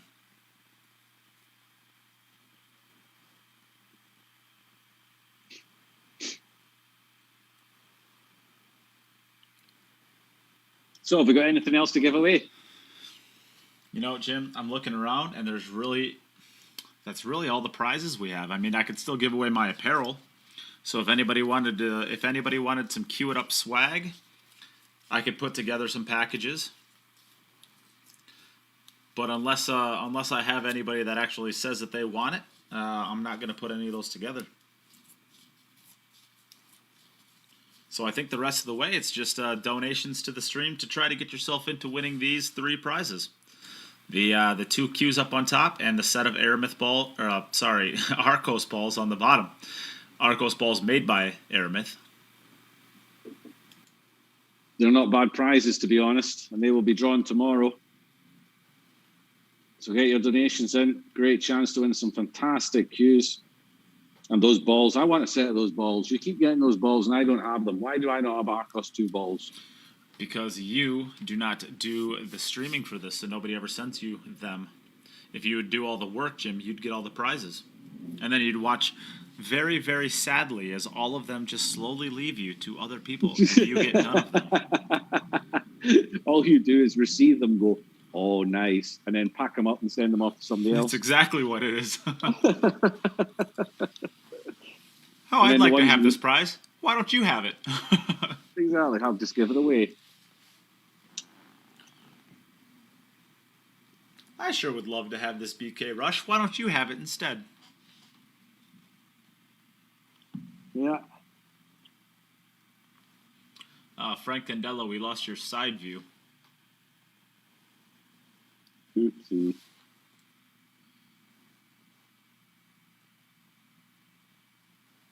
Yeah, completely. It's completely logged out, hasn't it? It's not even just gone off. It's logged out. That it has. That it has. Ooh, that it has. Holy buckets. Look at Kyle. Jim, look at Kyle. Look at him. Look at him. Oh, I left the stream. What am I looking at here? Hold on a minute. I was too busy when I was doing the Salotto stuff. Salotto. Kyle, what's Kyle done? Is he selling pickles? Kyle's going to donate 3 jars of pickles. Wow, that's a pretty oof. Well, I guess we're doing 3 more packages of what well, Kyle, since you're donating the pickles, what size packages do you want? You want 25, 50, 75 or $100 packages for those? You tell me, Kyle, and we'll build around it. Oh, get your pickles in, guys. Everybody loves a pickle.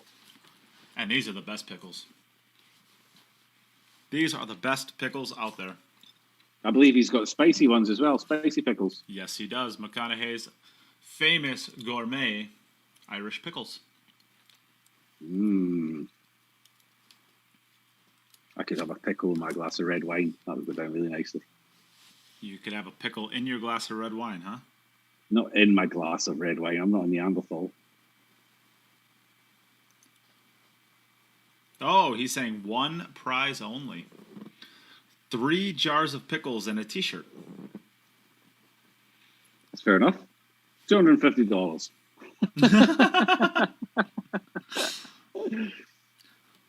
$60 value. He's going to do 3 jars of pickles and a t-shirt for a $60 value. So, all right, back over to Frank. We do have a match going on. So Demetrius starts out doing exactly what he needs to do.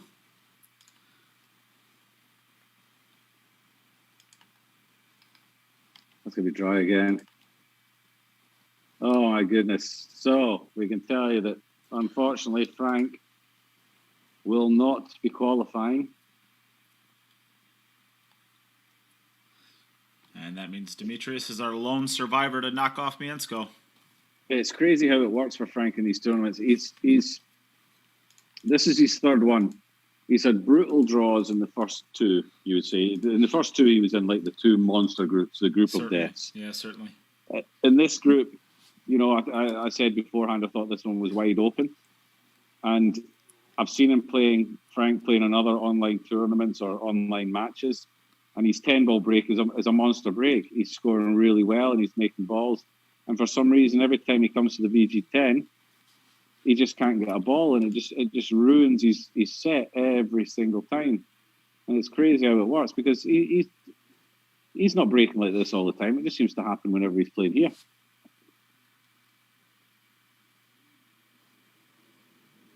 Oh, it's a cruel game. Oh, okay. So Kyle doesn't want to do it as a he doesn't want to do it as a package. He wants to do it as a raffle. So, well, then there you go. Tomorrow you're going to be able. So all of the people who donate today are going to be entered into the drawing, or from here on out they're going to be entered into the drawing. Kyle, you tell me.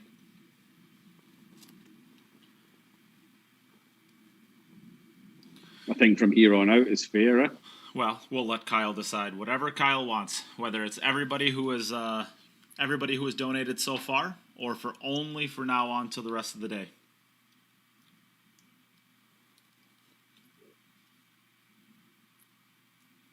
Here on out. All right.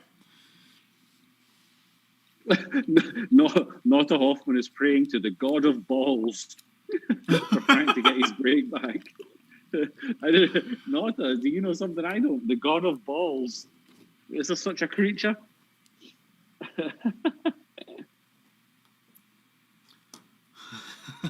Sounds like a good time. All right, so it is a great time.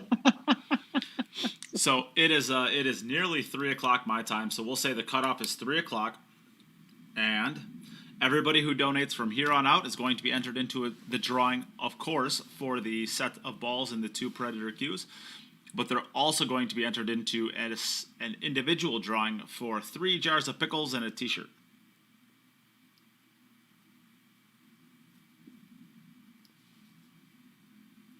The god of balls. That sounds like a horrible job to have. It sounds like it kind of sounds like you in college, wasn't it? Come on, Jim, that was funny. You know it. No, really. No.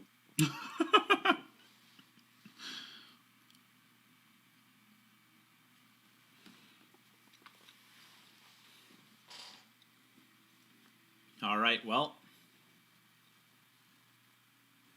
But I do think he said on the thing that it would only be for shipping within the United States. Correct. So he won't be shipping outside the United States. I tell you, get your hands on some of these pickles. Apparently, they're great. They're amazing. And unfortunately, it's a matter of cost, but it's also just a matter of shipping.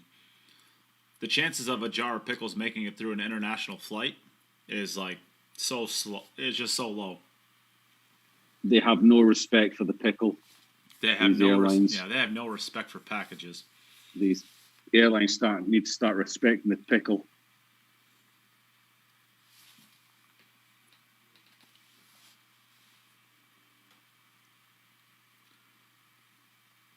Well, there you go.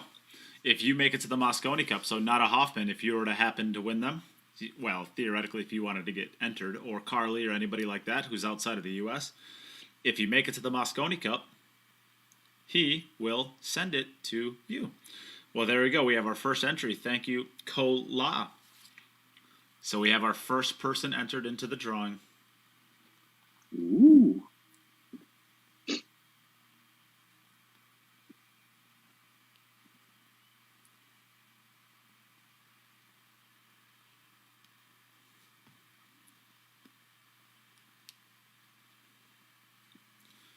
Wow.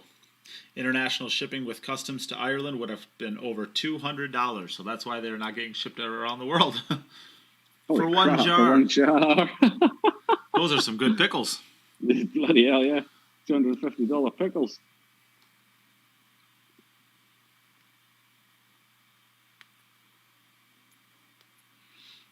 Well, don't you worry about the jar of pickles, Nada. Those aren't getting back to Germany. We'll eat those at Mosconi Cup. Yep, come and sit beside me, Nada. I'll munch on your pickle.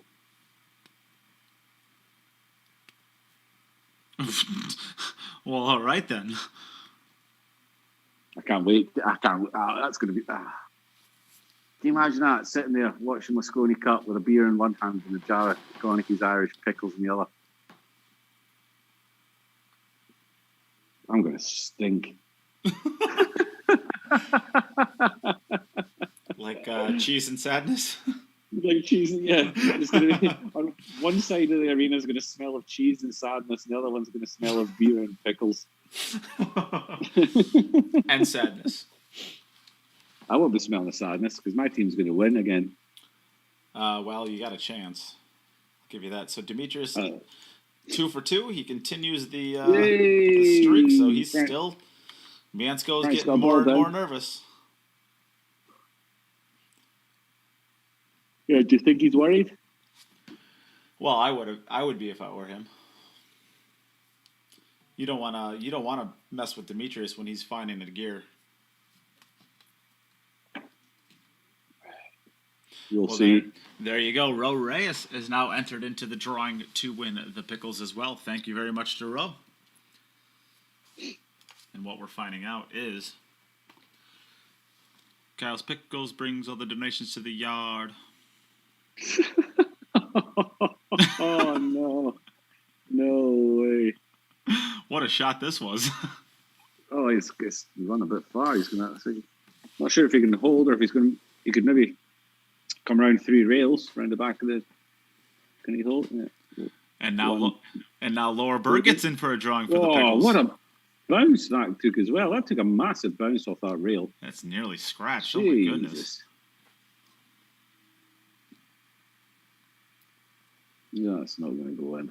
Oh. So frustrating for Frank. Feel bad for him. Feel really bad for him. All right, Demetrius, you're up.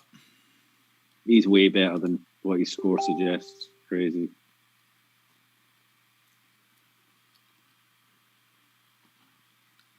I'm not entirely sure. I'm going to check it, but I'm not entirely sure before I say anything.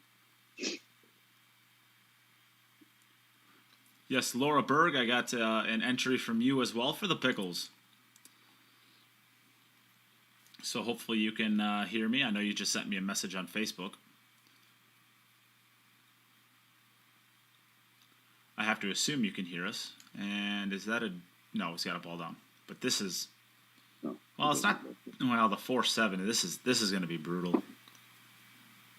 But the 4-7 combination is available.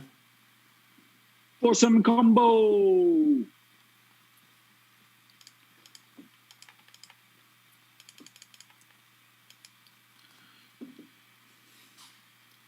Yeah, I just looked up. Frenk Candela has a Fargo of 721. It's pretty strong. Pretty strong, and he can't get a ball in on the break, or he can't get a proper run at these tables. Yeah, he's currently 3 out of 12. That's just. In this format, it doesn't matter if you have a Fargo of 799 or 3,000. You can't make a ball. You can't make a ball. You can't get an opportunity. Yeah, crazy. Yeah.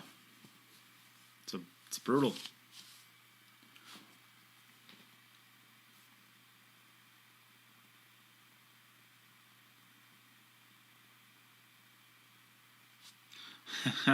$20 for a great pool and $60 pickle package. There you go. Get your pickles in. You got to get your pickle package.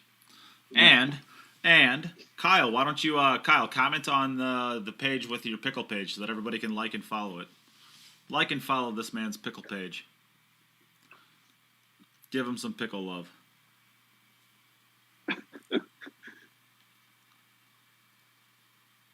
For anybody who doesn't follow along with our streams regularly, they're probably like, "What the hell are these guys talking about?" No, what's this? I know. I just scrolling through Facebook and I saw these guys playing pool, and I went on there and they're talking about pickles and cheese and sadness. Sadness. These crazy bastards. I tell you, we're like Marmite. Do you know what Marmite is? I don't. Do you have that in the USA? It's like a spread that you put on a sandwich or on your toast or whatever, and it's it tastes like meat kind of thing, but it's a kind of a gooey, treacly spread, and you either love it or you hate it. And I kind of think that's what we are. We're like Marmite. Some people think we're amazing. Other people probably think we're complete and utter idiots. Yeah, and I think the spread is not 50-50. No, it's not 50-50. No. I think we're probably losing. I think we're on the tough side of it. Yeah, we're on the tough side of that one. Oh. Congratulations to Mieszko Fortunski. You will be our number 12 seed, and you will play against the number 5 seed, whoever that will be, whoever that is. All right, you're up, Frank. I am more than willing to do some apparel packages. It looks like there's a couple people out there that want them, so I can certainly do that. Why don't? How about I do I'll offer 2 packages. I'll offer 2 packages. I'll offer a $25 one and a $50 one, and I'll do 2 of each. And what I'll do is the $25 package. I will do a T-shirt, and I will do a tube of Predator chalk, and a Cue It Up patch. So it's $40 worth of gear for a $25 donation, and we'll do 2 of those. And a $50 package, we'll do a Cue It Up hoodie, a patch, and a tube of Predator chalk. Gotta get a hoodie. These hoodies are good. Yeah, the hoodies are great.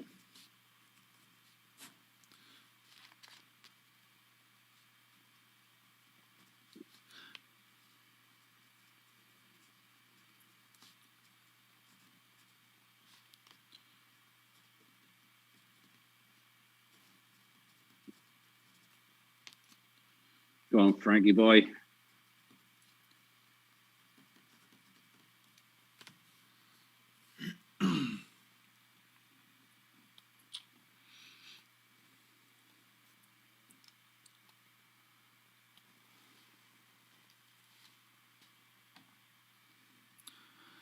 So he should be good here. Just doesn't want to get too greedy on his position on the 8-ball.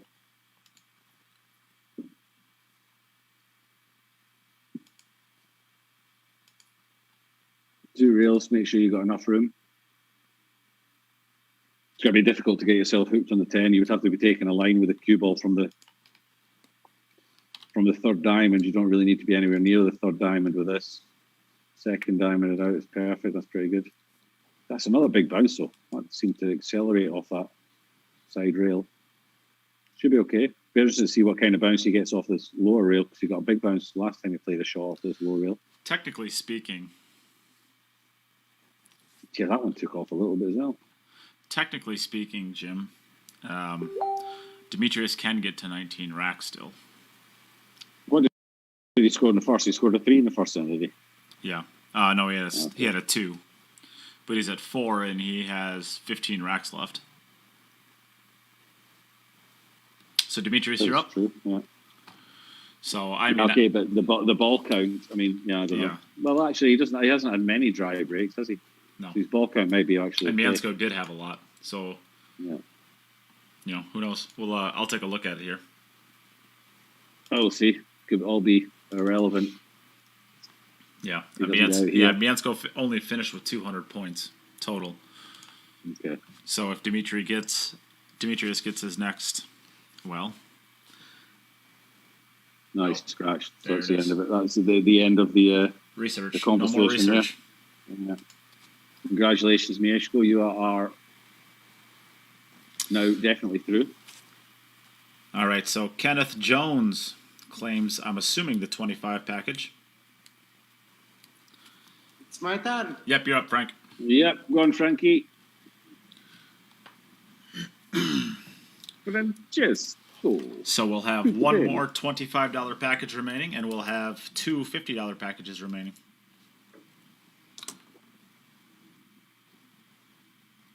Come on, get a ball down. 7 balls. There we go. Giving stuff away, you are. And there's McConaughey's Irish pickles. Make sure to go over and like that.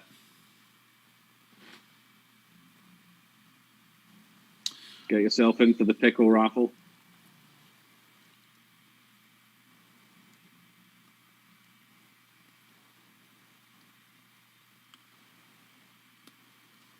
I guess all the people that go in for the pickles are also in for the cues as well.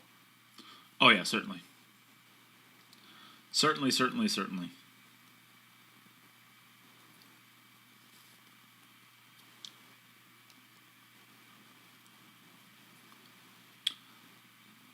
Ro Reyes asks if her her donation can be counted as one of the $25 packages. Sure, why not? I'll add a third. So Ro gets the second one.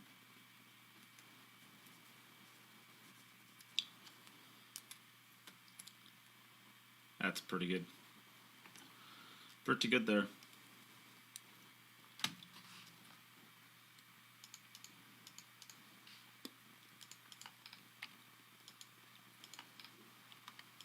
Frank's flowing now. See what he can do when he makes the ball on the break. All right, so Demetrius is up.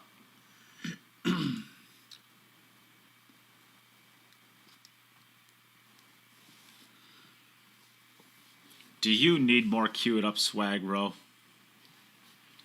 was going to say, Ro, do you have any of your own clothes? Or do you just walk around all day? You just walk around all day wearing queued up stuff. She's basically one giant queued up billboard at this point. Yeah. You want to get yourself like gym trousers and stuff like that made. You know, tracksuit trousers and sweatpants and stuff made up with queue up on them. So your fans have got the full gear when they go out. You know, poor old Ro and that, they're just sort of walking around in their underwear and a t-shirt or a hoodie at the moment because you haven't got any queue up sweatpants for them. Jesus. Well, to get some sweatpants made? Who out there would like some cute up sweatpants? Nate will get on it. Get some sweatpants made. That actually doesn't sound like the worst idea you've ever had, Jim. I was going to say you could get these what were these? The girls used to wear these little shorts with what was it that was written on the bum on the ass of the shorts? Probably Love. No, there was a brand name or something like that, Juicy or something like that. Or what I want to know is why are you looking at women's butts? Aren't you a married man, Jim? Listen, I'm a big busted. Hey, listen, I've got a car in the driveway, but I still look at other magazines and see what other cars are out there. Oh my God. I don't. I'm very happy with my car, and I'm never ever looking at another vehicle on any lot ever, Jim. No, there you go. Right, nothing wrong with looking, nothing wrong with window shopping, you know. But anyway, back to my point. You could get some of these shorts made with the Q Up 10 ball logo on the bum. Sure, all the girls would love wearing them. Pervert. No, nothing perverted about it. I'm a fashion guru. I know these things. So you're telling me, so really what you're telling me is you want to see a 10 ball on my bum in Vegas. Is that what you're telling me? No, because you would look ridiculous wearing them. Oh, what if I have a really nice bum by then? Unlikely. And still, not happening. You're being a bit creepy now.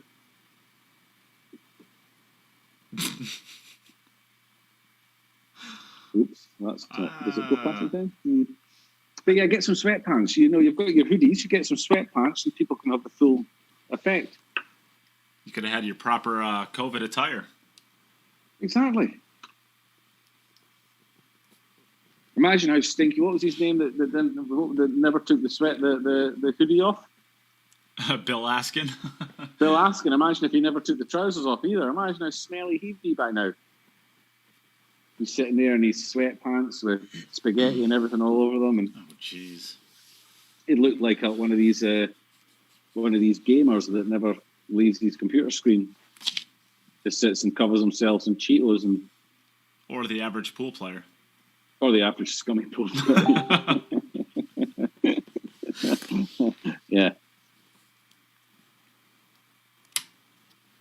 I'd take a pair. I like sitting around the house in my sweatpants. And who the heck would ever send you a free pair of trousers, as you call them? You got to pay double for the products. And I will, happily, if the quality is there. Oops. Oh, no.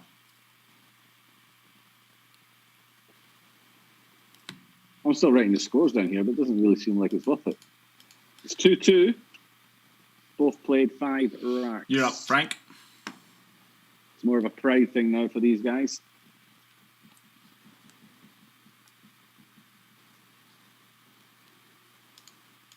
What else could you do? Queue up.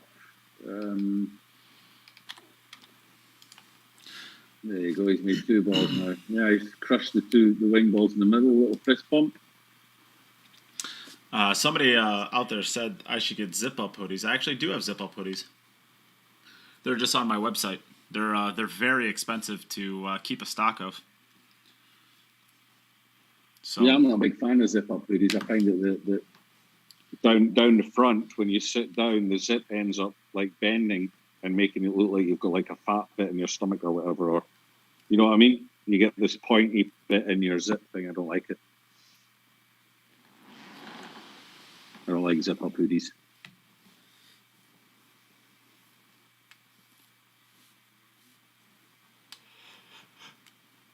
But you could get like, shorts, you know, the Q-Up logo and the shorts. So many possibilities, Nate. You're not making the most of your brand.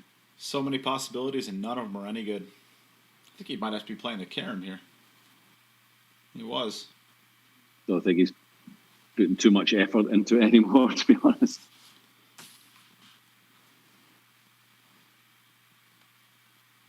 Well, he better be. There's a betting line in Vegas still. We got to maintain the integrity. All right, you're up, Demetrius. That's true. That's true. I don't want to get a call from Mandalay Bay yelling at me for... Talking about betting. 1.5 over under. All right, I'll take the under. I'm at 18. I'm starting to claw my way back into this. Is it 18? And you're taking the under. All right. Yeah, this might be the perfect time for me to lose another one and get back up to 19. Yeah, these two are both going to start breaking like monsters. I'm so confident. I'm taking $2 on this. $2 on the under. Boom. Both wing balls. I told you. These Oh guys my god! Look how. Oh my Oh, god! what a sick break. What the hell is that? Oh, that's just stupid. Well, there goes He my makes winning 2 streak. balls. Well, that's your $20 now. Look at that. What a sick break that is. He's hit that. He's made the 2 wing balls, and you'll be thinking, yes, finally, I've hit a good one.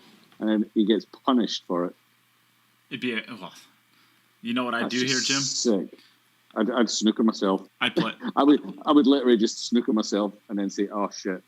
I'd play safe. You could lock him up on the bottom of that 6 real well. Yeah, I know. That's what I'm saying. Just snooker myself. Yeah, good luck with that. Good luck with that, ghost. Shit. It's what just a stupid game. It's just a torture. It's just torture. I don't even know why we play this game. Gotta drink more wine. There we go. Well, there you go. Lil Chris has a question for you, Jim. I'm not on the stream. I'm not on the chat. So what's he asking? Let me see. There's probably something stupid to do with singing or something like that. I don't know, something ridiculous.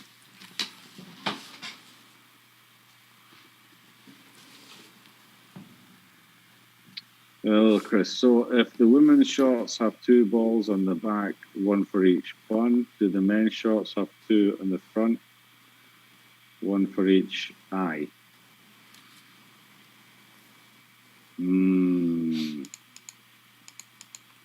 See, I'm not the sick one here.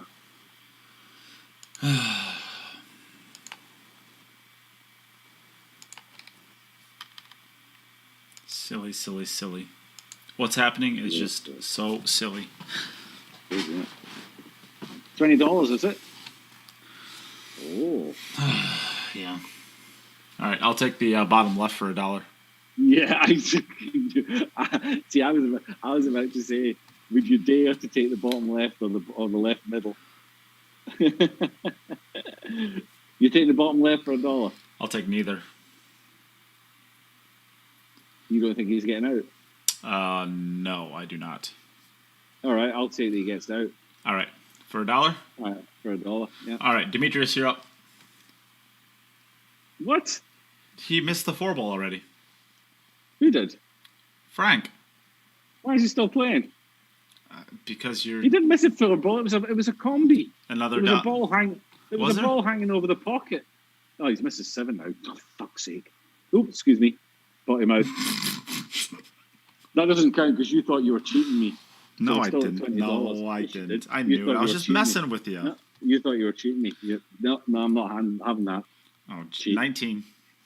20. It will be after our next bet, but right now it's 19. All right, 19. Over or under? Over or under 1.5. Under. Demetrius, you're up. You're taking it under. Under. Yeah. And what we at? 19. 19. $4. What was the question? You're under 1.5 for $4. $4. Okay. Ooh, come on, Demetrius. Get those 2 balls in again. $4. Get in. 1. He's got 1. God damn it. Stupid game. Back to 5th. Stupid. Everything's going wrong. It's been a crap day. You smell of cheese and disappointment. Sadness. Cheese and sadness. Yeah, you sound really sad.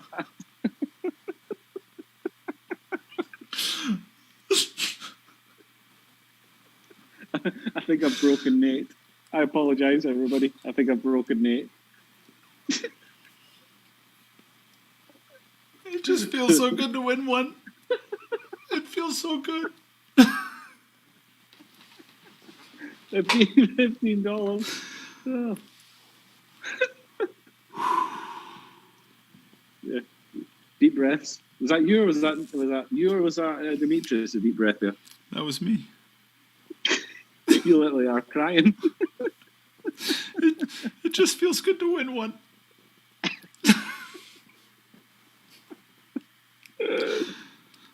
Eric Cross comment.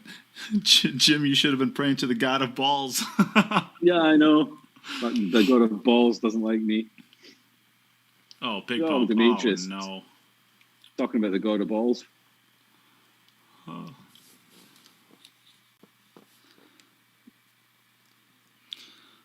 Right, $1 he slopped something. All right, I'll take no. You say no. All right then.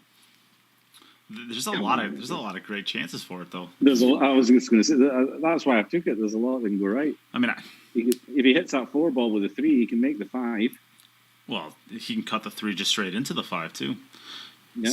And if he does that, his cue ball could go up and kick the 6 ball in. Oh, and fluke something. But he misses a 3 altogether. Oh, you turd. $14.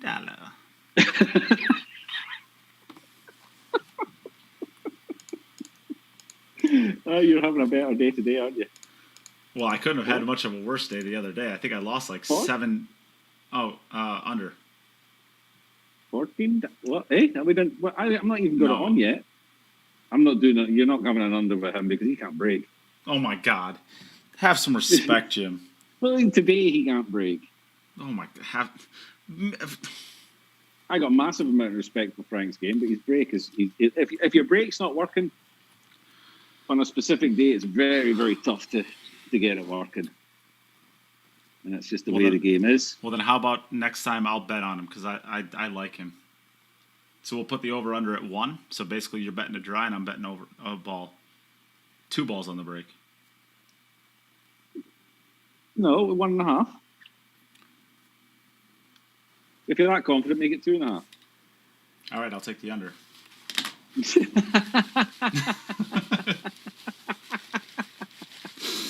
I don't like him that much.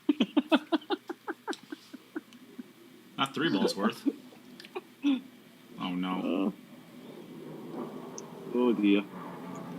I mean, to be honest, these guys, I mean, they're trying, but not really trying anymore. And all right, Demetrius, you're up. Right, 1.5 over under. Under. $2. $2 under. $2. Come on, Demetrius. And we are knotted up at 2-2 in this match currently. That doesn't matter. We're at 14. That's true.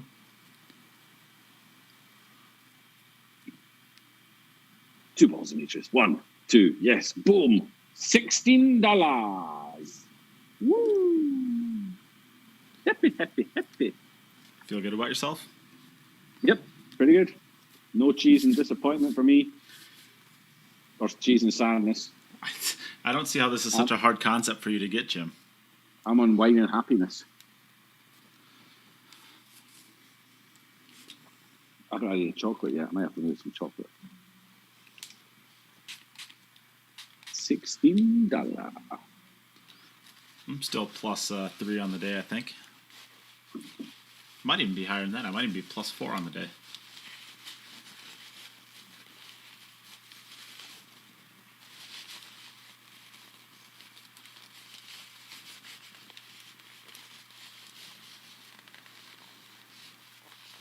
Pretty open rack here, really. I think if it's just a stop shot on the 2, be on the 3, then you can just float back middle table for the 5, back up to the 6, join the dots.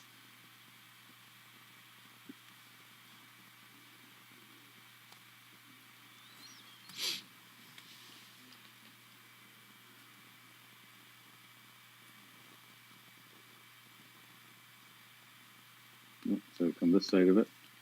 So, Jim, you We'll think have to play the 5 in the right-hand centre now. So. Who's the best Italian player, you think? You think it's Frenk? The best player in Italy. Yeah. Delino, Frank, someone else. Who do you think? Well, you've still Corriere is good. Daniele Corriere, I think it is. Corriere. is one of the top guys. Fabio Petroni can still hit a good ball. It'll be those two at the World Cup of Pool, Petroni and Corriere. I would say probably Daniele Corriere is probably the number one Italian at the moment, yeah. All right, Jim, over under 1. So 1 is a 1. push. Under, yeah. You can't wait for him to break and then say it. I wasn't even watching. I was still at Demetrius. Tough. The balls were already moving. He was he had already. I wasn't watching it. Oh, it doesn't matter. He had already missed both of his wing balls at that point. Oh, 16. 17. 16. 17. All right, Demetrius, you're up. Over under. 1.5. Under. $4. Oh my God. Okay. Oh, come on, Demetrius. Give me 2. 4 big bucks. 4 Benjamins. 1.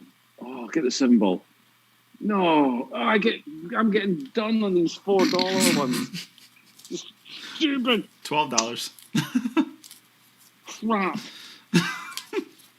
$12. I'm down to a dozen.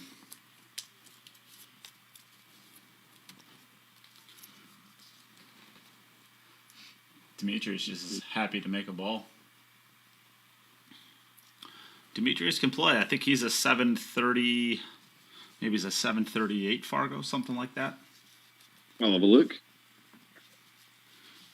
730 to 740, somewhere in there. Demetrius Jelatis. Zook. 734. Yeah. I'd give him the 8. And he would give Happily take it. Give you the biggest beating you've had. Oh, no. Nothing's going to do that. Oh, no. Is he from Wisconsin? Minnesota. Minnesota. Not far away, is it? Well, it depends where you're at in Wisconsin. My state is probably as big as your country. I would guess so. Many people you got in your state? All right. So is this, many people in Wisconsin? Are you still keeping track of score? Kind of. Frank's got 2 and Demetrius has still got 1 to go. Yep. 1.5 over. Oh, he's scratched. Scratch. I'll take a scratch. We'll take a pounding when I see you. Okay, we've got 1 right left. How many population of Wisconsin? Oh, maybe 5 million. Okay. 4 to 5 million, I'm guessing. Here in the Netherlands, you're like 15, 16, 17 million, something like that. But 5 million, that's about Scotland. It's about the size of Scotland then. Scotland's got about 5 million. 5.8 million in Wisconsin. Sorry? 5.8 million, almost 6 million. Yeah, that'd be about Scotland. Yeah. All right, you're up, Demetrius. Go on, Demi. So 1 rack each left. And we are officially in overtime with this match. 2-2, is it? Yeah. Yep.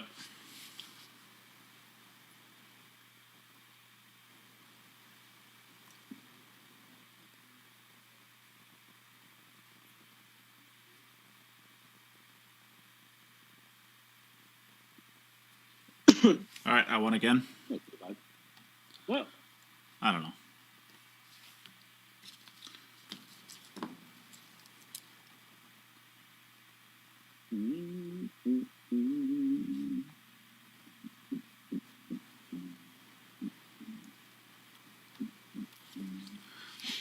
All right, so this is a pretty nice one. It looks like the 1 ball will pass the 3.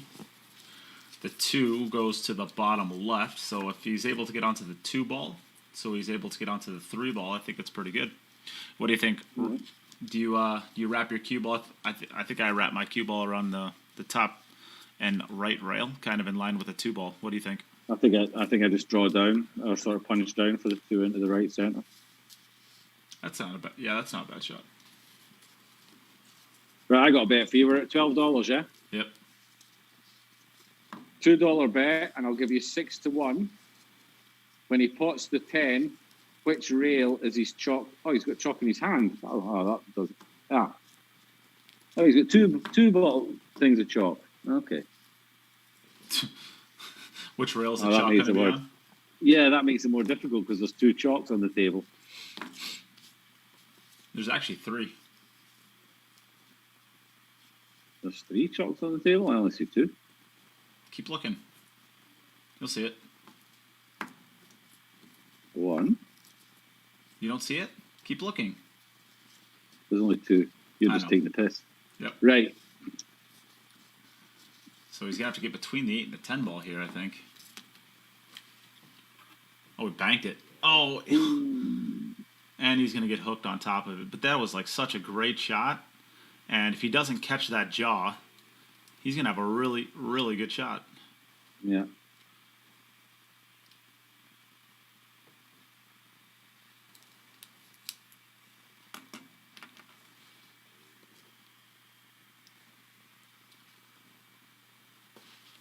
So who do we got? Who's the matchup after this? Must have Frank and Emily. Emily. Emily against Frank. Yeah. Oh, you touched the white. Yeah, Oh, correct. I saw it pretty clearly as well. Right. that's weird. You don't see that happen very often. Frank, you're up. Don't see that very, So he's going very to often at he's all. going to end up on a 2, and we go to Frank. And Frank, Yep, crazily he's enough, has this to win the match. All right. Over under 1.5. Under. $2. Under. Under. $2. Go on, Frank. 1 ball. Get the 5. Go on the 5 ball. Oh, it's going to be under. Yay. Oh, what a nightmare. $10. Yay. It sucks. I'm starting to smell a little bit less like sadness all of a sudden. It's still very cheesy. Still plenty of cheese. I had some cheese earlier. Yeah, I had as well. I had a load of cheese on top of my spaghetti. Ooh, that sounds kind of gum. Ooh, that ball almost jumped out of the pocket. Wonder if Frank knows that he wins the match if he runs this. It might be worth just concentrating for 5 minutes.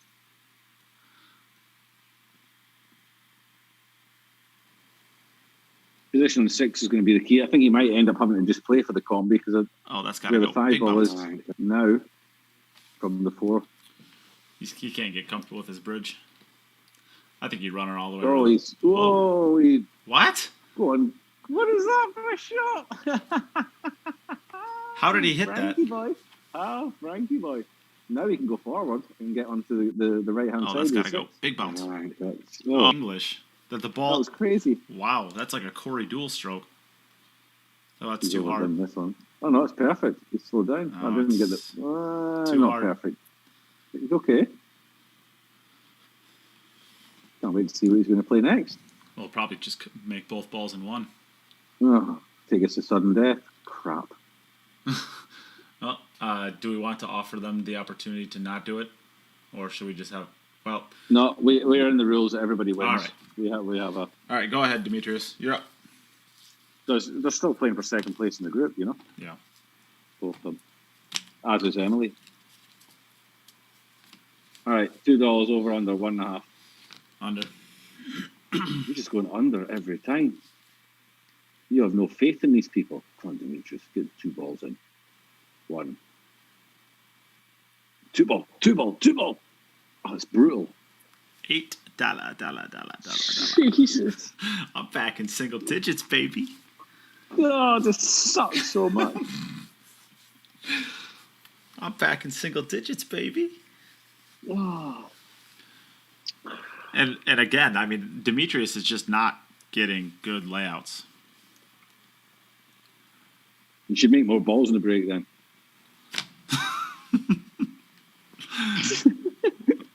We're chopping you up, Jim. That's what we're doing.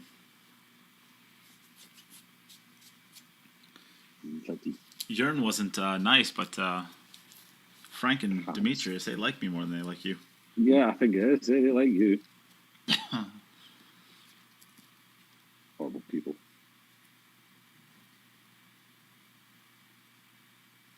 Not impressed. Eric Cross says the god of balls, Jim. You just gotta worship. Balls. We'll worship the balls, the god of balls. So we are in overtime, I guess.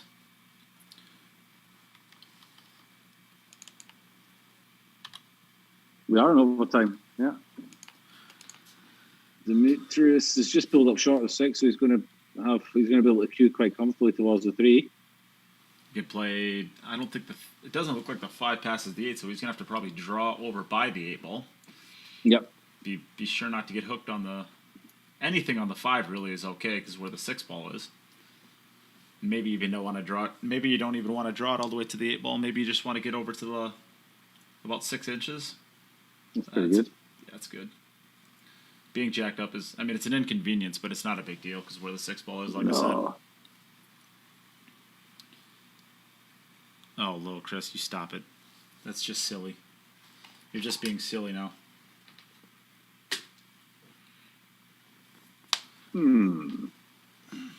So I guess we still have some packages if anybody wants them. We have the $50 package. It's going to include a hoodie, Predator chalk, and a queued up patch, as well as 10 entries into the raffle drawing for the Arcos balls, the Predator BK Rush, and the Predator Sneaky Pete 8-point road line Q.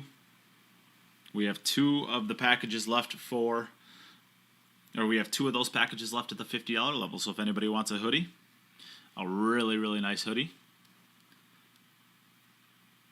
that's available. Just give a gentle reminder for that. The hoodies are goodies. This is pretty bang straight on. You might have to just draw this straight back. When he didn't get into it. That's a bank shot. Just draw this straight back. Oh, wow. Hey, what's that rubbish? Who was that idiot I was listening to? I don't know, but he sounded really dumb. Sounded like Darren Appleton. Yeah, the famed Irishman, Darren Appleton. Yeah. Is he the most famous Irishman in Irish history, you think? It's certainly the most famous one that's not actually Irish. Yeah.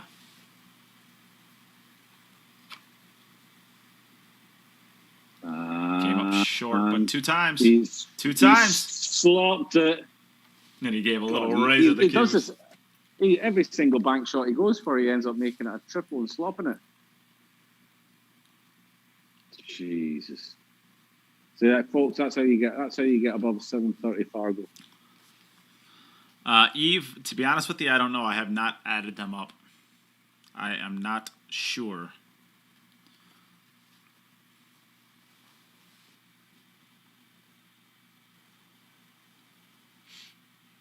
Nicely done there. And Demetrius went second, so this is for the win. And this is very true, I believe. No. Certainly.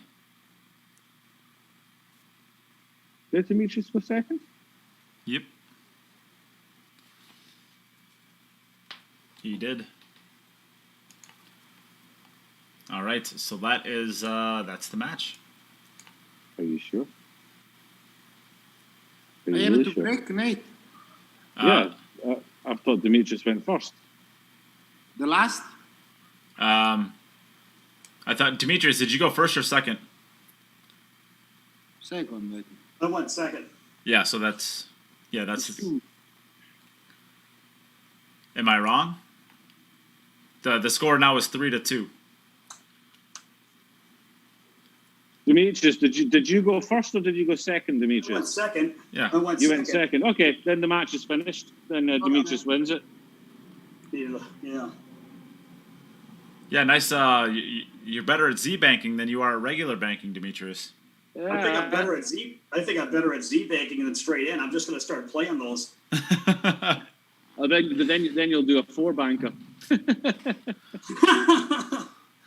Yeah, all right.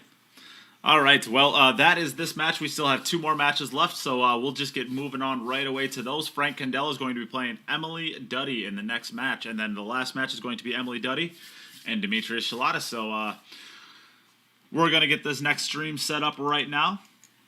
It's not too late to get your entries in for this BK Rush, Predator 8-point Sneaky Pete Road Line Q, and the set of Arcos 2 balls.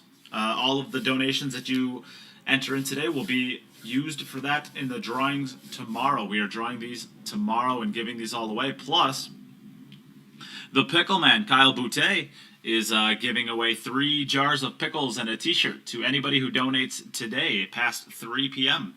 So if you would like to try to win yourself some pickles or any of this gear, you can do so by donating to the stream in any of the ways you see on the pinned comment on Facebook and on Twitter. I mean YouTube. So, we'll be back in just a moment with our next match. Don't go anywhere. Share, share, share. Donate, donate, donate. Get your pickles in.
Yeah. Yeah, let's do this. It is really good to dust the rust off. When you guys said that, you're like, I mean, a year and a half without a tournament. That's I went a long 15 time. years. Yeah, 15 years competing like every month. So it's like, it's a dramatic change. But yeah, I'm having fun. It's a great event. So Yeah. Well, we appreciate you playing, and we are back. We're back here for this match. So, Emily will give you the coin flip. Would you like to call heads or tails? Did you say Emily or Frank? Emily. Oh, I'll call heads, please. Hey, Siri. Flip a coin. It's heads. Would you like to go first or second, Emily? I will go second, please. All right, Frank. Ooh. So you get us started whenever you're ready, Frank. Good match. Good match. Good luck. Good luck, both. Play well. It's, Right then. all right. So here we go. Let's get this Over match Frankie. underway. for his last match. That's 5-ball. Yeah, baby. Easy game. Easy game. So what's going on in the chat? I've been ignoring the chat for the last. Let's see if anyone's having a bit of fun in the chat.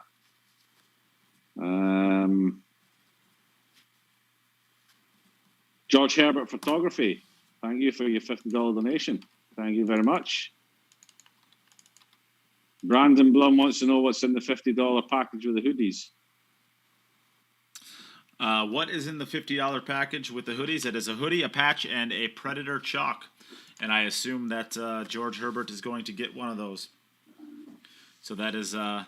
So George, we'll get you in for that. And George, will you also have a patch on the way as well for a patch that you purchased before? So, all right. So over to Emily. Yep. So this is Emily's first attempt.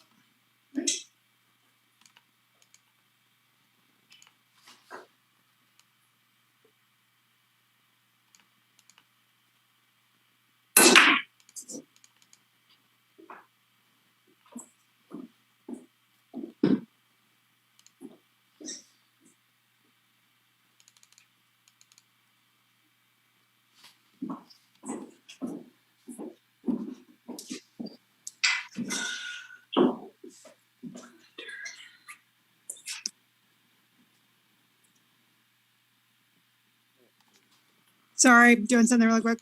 You're good. Beep.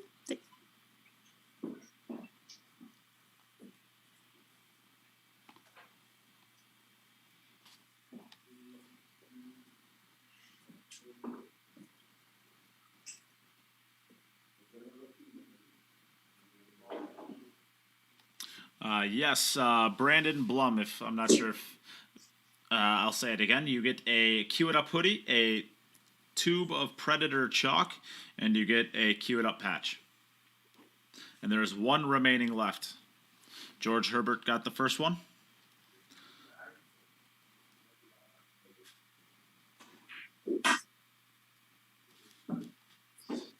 So Emily's got a nice spread here. Better break than she was getting in her first set.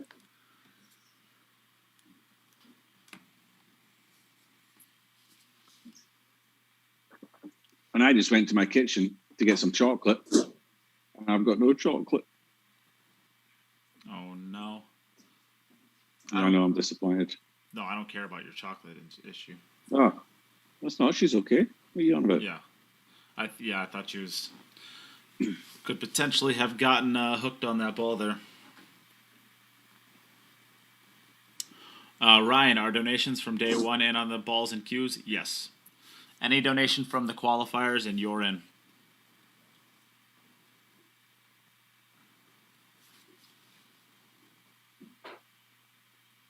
So 5-ball, just come forward. Pro side of the... I'm not sure what that is. If it's a 6 or a 7. I think it's a 7. It's a 7. And there's the Irish Pickles. Everybody go over and like the Irish Pickles page for donating a prize that they did not have to do. So thank you, Kyle. Thanks a lot, Kyle. You guys can win some pickles today if you donate after 3 o'clock about an hour ago. You're going to be entered into an exclusive drawing for some pickles. Oh, get in. Oh. All right, Frank, you're that up. One just stays out. Yep, you're up, Frank. Yes.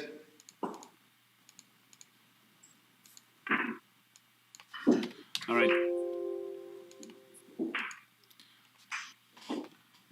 So what are we at right now? We at $8, Jim?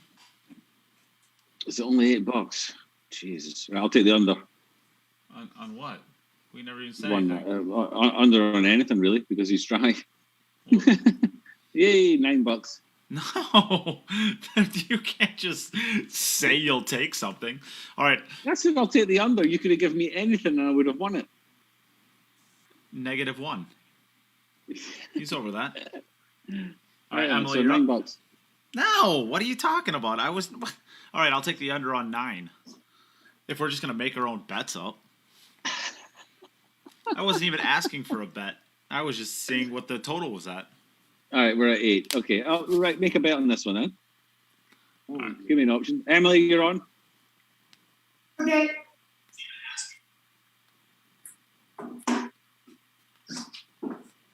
Go on then, Nate. Let me hear it. Over under 1.5. 1.5. I think she's switched her rack now. Under. I think she'll get 1. I think she'll make the wing ball. Oh, well, under is still good. $9. Come back, baby. Come back. All right, over under 1.5. You up, Frank? Under. Be a man. Do the right thing. Under. I think I'll make 1. 1 ball. $10. Oh, don't do $10. Double figures, baby. I'm winning it back. Yippee. Okay, I get to choose next time. And I will piss my pants when you say under, and she makes 3 balls. Oh, jeez. Found the window between the 8 and the 10. This looks good. 3 balls sitting in a nice spot. Just a stop shot here. Whoop. 2 rails maybe towards the 4. I would certainly assume so. And then around the back of the 7 for the 5. Something like that. See, we can call this game when we feel like it. Let's not get carried away. We still don't know what we're doing. No, we get lucky most of the time. Neither one of us are making the playoffs. Yeah, I can't keep winning money out of the own tournament. That's wrong.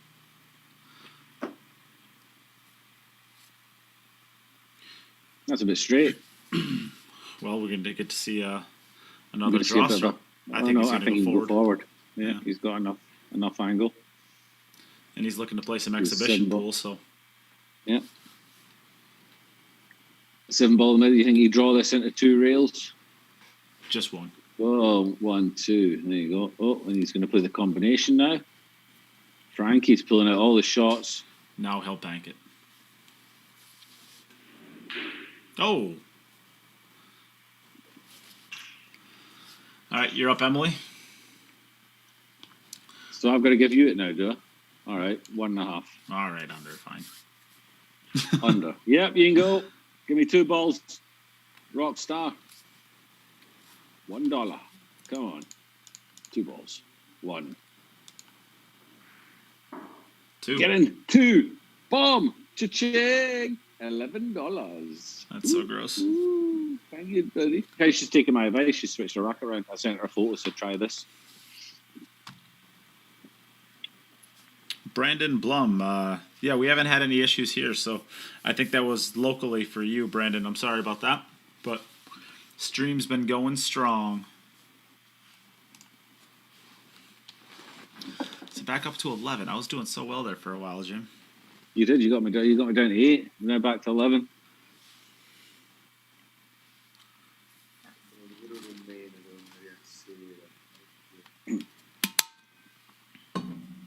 Come on, the billiard bombshell. So you get out a couple of racks here.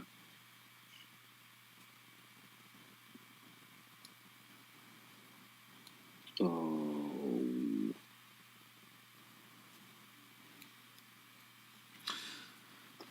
Back over to Italy. Mr. Candela. All right, Nate. We're in 11. Okay. Over under 1.5. All right, under. Under. You got no faith in these people. Go on, both of them. Oh, yes! my God. That's so good. Well, I'm happy. I don't care. I'm just happy. $12. No, you're not. You're sad. You smell the cheese. Woo! $12. No, I smell of cheese and I'm sad. Difference. $12. Whoa. Getting back into it now.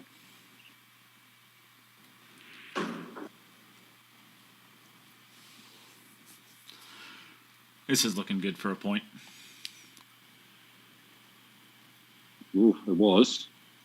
It is. Oh, it's spun down nicely. Just $1. He says he gets what's out. he doing?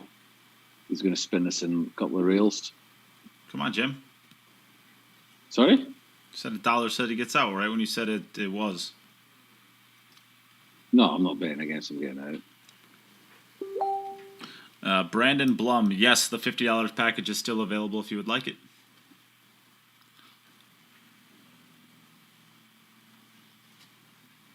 This is going to take Frank in a 1-0 lead. Is that a little wave, fist pump? Yeah, Frankie. Woo! He gave a little smile. All right, Emily, you're up. Right, over under 1.5. Under. You're just going to keep going under. Nope, this is the last time. Then I'm going to go up. And then you're just losing. Go on, Bombshell. Give me 2 balls.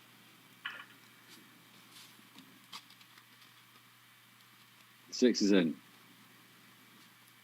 That's going to be it, isn't it? Crap. $10. 11, I think you'll find it is now, no? We were on 12, I think. No, it was no. I lost 3 in a row.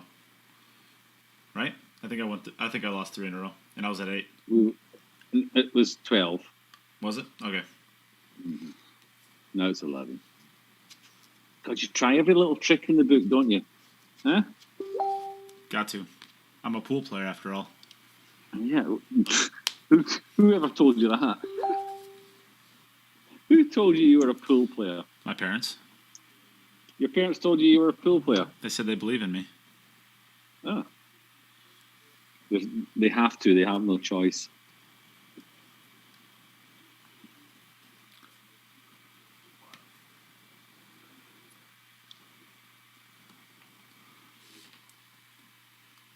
It's a bit of a... She's got to get back up table, yeah? I'm not sure if she's got a whole pocket there, Matt. She made it. Oh, she's got some work to do here. Let's take a good shot. I think that's the 4 ball that's down here on the bottom rail. This will take a hell of a stroke. Wow, how good shit that. Whoa. It deserves to be on it. Oh, I think she can get there. She's left-handed. She can get to cut. I think so too. I think so too. That cuts. But how to get back? She's gonna have to load it up with the right-hand English and go all the way back down and back up again. You can't. Back up and back down again. I don't know if you can use right-hand English on it. 'Cause if you use right-hand English on it, it's going to throw it into the rail. It's going to make the shot. It's going to make the cut even thinner. And it might not cut now. I think it does cut. Oh, it might cut, but with right-hand spin, it might not. I was going to say I'd run around it that way. Got it. Whoa! Wow! Shot. Go on, Duddy.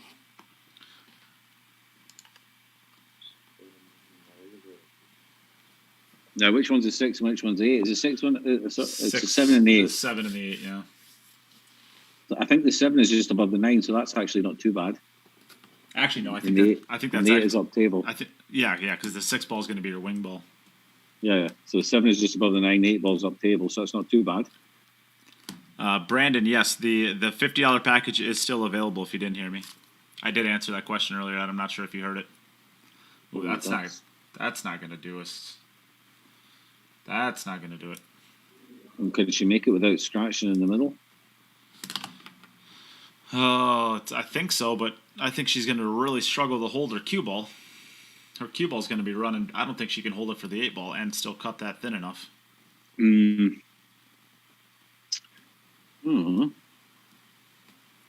Is my Fargo rate still at 666? I got to make sure that stays there. The rest of my pool career is going to consist of keeping my rating exactly how it is. All right, good for me. Not good for Emily. All right, Frank, you're up. Oh, unfortunate that. Just didn't come out good on the 7. 6. Frankie boy. 1.5, over under. Over. 1 ball. Cha-ching, back to 12. Dang it. The 6 ball was going to bank, but the cue ball got in its way. So I think I should get a half a point for that. What you think is not important. That's what my wife says, too. There you go. Two intelligent people like me and your wife, we can't be wrong about that. No way. Would never accuse anybody of that. Yep. Ooh, we're going to get to see a fun stroke here, I think. Oh. Not that much fun. Yeah, it's almost boring for... He's kind of in exhibition pool mode, and I thought we were going to get to see something really crazy there. Oh, that was a thin one. Nice shot. How'd he hit that? Pretty good, eh? Hit that thin with that much effect. It's pretty good. Ooh, overran that one a little bit. Throw it down to the bottom rail and back out again. Scratched. Oh, Frankie. All right, Emily, you're up, and I did fix your score, Emily, so you're good to go there. And we, So what are we on? $12? Yep. Over, under? 1.5? Oh, under, but I hate it. Okay. I just got burnt by going over. Okay, going under. All right. Bring balls in. Yep, there's and one. There's another one. There you go. Happy days. More money for me. $13. Pow. Taking it to the bank. Ooh. I don't know what I hate more, losing money or listening to you celebrate for 45 seconds after every single time you win a single dollar. Yeah. To the bank. Yeah, baby. Fill in my pocket. That's better. Ah, the sweet sounds of silence. You can't mute me. It's the Benjamins. I just love how you say you can't mute me, and then you can just hear it get muted.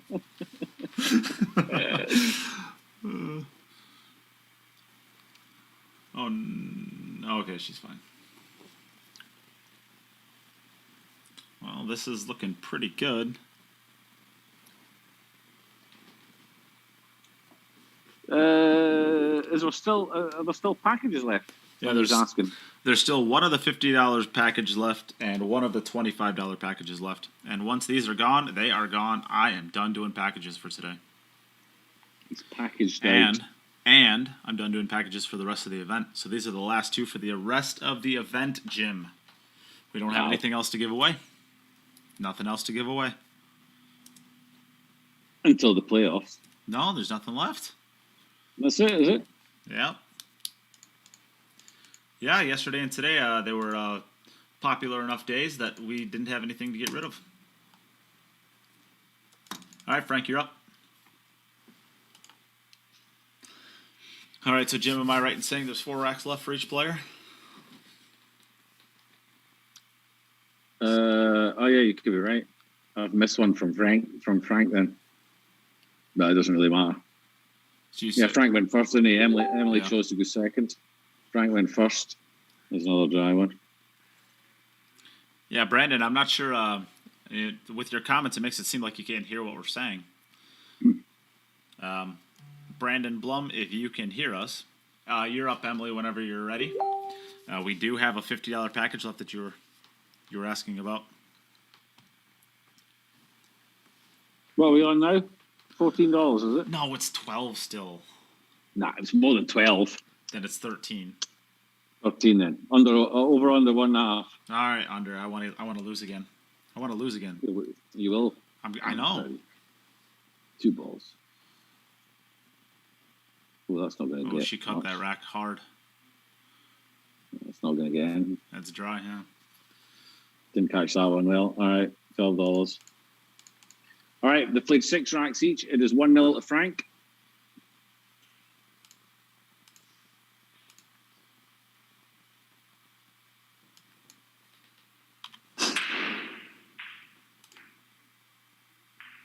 Oh, that's going to be dry as well.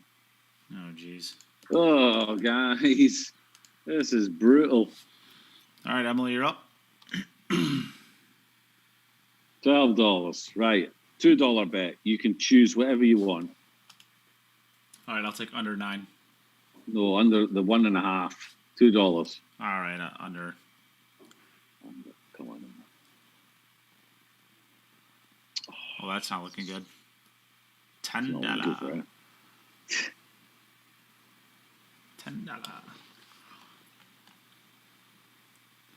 All right, Frank, you're up.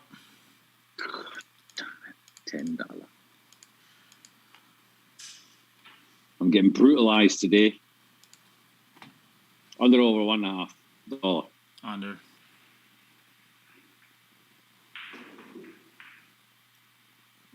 $9. Shit. I promised my daughter new shoes. She's been walking around in bare feet for a month.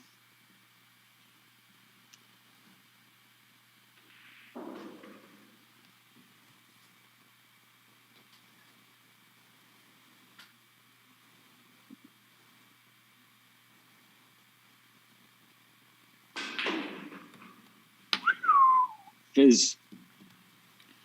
That worked all right, didn't it?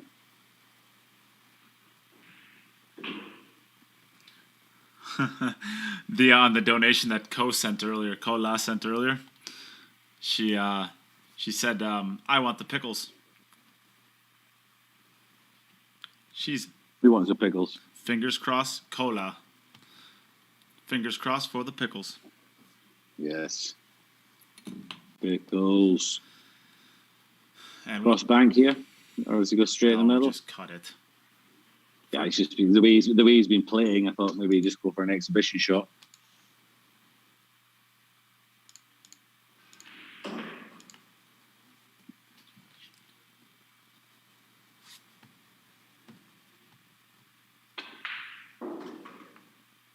Frank's going to get himself out in a 2-0 lead, which means that he's guaranteed at least a sudden death here. All right, Jim, your choice. 1.5. We're at $9. Or is it $8? $9. $9. Your choice. You've got to go for the under, isn't it? I really don't want to, though. You're up, Emily. So go over. Be a man. Under. For $1. Come on, Emily. Come on, Emily. There we go. Get another ball down. No chance. $10. Oh, and she gets the break again. So no. That doesn't count. It's a redo. It's no way. She got less. It's about how many balls. It doesn't matter about the 3 points. Yes, absolutely. It's on her break. No, it doesn't. It doesn't matter about the 3 points. All right, Jim. There's only one way that we can settle this diplomatically.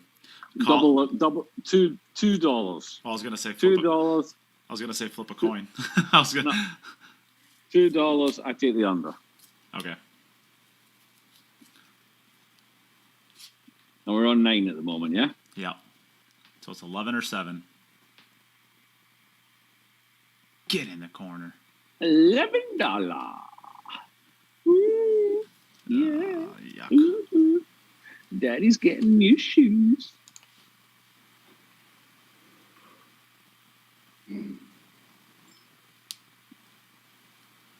$11.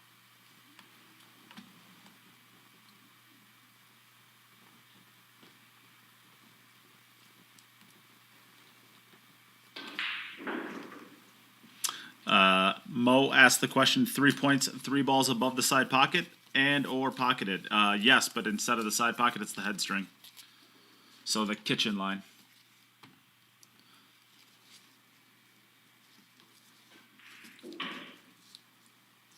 Can't believe you muted me without even laughing or letting me have an idea about it, you horrible man. You just sat there and talked to yourself for about a minute. I've actually been commentating properly. Well, it's a good thing I better do then. Yeah. You're a horrible man. Yeah, I am. Ooh, she's gonna be. We're going to get banky. That's too far. That looks like a double kiss, does it? I think this is going to be the Jason Shaw 3-railer. I was going to say ram it real hard. the Jason might Shaw get three three-railer. She double kissed it. Why not? Yeah. All right, Frank, you're up. So that means Frank's going to win this match. Really like to see Emily get a rack out. How many next anymore? One more. One more, Frankie. What are we on? $11. $1 under over. 1.5. I take the over. Frank's gonna. Oh, he's got a different breaking spot. You're taking it over. One ball. Oh, the three? No. Yeah. $12. Oh, baby. Don't. I knew it. I said don't. You dick.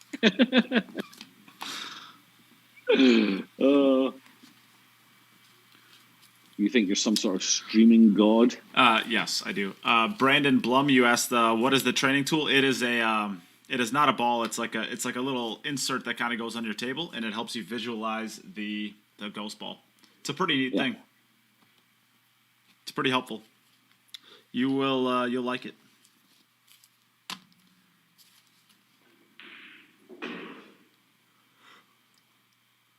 So we do know that Frank is going to win this match. Yep. So now we're going to see if he wins it with a 3 or a 2. What are we on? $12. I think right, so, yeah. $2. Pick the pocket for bottom the 10 left. and I'll take the opposite one. You taking bottom left?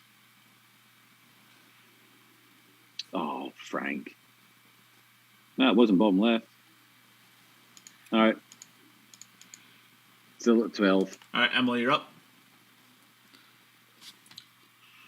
Back over to Miss Duddy. Under over 1.5. $2. Under. Come on, Duddy. 1. Ooh, Oh, almost rattled. a 5. That's 5, really. Almost a didn't I? 5. I did a 5. No, go ahead. Back to 10. Dog poo. Oh, you're a stupid man. You're a very stupid man. Mm.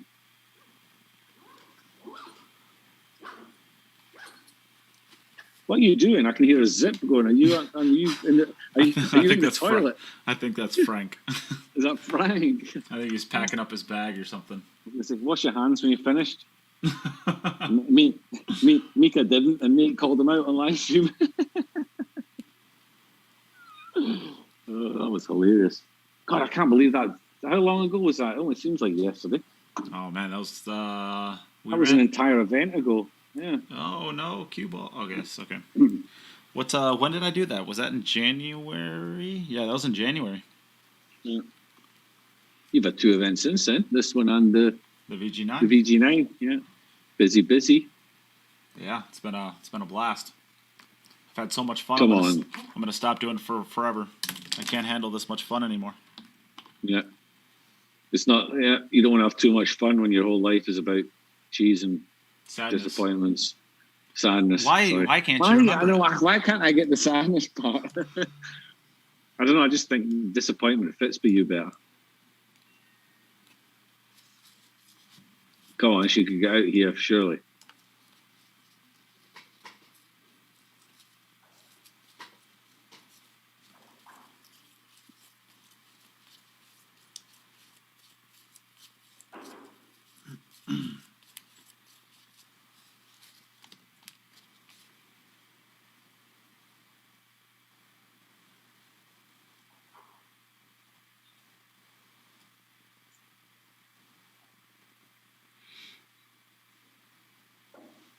Forward 2 rails. Get back out for the 6, I think.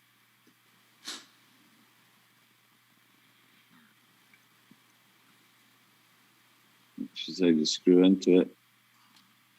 Not too bad. Choices again. She can either screw into the side rail, come back out for the 6. What are we at? She can go forward with inside English. Are we 10? We're at 10, right? Yeah, we're at 10. $10. Yeah. $10. Nicely done there. Go on, Emily. This amazingly, this if she gets out here, this will be her first rack of the day. Just her break has just been brutal. She's broke a little bit better in this set. Might get a little fist pump from the Billiard Bombshell here. Yay! Woo-hoo, thumbs up! Yay! Gotta have fun with it. All right.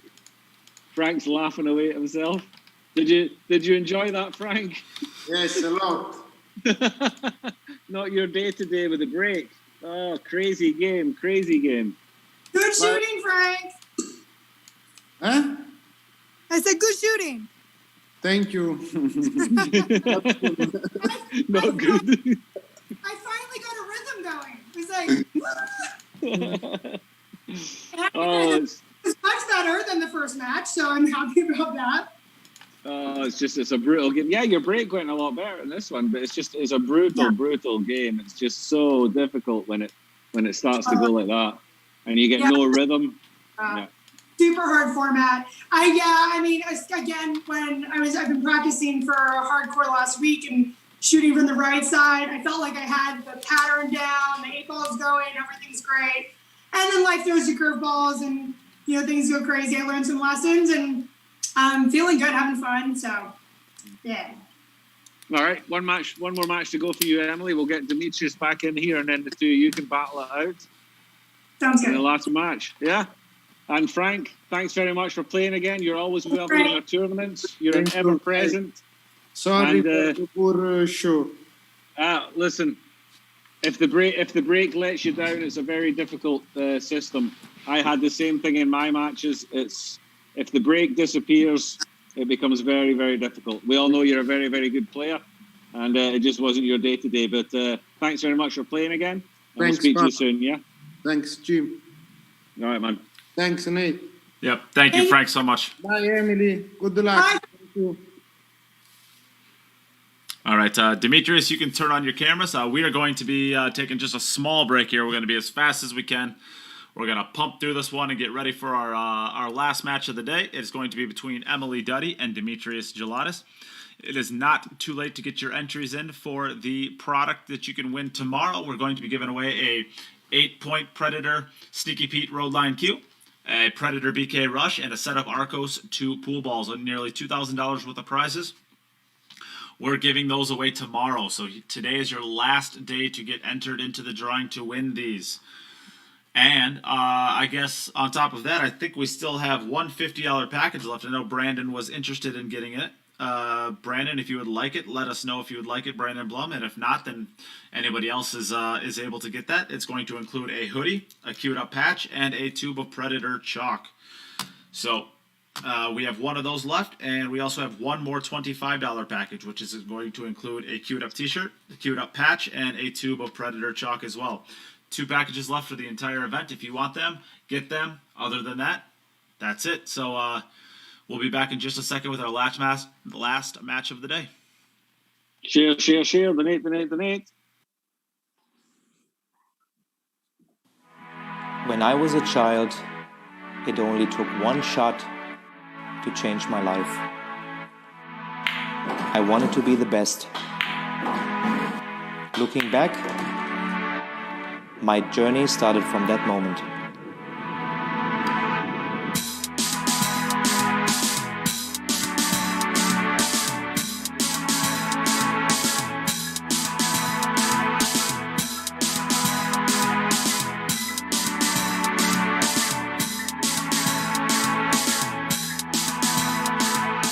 Realizing your true potential requires total devotion. You must be prepared technically, physically, mentally, and make sure they are in balance. Achieving excellence depends on how much and how well you prepare. It all comes down to dedication. Luck will not make you a champion.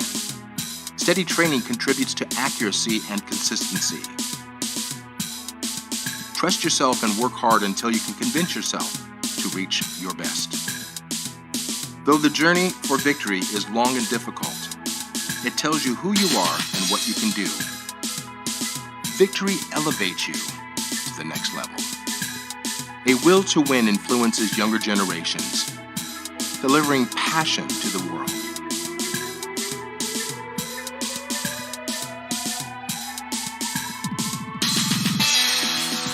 Believe in the potential of your intuition. Give your dreams free rein and feel the emotion flow through you.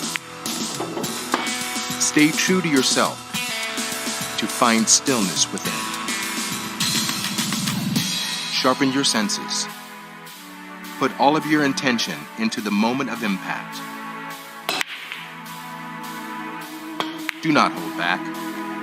Just let go. Can you see? Your journey begins here. Quest for excellence.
All right, we're back for the last match of the day. You didn't hear that, but Mr. Jimmy Boy just said that, so here we are.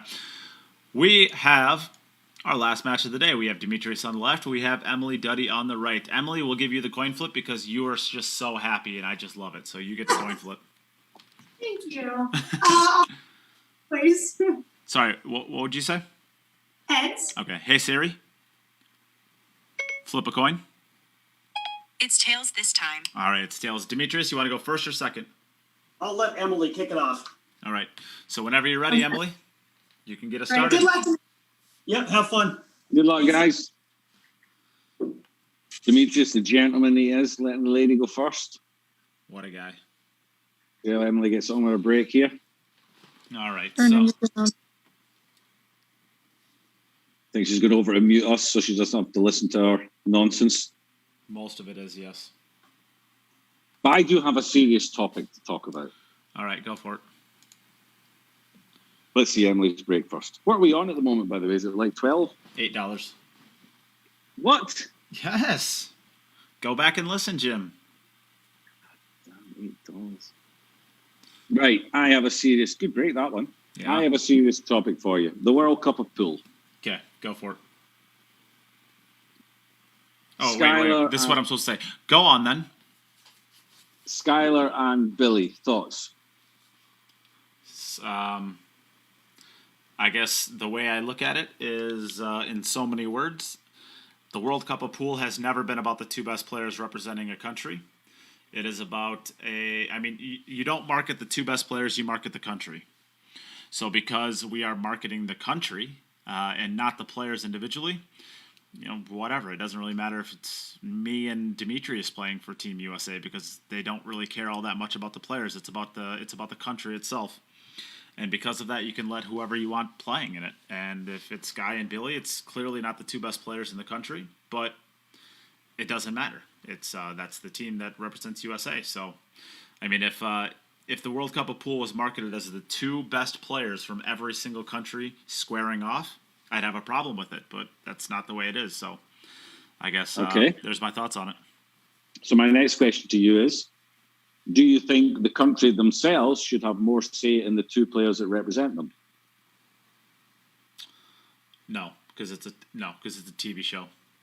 At the end of the day, it's a TV show, and the TV show is going to be, whatever people think is the best for the TV show is going to be the TV show.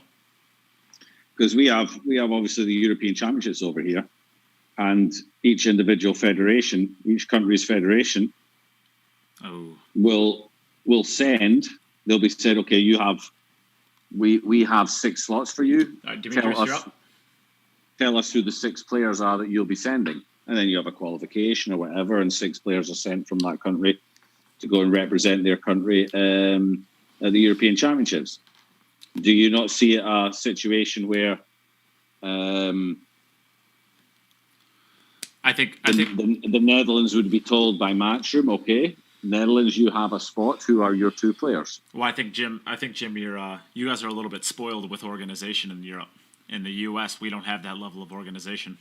The only thing that we have is, what we have in the U.S. is basically a bunch of smaller entities trying to fight it out to see who's the most important. With all the, APA, BCAPL, even BCA for VNEA, APA, you have all these different, different companies that none of them are really trying to be a governing body except for BCA. And really, it's, there's just no organization here. So all of these federations that exist in Europe, they don't exist here.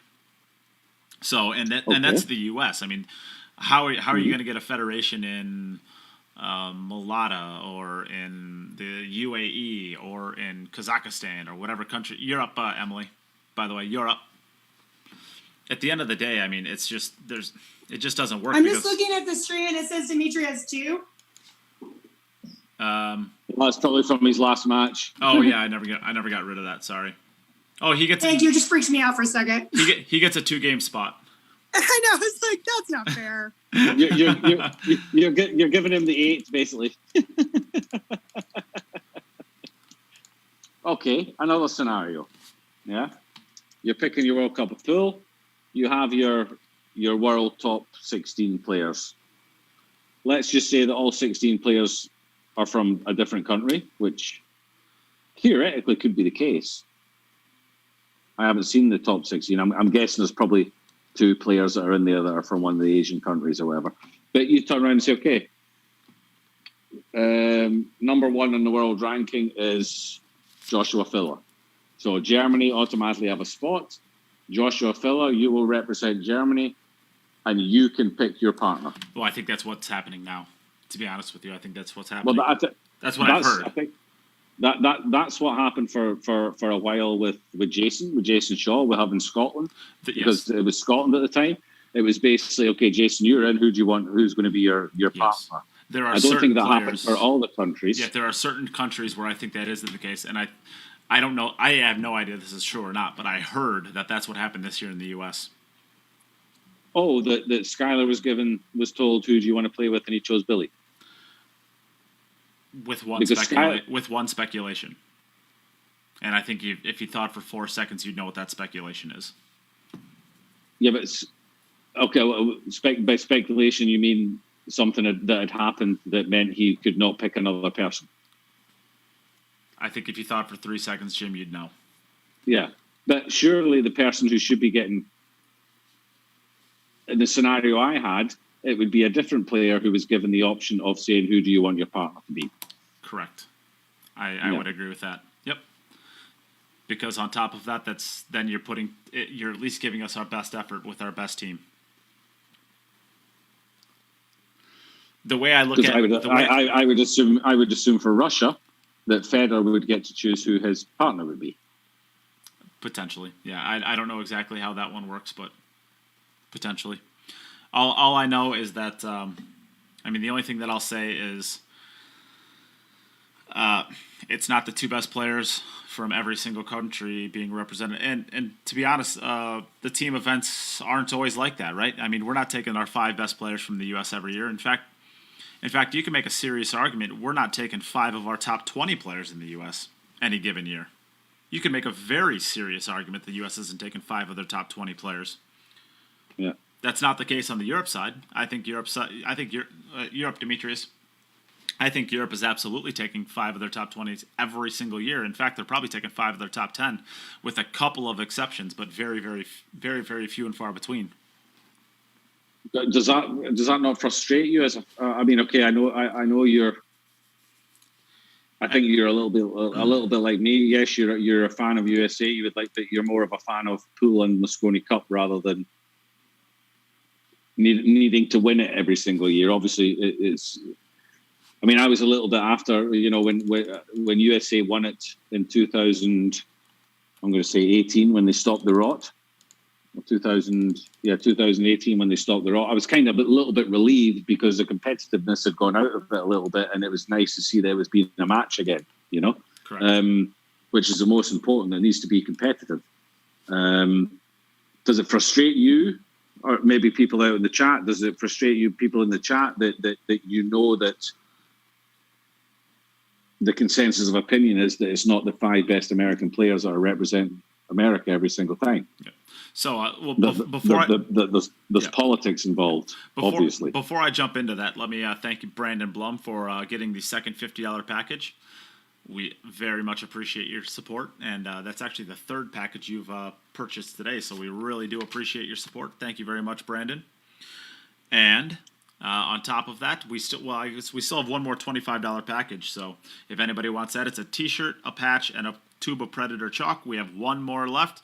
Once we're done with that, we're gone for all of them. So if anybody wants it, step up and to grab it. But so now to answer your question, as somebody who does marketing now, I guess, for the podcast, I understand the importance of a good show, and there are people that hinder what a good show can be. There are people that they're just not marketable. And there are people that take the spotlight and they ruin it. They do stupid, silly things. I think Earl Strickland now is one of those characters where, I mean, you just can't put him in the biggest moments anymore because he just completely makes a fool of himself in the event and all that are partaking in it. I mean, when you saw the interview he did with Eglante Kaci at the World Pool Masters 2 years ago, I mean, that's nobody can. Nobody can watch that. I was sitting 2 meters behind him. I was sitting 2 meters behind him when he did it. Nobody in the world can look at that and be proud of the image that gave Pool. I mean, if you want to say it's Earl being Earl, and that's fine.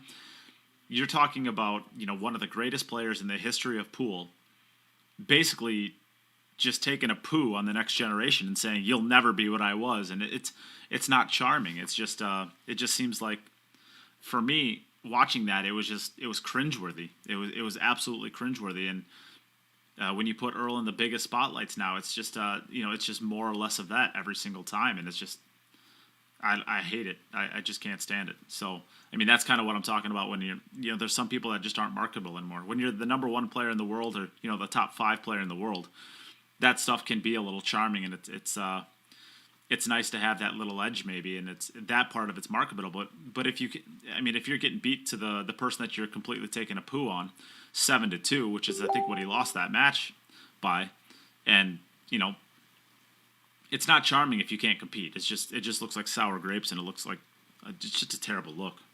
Yeah, okay, but Errol, there's a whole new generation now. Errol is Errol, and Errol will always be a legend of the game, but his time is finished at the top of the game. His time is finished within Matchroom. It's done. So there's a new generation coming through. Are they suffering because of this now? Do you think I mean, well, what kind of? I mean, I don't want to get into the whole. I don't want to talk about what happened with Billy recently, the last few months and stuff like that. Well, hopefully that's just a one-up thing. But you talk about the marketability and.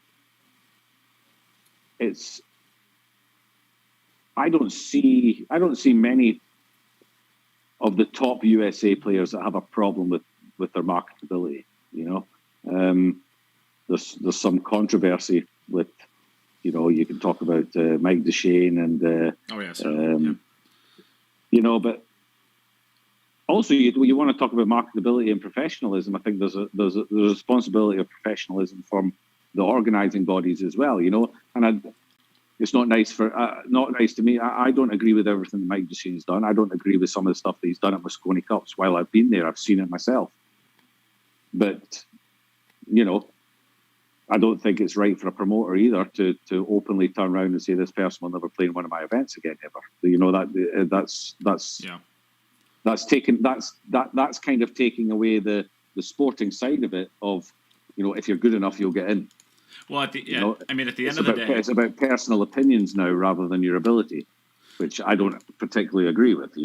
At the end of the day, I guess for me it comes down to those with the gold make the rules, and Emily, you're up, and look, at the end of the day, Matchroom is the one with the gold, and they get to make the rules, and they get to market their product however they see fit, and it's just kind of is what it is, I guess.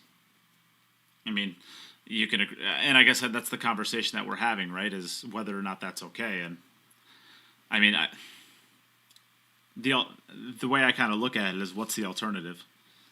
The alternative is Matchroom just not, because they're not going to change. They're not. They have set up. They are setting up now a Matchroom ranking system. Now, correct. How do you then? If you have a Matchroom ranking system, you are closing your opportunities to not invite players to events. The whole invitational thing becomes less and less because you have a qualifying system. Correct. Which is so good. You are now ultimately we all agree that's good. Ultimate that's the way it should be. But let's say you're one of the players who at the moment is in that system. You're getting the invites to everything, and you get good on a ranking. But then you do something that organizes that upsets the organizing body. But they have a ranking, and you're the top of that ranking. You're the top of that ranking, so you've earned that place. Where is the line between them turning around and saying, "Yeah, but we're still not going to invite you"? Well, to be fair to Matchroom, they haven't done that yet. Nothing. No, but I'm saying, players are being excluded at the moment for whatever reasons. But as soon as you put a ranking system into place and it's a qualification and it becomes a competitive qualification, you can't then exclude players because they've earned the right to play. You know what I mean? Yep. No, well, we don't know that they're going to, right? We know that they have in the past. We just don't know if they're going to in the future. History dictates that they're capable of it. But they've always had the opportunity to get out of it, right? They've always had the opportunity to just say, all right, this player didn't earn their way in, and so therefore we can just blacklist them, right? Yeah. And let's give them the benefit of the doubt. If the rankings, if Mike Deshane is number one in the rankings, and we'll give them the benefit of the doubt until they take the number one player in the rankings and say, we don't care, you're still not getting in. I'm gonna give Matchroom the benefit of the doubt until that point, even knowing the history, and we'll see. At the end of the day, we'll see. And I do want to say, like, the comments about Earl that I made were about him now, in a sense of where he belongs in the game of pool. I don't think that there's a place for him at the high levels anymore on the biggest stage. No, there's not. As far as competing, if he wants to jump in the booth and he wants to give back to the game with his insights, I think he absolutely belongs there if he wants to be there, just like in any other sport. I mean, if for American football, Tony Romo finishes playing football and he goes straight to the booth, and most people can see it as a great commentator. I think Earl could do that as well. Mm-hmm. And listen, Earl's a legend, and he'll always be a legend. He'll always be. I mean, it doesn't matter. This game could continue for another 300-400 years, and people will still know who Earl Strickland is. He's a top 3 American player of all time, and America. Yeah, he's probably just solely 9-ball. He's top 3 all time. Not just American, correct, yeah. Just all time, Yeah, especially with his impact on the game, yeah. Yeah, and so he'll always have that, and that can never be taken away from him. I agree, yet now it's, but everyone has that. You get to a certain age, you get to a certain generation, new players come through. It's a different game now. He said himself it's a different game than it was when he was at the top of the game. That happens in all sports, but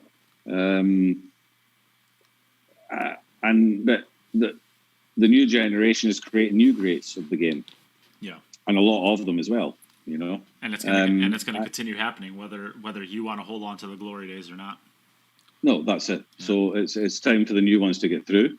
But going back to the exclusion stuff, I think there are certain players, based on things that have happened, that that I would also exclude. We've also talked about it with this tournament, just with our tournament, certain players that we will not invite to play. Yeah, that are excluded. Yeah. That are excluded. This is basically an invitational, what we're doing just now. And there are players that we have decided they will not get invited. We will not be contacting them to ask them. So it happens, you know, and I understand it and I see where it comes from.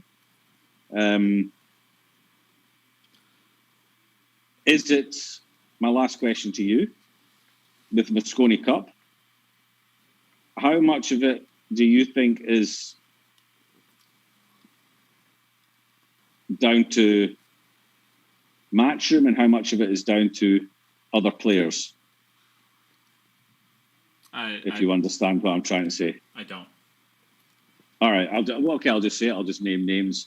Tyler Steyer didn't get into the Mosconi Cup.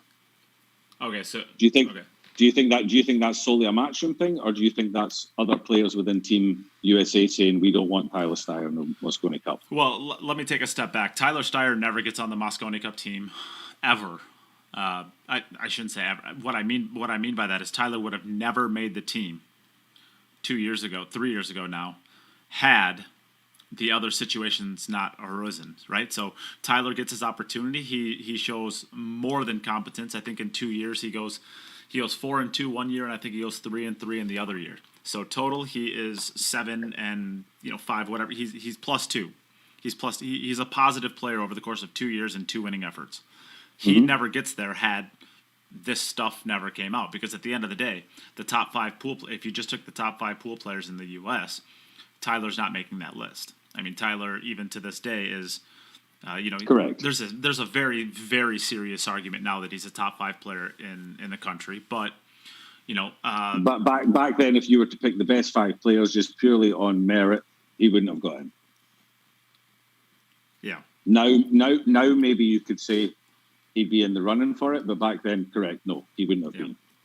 Oh, Brian, you're right. It's not because, of course, you're considering one of the greatest of all time with some kind of average NFL player. But Drew Brees is going straight into the booth, so I can use that. I can use that analogy. Drew Brees is a great analogy. Drew Brees is one of the greatest quarterbacks to ever do it, and he's going to the booth. And I think Earl can be there too if he wants to. Unfortunately, there's just no money in commentating. But yeah, I mean you're right. You're right to call me out on that, Brian. But yeah, I mean, it's at the end of the day, it's just I don't think Tyler gets his opportunity, and I don't think Chris Robinson gets his opportunity because this past year, if all of these things didn't come out, and what we're finding out is we have 2 players for the future if we choose to use them. Of course, Chris is going to be continued to be used. Who knows what's going on with Tyler as to whether or not he'll be there, but if we do choose to use him, he's going to be a great player for a lot of years. And we actually have, what we're finding out is, we have players like Corey Deuel. I mean, I love Corey's game. I love what he's done for U.S. Pool.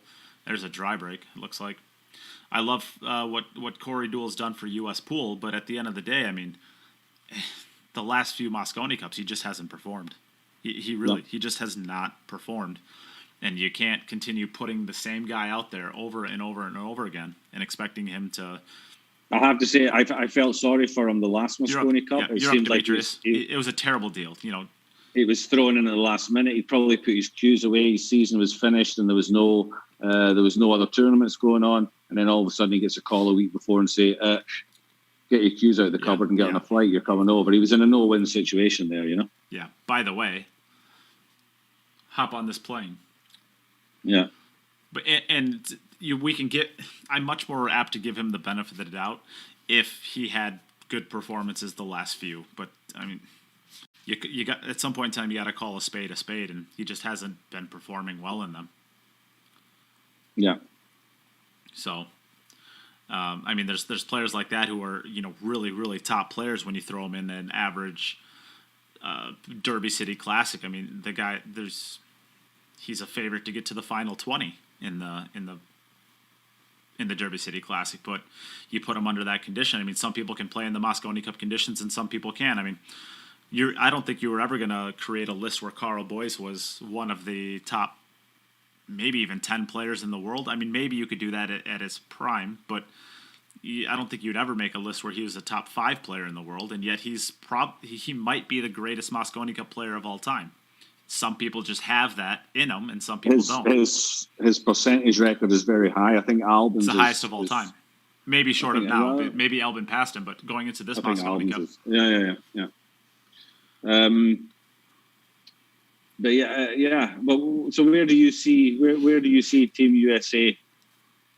I mean, they can't continue with the same group of 5-6 players. There has to be somebody else. A Danny Olsen. Do you foresee a situation where a Danny Olsen maybe? I mean, if Chris Robinson's getting his chance, do you foresee a situation where a Danny Olsen maybe gets in? I love Danny Olsen's game. Is there somebody who's being just completely ignored? Well, let's put it this way. I love Danny Olsen's game, and I think he's going to be an absolute champion. Like, we're talking like really, really great player champion. But if Danny Olsen was in Europe, on the European team, how many teams do you have to go deep until you get to his name? Or even a contention for his name? Yeah, okay, but let's forget about the fact that you're playing against Europe. Let's talk about the fact that you know, where is Team USA? What's Team USA in 3 years from now? You can, but you can't get rid of that, right? I mean, at the end of the day, we're competing against, basically for the next 5 years, maybe 10 years, we're competing against Fedor, Josh, Albin, and Eklanti Kachi. You know, cycling. Yes, okay. You're in a situation where a lot of things have to go right for you, and a lot of things have to go wrong for Team Europe for you to win it. But you still want to give yourself the best chance. What is the group of players that's going to give you the best chance? Are you giving me 5 players from the US completely, or am I getting off of the yes, 5 that can be picked? I want to hear the best 5 players that would represent the USA, regardless of politics, anything. Who is the best? What is the best team the USA can put together to go up against Europe? Who's being overlooked? Shane, because there has to be somebody in there that's being overlooked. Probably Shane, Sky, Justin, Oscar, and probably DeShane. Maybe Billy, and Billy and Tyler are right there.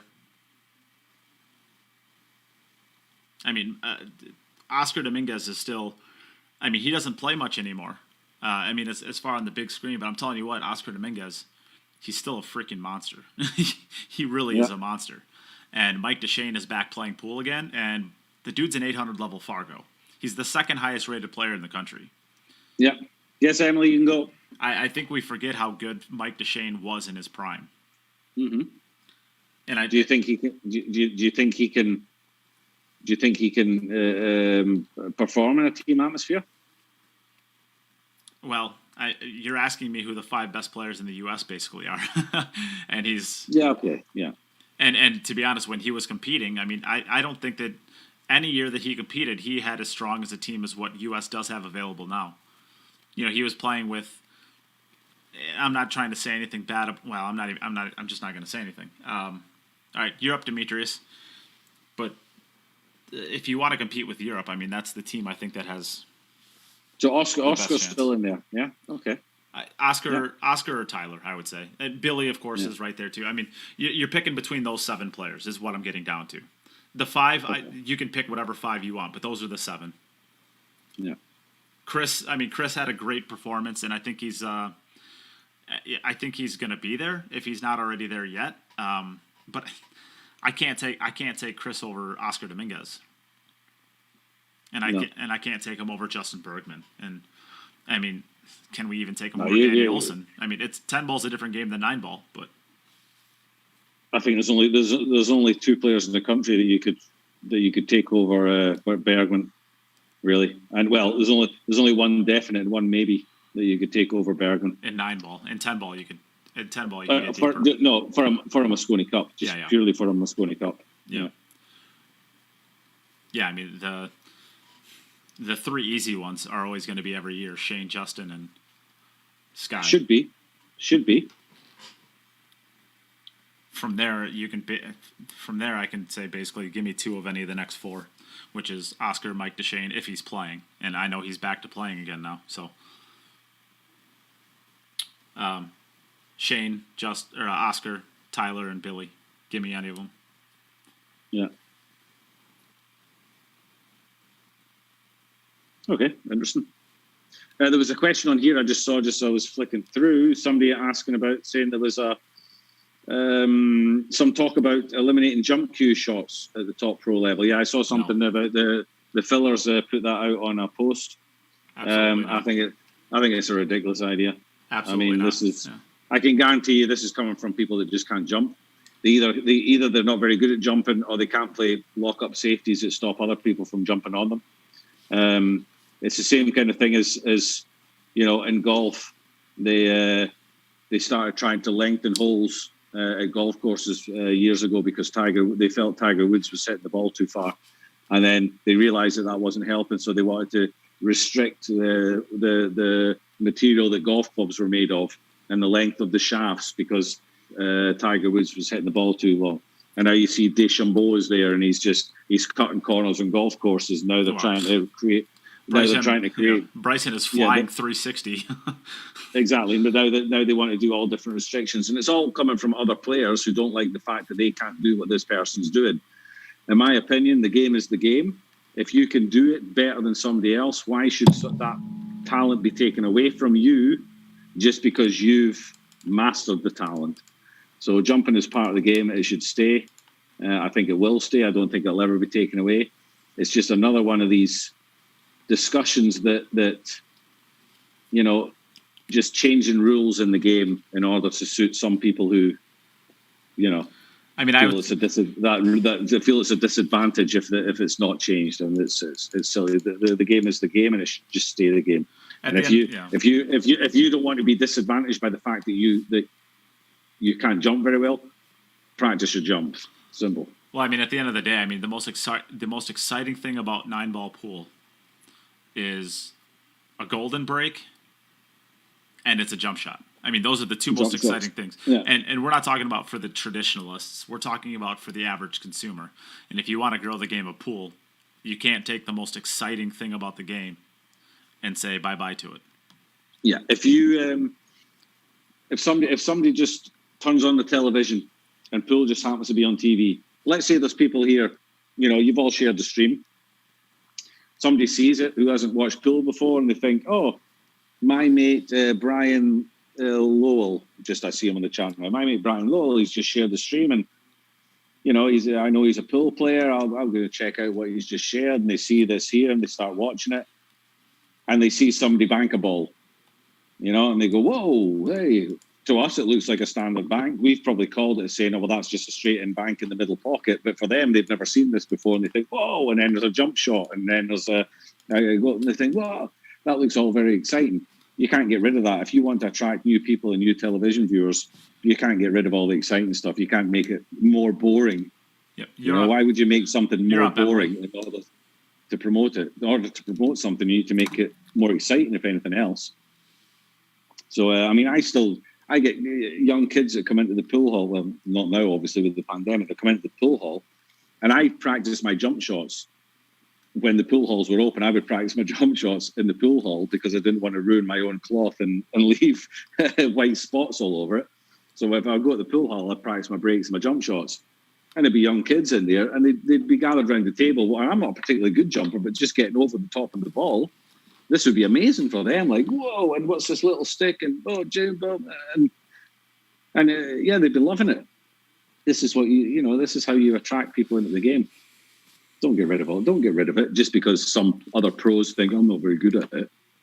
And I don't see it. At the end of the day, it doesn't really matter whether you're good at it or not. At the end of the day, if we're going to make this game worth being a part of, and we're going to build prize pools, and we're gonna actually make some money at this game, we're gonna have to do it by expanding the tent, not by like maximizing the amount of the reach of the tent already. We've already seen that this game doesn't have enough money in it to really sustain anybody outside of the top 20 or 30 players in the world, and even some of them are struggling. So the idea is clearly it's not going to work. We can't just take what we're doing right now and try to find new ways of maximizing it. We have to grow the game. It's got to be grown. Yeah. And jump shots, kick shots, bank shots, those are the most exciting part of this game. And if you're just going to get rid of one of them, which is probably the most exciting part of it, you're going into a gunfight with a knife and expecting to have success. It just, it's not going to work. What I would say with the jump shots, this is my personal feeling, but it's not really something that's massively important to me. One thing I would consider if I was making the rules to the game is that if your opponent puts you in a snooker, you're allowed to use your jump cue. Just stop right now. Just stop it right now. If you put yourself in the snooker, you're not allowed to use a jump cue. That for me would be a compromise for the whole jump thing. I don't like it, but it's part of the game. I don't like it when my opponent plays a terrible shot, hooks himself, and then just pulls out the little cue and jumps it. Nope. Because you haven't played for that shot. But Jim, you cannot do that because then you're getting it. You're up, Demetrius, by the way. You can't do that because then you're starting to do this exact thing that you whine about all the time. Are we playing with only jump shots on one where we're hooked by our opponent, or can we jump all the time? Just have one set of rules, and when you start micromanaging the game, but that is one set of rules. No. Why is that a different rule? Because why is that not one set of rules? Because not every tournament director is going to do that. That's going to be a specific. But not every tournament director lets you break from where Demetrius is breaking. Not every tournament director says all ball fouls. Not every tournament director says the 2 and 3 in the corner on the 10 ball break. Not every tournament director says that the combination on the 10 is the winning rack. We get it. Yeah, no, but yes, but you're adding one more thing to that. You're adding. No, you're not. No. You're up, Emily. What? No. If you want to go that far, what needs to be done is that one set of rules are used, and if that is part of that one set of rule, I'm okay with it. I'm also okay with it if it's not part of the one set of rules. But there has to be one set of rules that's universally used. Okay, so simple as that. Okay, so then let me ask you this question right now. Yeah. What happens if you just shoot? What happens if you just jump the edge of a ball with your shooting cue? Is that a foul then? What happens if you go in and grab your break cue and jump a full ball? Is that a foul? You hooked yourself, right? So is it a foul because you jumped over the edge of a ball? Because it's a foul. It's a foul if you miscue and go over a ball. No, it's not. Not in the U.S. Yes, it is. Not in the U.S. It's not. This is my point. This is the problem. This is the problem. Demetrius, you're up. Oh no, sorry. Never mind. Never mind, Demetrius. It was a 3-point violation. No, I mean what we need is one standardized set of rules. What they are doesn't really matter. Whether it's 1 the spot, 9 the spot, or jump cues, no jump cues, or I think jump should still be in there because it's an exciting game that's good for viewers to watch. There's so many other rules. So that's a second 3-point violation. Yeah, so that's a 0. Yep. So now Demetrius, you are up this time. But I had this conversation with Chris Melling, and the part of what he was saying, it made sense to me. If you're running a rack out and you play a sloppy shot and you hook yourself, then you should be punished for it. Whereas, well, you're punished by having to shoot a jump shot. Yeah, but jump shots are not so difficult anymore, which is why because people got good at it because they practice them. Yes, just like yes, kicking. Okay, yes, but. That's when if you're playing the shot and you're playing to snooker your opponent, you better make it a good one. If you don't, then it's a sloppy shot and your opponent's going to jump it. I get your argument. I just think it's wrong. So it's basically the same as missing the snooker and leaving an open shot. Yeah. You better play a good shot. You better play a good safety. I get the argument. I just think it's completely wrong. I just think you're wrong. So you play a bad positional shot, but you don't get punished for it. You do. You get punished by having to shoot a jump shot, which is going to make your positional shot on the next ball harder, and it's going to make your potting of the ball harder. It's absolutely a punishment. It's just not enough of a punishment for you. Just because you have a jump shot doesn't mean that you're rewarded for it. I mean, you'd rather just not be hooked and have a straight-in shot and be right in line still. The fact that you have to pull out your jump cue and play position off of a jump shot is a punishment. You might just not like how severe the punishment is. But not for the top pros, it's not. It still has to play position. No, that was the point Chris Mellon was making. The jump cues are made so now, and I'm not going to. It's not like I'm saying that they're too good now, but 10 years ago when you played a jump shot with a jump cue, you weren't able to draw it You weren't able to draw it back half the table. Because now you've got jump as good as them. No, but it's not all about technique. It's about the cues as well. And now you're playing jump shots and you're drawing it off 2 rails. So how about and getting position? So how about we just go back and buy up all of the frog jump cues from the 90s and say that you have That's to not use what I'm this in your saying. bag, and then you can do whatever you want. No, that's not what I'm saying. What I'm saying is that I understand the point of view of Chris Mellon when he turns around and says, "Why, we're all so good with the jump cue that it's not a punishment anymore to hook yourself." Okay, so let's stop saying it's not a punishment. It's less of a punishment. It's not enough of a punishment. Okay, so now we're to hook yourself. So now we're finding this arbitrary red line in the sand that we have to make it enough of a punishment to make it justifiable. And I just think that's, you have to be punished this much, and you're only punished this much, so it's not enough. So now we're going to take your little toy away from you. I just think it becomes completely arbitrary, and then I understand the point of view. I'm not, like I said, it doesn't matter to me either way, but I understand the point of view. I do too. I just think it's wrong. I think that Okay. I think just open up the game. Whatever. If you want I to, don't think it's right or wrong. I just said it's a point of view. well, here actually this is my opinion on it. Either get rid of all rules on it and you can jump whenever you feel like you want to, or just get rid of the jump shots completely. Just get rid of the jump cue completely. Don't do some halfway in between that we have to find out exactly when, because then it comes down to, like I said before, you still haven't really given me an answer for that. What happens if you half ball hook yourself and you take your shooting cue and you jump over the edge of the ball because you're able to do that with your shooting cue? Is that a foul? Yes, in that set of rules, yes, because it's not about the cue you use.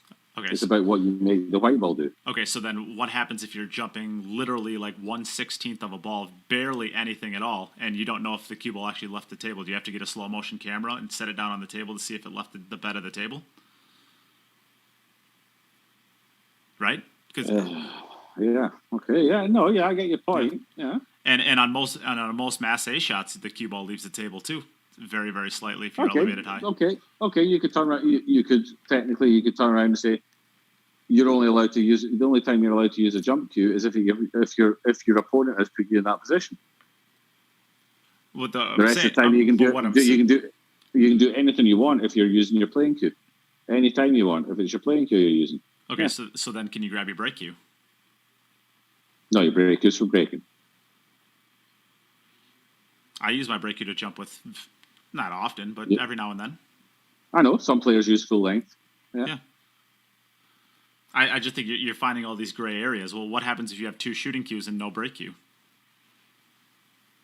I've seen that before. I honestly have seen people have 2 shooting cues. One that they use for draw strokes with a softer tip, and one that they use for regular shots with a harder tip. I think it's silly, but what happens if you have 2 shooting cues in that situation, and one's better for jumping than the other? This is what we do at these events, right? We try to find every single possible situation. Yeah, okay. But, I mean, those are unusual situations. But yeah, but if you're pool players just as well as I do. If you leave gray area, they'll find it and they'll exploit it.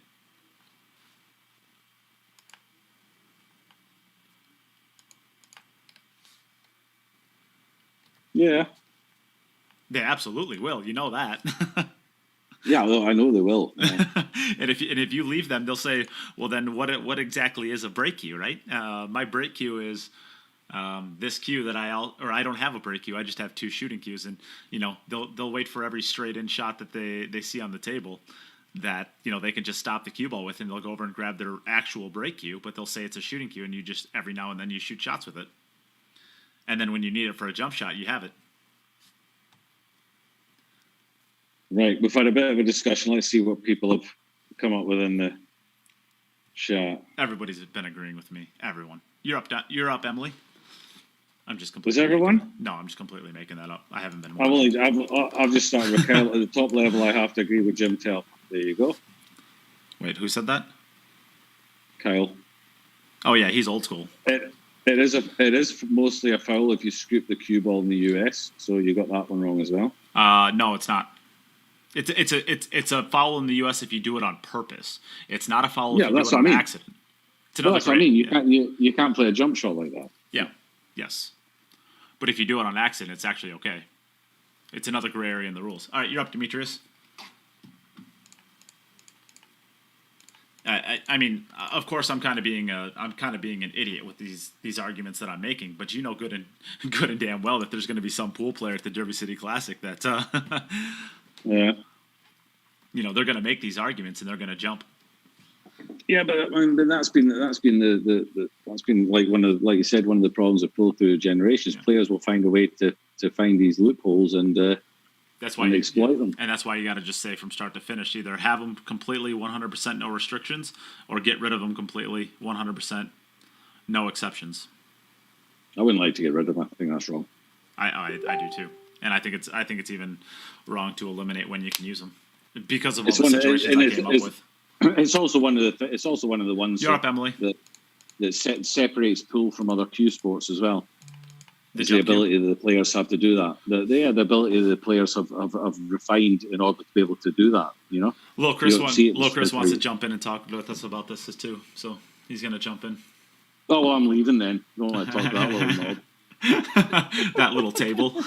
Yeah, not talking a little table. That's a great break right here. This is a great break.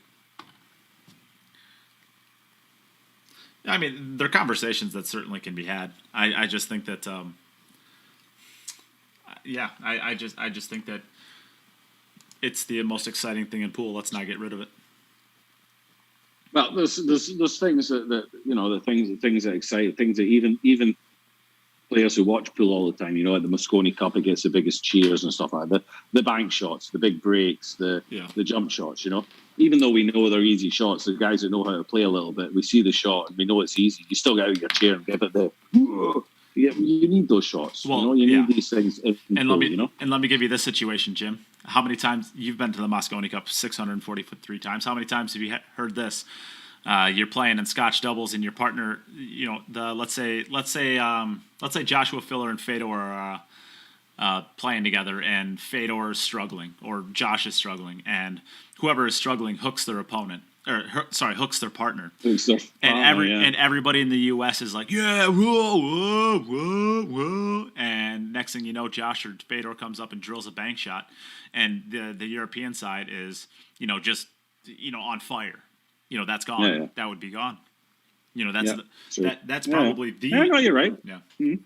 I would say that's probably the most exciting thing that can happen at the Moscone Cup, is, you know, when somebody thinks that they made a giant mistake and then somebody rips out a jump cue or rips out a bank shot and, you know, kind of puts the other side of the crowd in their place. Yep. Jim, my feelings are hurt because you don't want to talk to a little coffee table like myself. Little coffee tables in here. I saw your picture. I saw your picture coming up on my screen with you over that cue ball. I thought, he's here.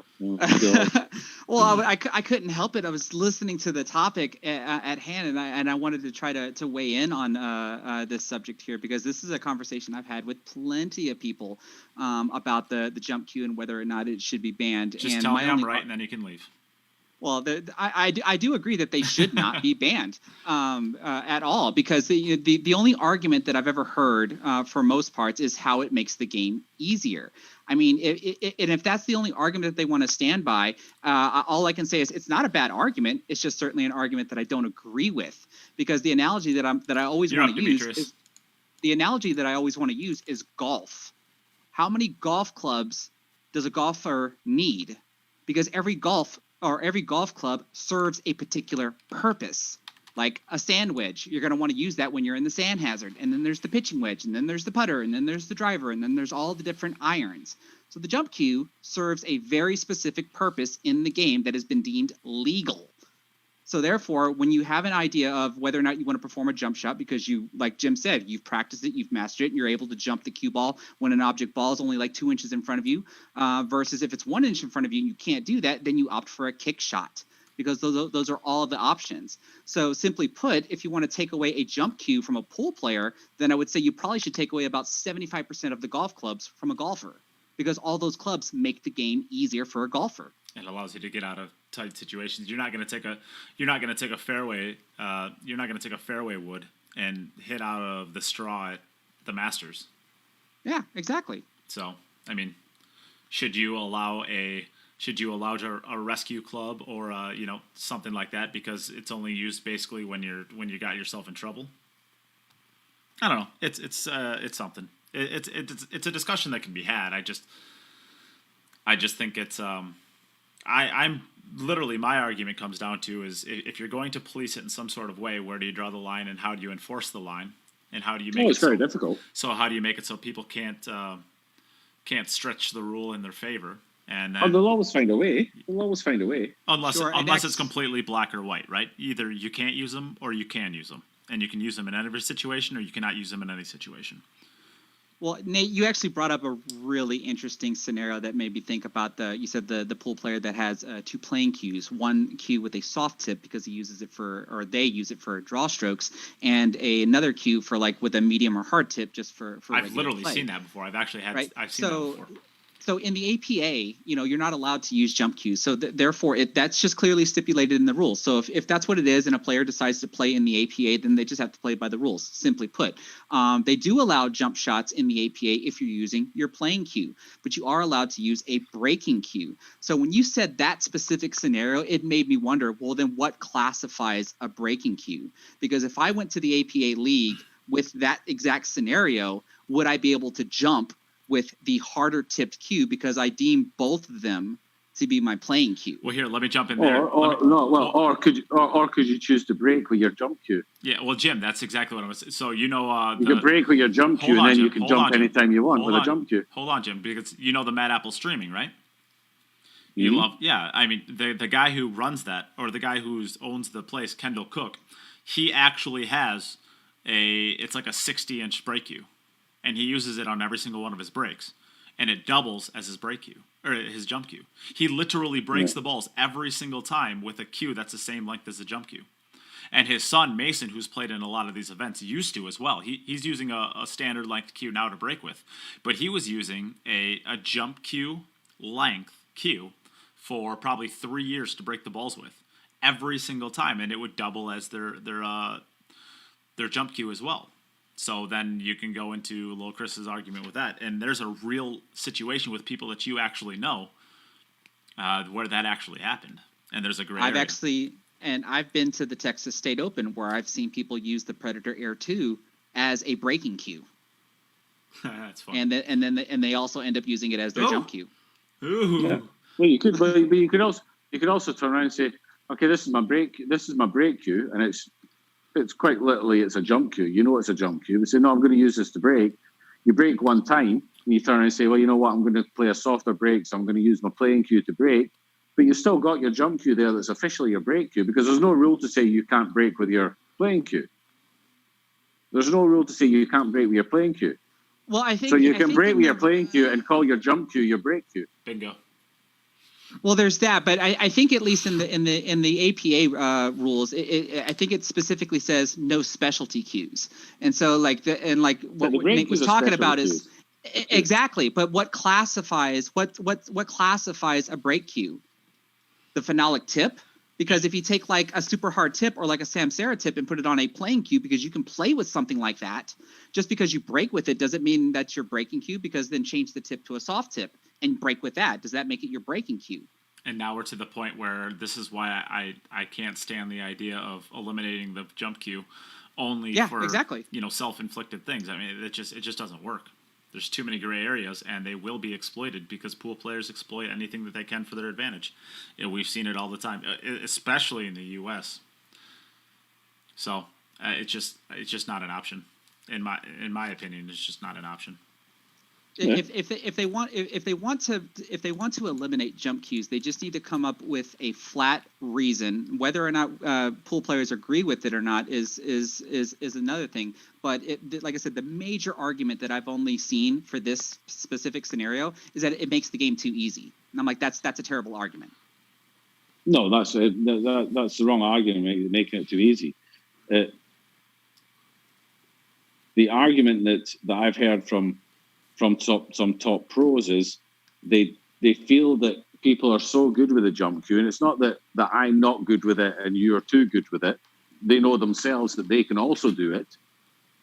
Is that there's not enough punishment in being sloppy anymore. because you can get yourself out of situations so easily. And this is not from players that are saying, "Oh, Federer's so much better at jumping than I am." They know themselves that they will also get out of those situations, so they also play a little bit sloppier because they think, "Well, yeah, it's not too bad." You play a push shot. You play a push shot to leave a jump. All right, you're up, Emily. It's like that kind of stuff. It's like so then. For me, the first thing that I say, it begs the question: how much punishment is enough? If you play a bad correct, a blind that is the position, question. Correct, that's the question. How much punishment is enough? Should you just have to give up your inning? Like if you hook yourself, should you just automatically lose your inning at the table, and then the jump shot doesn't matter? What I've heard from players is that they've said, yeah, you got to kick at it. But how is so? I get that argument, but then how is that any different than?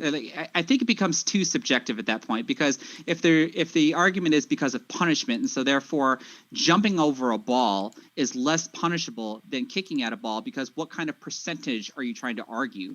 Because normally when you set up position for a shot, you're probably trying to aim for a 75+% position in order to be able to make a shot. But then the moment you hook yourself, now your percentage is probably drastically dropped to below 50%.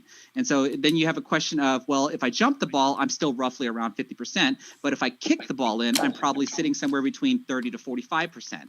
So I'm still punished, but like I said, is the punishment enough?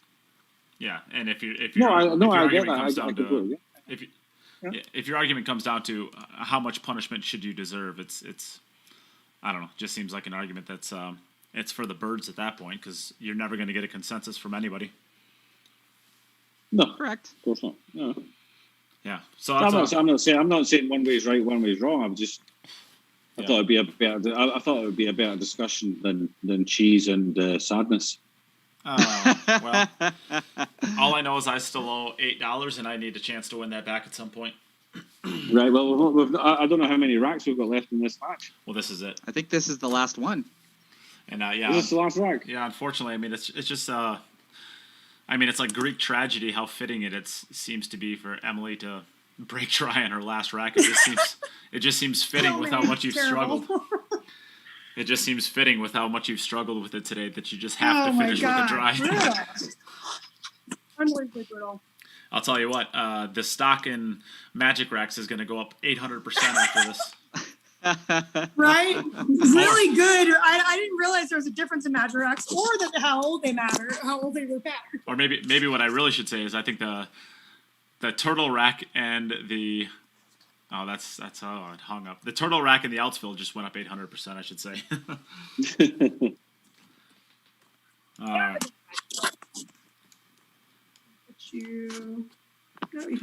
And Demetrius hangs up that 2-ball. Yeah, it was hung for a while now. So I want to try to just squeeze in one more little point here in regards to, because I like what Kyle Boute's comment says about semantics from folks that weren't alive when jump cues didn't exist. Because when we're talking about the evolution of equipment and whether or not players are punished from positions and jump cues get to bail them out, it's like, well, how far back do you want to go to being a purist? Because wasn't there a point in time where pool cues didn't have a leather tip on it? So why don't we go that far? Why don't we go that far back? Now we're talking about the golden age.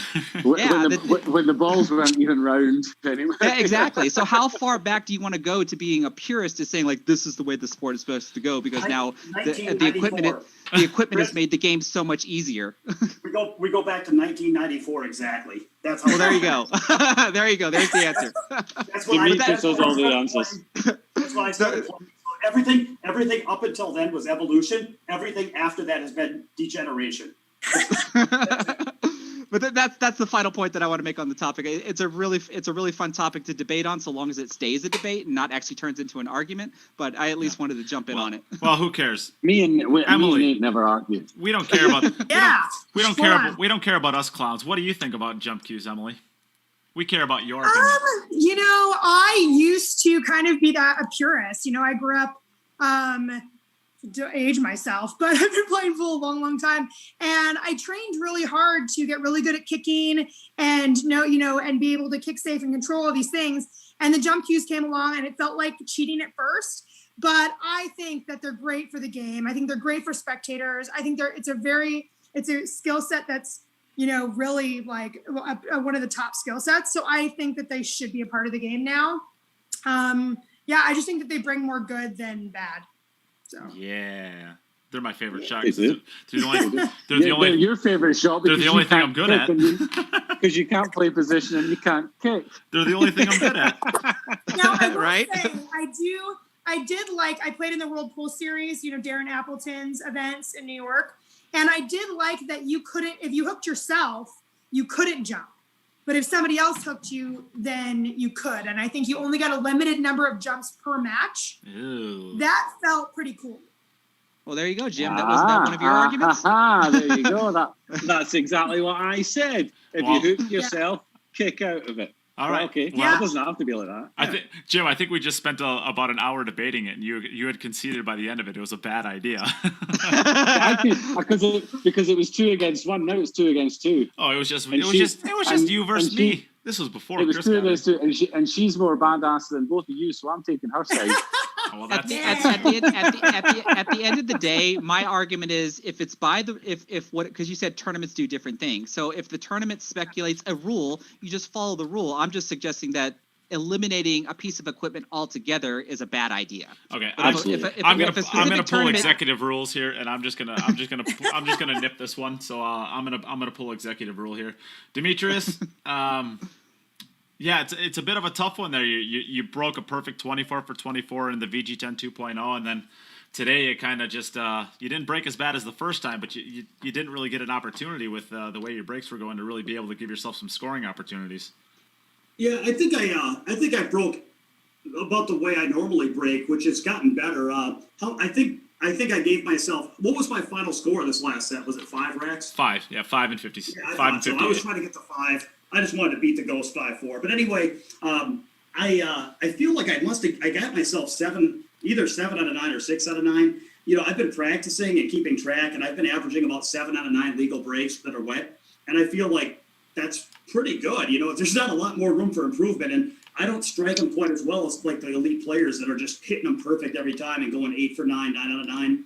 Last time I got a little lucky, but overall I felt pretty good about the way I was hitting them, and I feel better about the set I just played.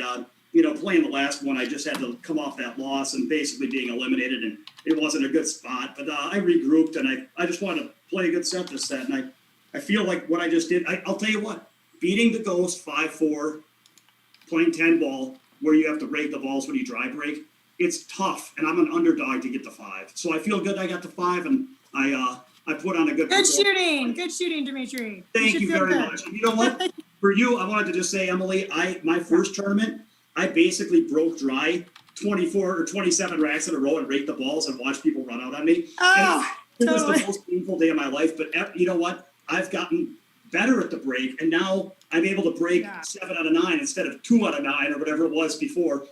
This format puts so much pressure on the break, and it's one of the hardest formats I've ever played of anything. I mean, I've played world champions that feel soft compared to this format, and so don't get discouraged. I went through that, and I came out the other side a better player, and since then I've totally. I mean, I knew I had I managed good expectations going into this, that I was like dusting the rust off after not competing for a year and a half, which is unheard of for me. And I just, I was just like, I had the opportunity. I wanted to like throw my hat in the ring and just kind of like feel that pressure again, which I did. I've been practicing a ton lately in the same format, and I've been averaging at least 3-4 racks per set. And I really struggled with the magic rack. I couldn't make the 8-wing ball on my shooting from the right side, which is my normal side I always break from. I had to switch, and the universe just threw me a bunch of things. I threw out my shoulder, like doing Pilates on Thursday, and went to the chiropractor twice. It was all meant to be. It's fine. Like, you had challenges. Life throws you all this shit, and sometimes it's right during a tournament, and that you got to just deal with it. So, and it was feeling my first tournament coming back in. I'm looking forward to playing more. I'm also looking forward to just getting the tour back and things going back in person, because this format's so tough, but I just, that back and forth. It's nice. It's nice to have somebody hang a ball and you get to shoot once in a while where you just somebody gets you. When you play the Ghost, it's like, you're really playing perfection, and it's really, really hard. And you've got an opponent that's also making mistakes, but like it's hard. It's really, for me, I'm a perfectionist, and when I play other people that make mistakes, there's something about that just makes it a little bit different. Where when you're playing the ghost, and it's just like, it doesn't bring out the positive of my profession. But your attitude is so good, and I'm really, for you to be, I look forward to watching you play some events again. Good job. Thanks, Demetrius. I look for it, and good. It was also tough being the last day, and then when Margaret run the first 3, and then it was like, oh well, that's like, I guess that's done. I'm just playing for fun. You're already eliminated. Which is fine, but you're 3 racks in and you're already eliminated. Trust me, I was there too. you know the feeling. So good shooting, a lot of fun. Thank you, Nate and Jim and everybody that put on the event. I think you guys did a great job. I know 8 days, a lot of energy. So get some good rest. Oh, you don't have to tell me twice. We don't sleep. We're ready. Rest just means more alcohol. Exactly. Are we playing tomorrow? Well, I'm going to have a martini and get in my hot tub and remember that my life is super good. Do it. There you go. Do it. Cheers to that. Awesome. Cheers. Thanks to everybody for tuning Cheers, in. guys. Appreciate the audience. Thank you, guys. Have a great night. Thanks a lot, guys. Well played. Bye. Emily, speak to you later. Bye, guys. See ya. Thanks. All right. Well, that wraps up our qualifiers. So, in order, our number 1 seed, Jorn Kaplan, Elijah Alvarez, number 2, Tyler Steyer is number 3, Roman Hebler is number 4, Dennis Grabe is number 5, Pia Filler is number 6, Margaret Fefilova is number 7, and Ina Kaplan is rated number 8. Now, the 4 wild card number 2 seeds in order are Kelly Fisher, Yuki Hiraguchi, Ivan Maluto, and congratulations today for qualifying Miensko Fortunski. He played on day 1, and it took all the way until day 8 for him to realize that he was going to be in the playoffs. So we have our first round matchups. They are finally in place now. So we have Roman Hebler, Tyler Steyer, Elijah Alvarez, and Jorn all get a bye into the quarterfinals, which means that Pia Filler is going to be playing.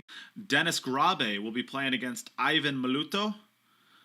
Yuki Hiraguchi will be playing against Margaret Fefilova. And Kelly Fisher is going to be playing against Ina Kaplan. The winner of Hina and Kelly are going to be playing against Jorn. The winner between Yuki, well, actually, I need to make sure on that, but I'm pretty sure. Yuki and Margaret is going to be playing against Elijah Alvarez. Tyler is going to be playing the winner of Ivan and Pia Filler, and the winner of Dennis Grabe and Miensko Fortunski is going to be playing against Roman Hebler. So that is, well, of course, that was a lot. We're going to have all of this in tournament form very, very soon. I just need to get it updated and get all the stuff out today. So look on your Facebook page, this Facebook page. Make sure to like and follow it if you haven't already done so. And you will have the updates as soon as I'm able to get it out. Look for it in the next hour, and you'll have all of the matchups that are going to be coming out, I guess, very, very soon. So exciting stuff. Yep. Let me get this plug in really quickly. This is your last opportunity to get into this drawing for the 8-point Predator Roadline Sneaky Pete Q, the Predator BK Rush, and the set of Arcos 2 balls. This is your last opportunity. We are giving this away tomorrow. So if you have not gotten your entries in yet and you want to get those in, make sure to do so. And if you want to get more entries in to try to have a better chance of winning, you have about 24 hours to do so. We will be drawing it tomorrow night. Get your entries in. I guess, Jim, we made it. We made it to the qualifiers. What do you got to say? Do we get a rest now? We get a little rest now. Do I get a little holiday? Just a little. Just a little. Not much. I'm kind of tired. 8 days is a long time. 8 days. How are you feeling, Nate? You've been 8 days for 7 hours a day. I'm okay. But you're still young. Still young. Well, I was able to get to the gym today and yesterday, and it's actually amazing what a workout will do to get the body moving when you sit around all day. It's actually kind of nice to to get that the body exercised and get the mind right. It's amazing. Well, what I've given my liver a good workout the last 8 days. that's a thing, and I have too. Unfortunately, well, fortunately, unfortunately, however you want to look at it. I guess either one's fine. I think it's been pretty good. I want to give one more shout out to everybody that's joined us throughout the 8 days.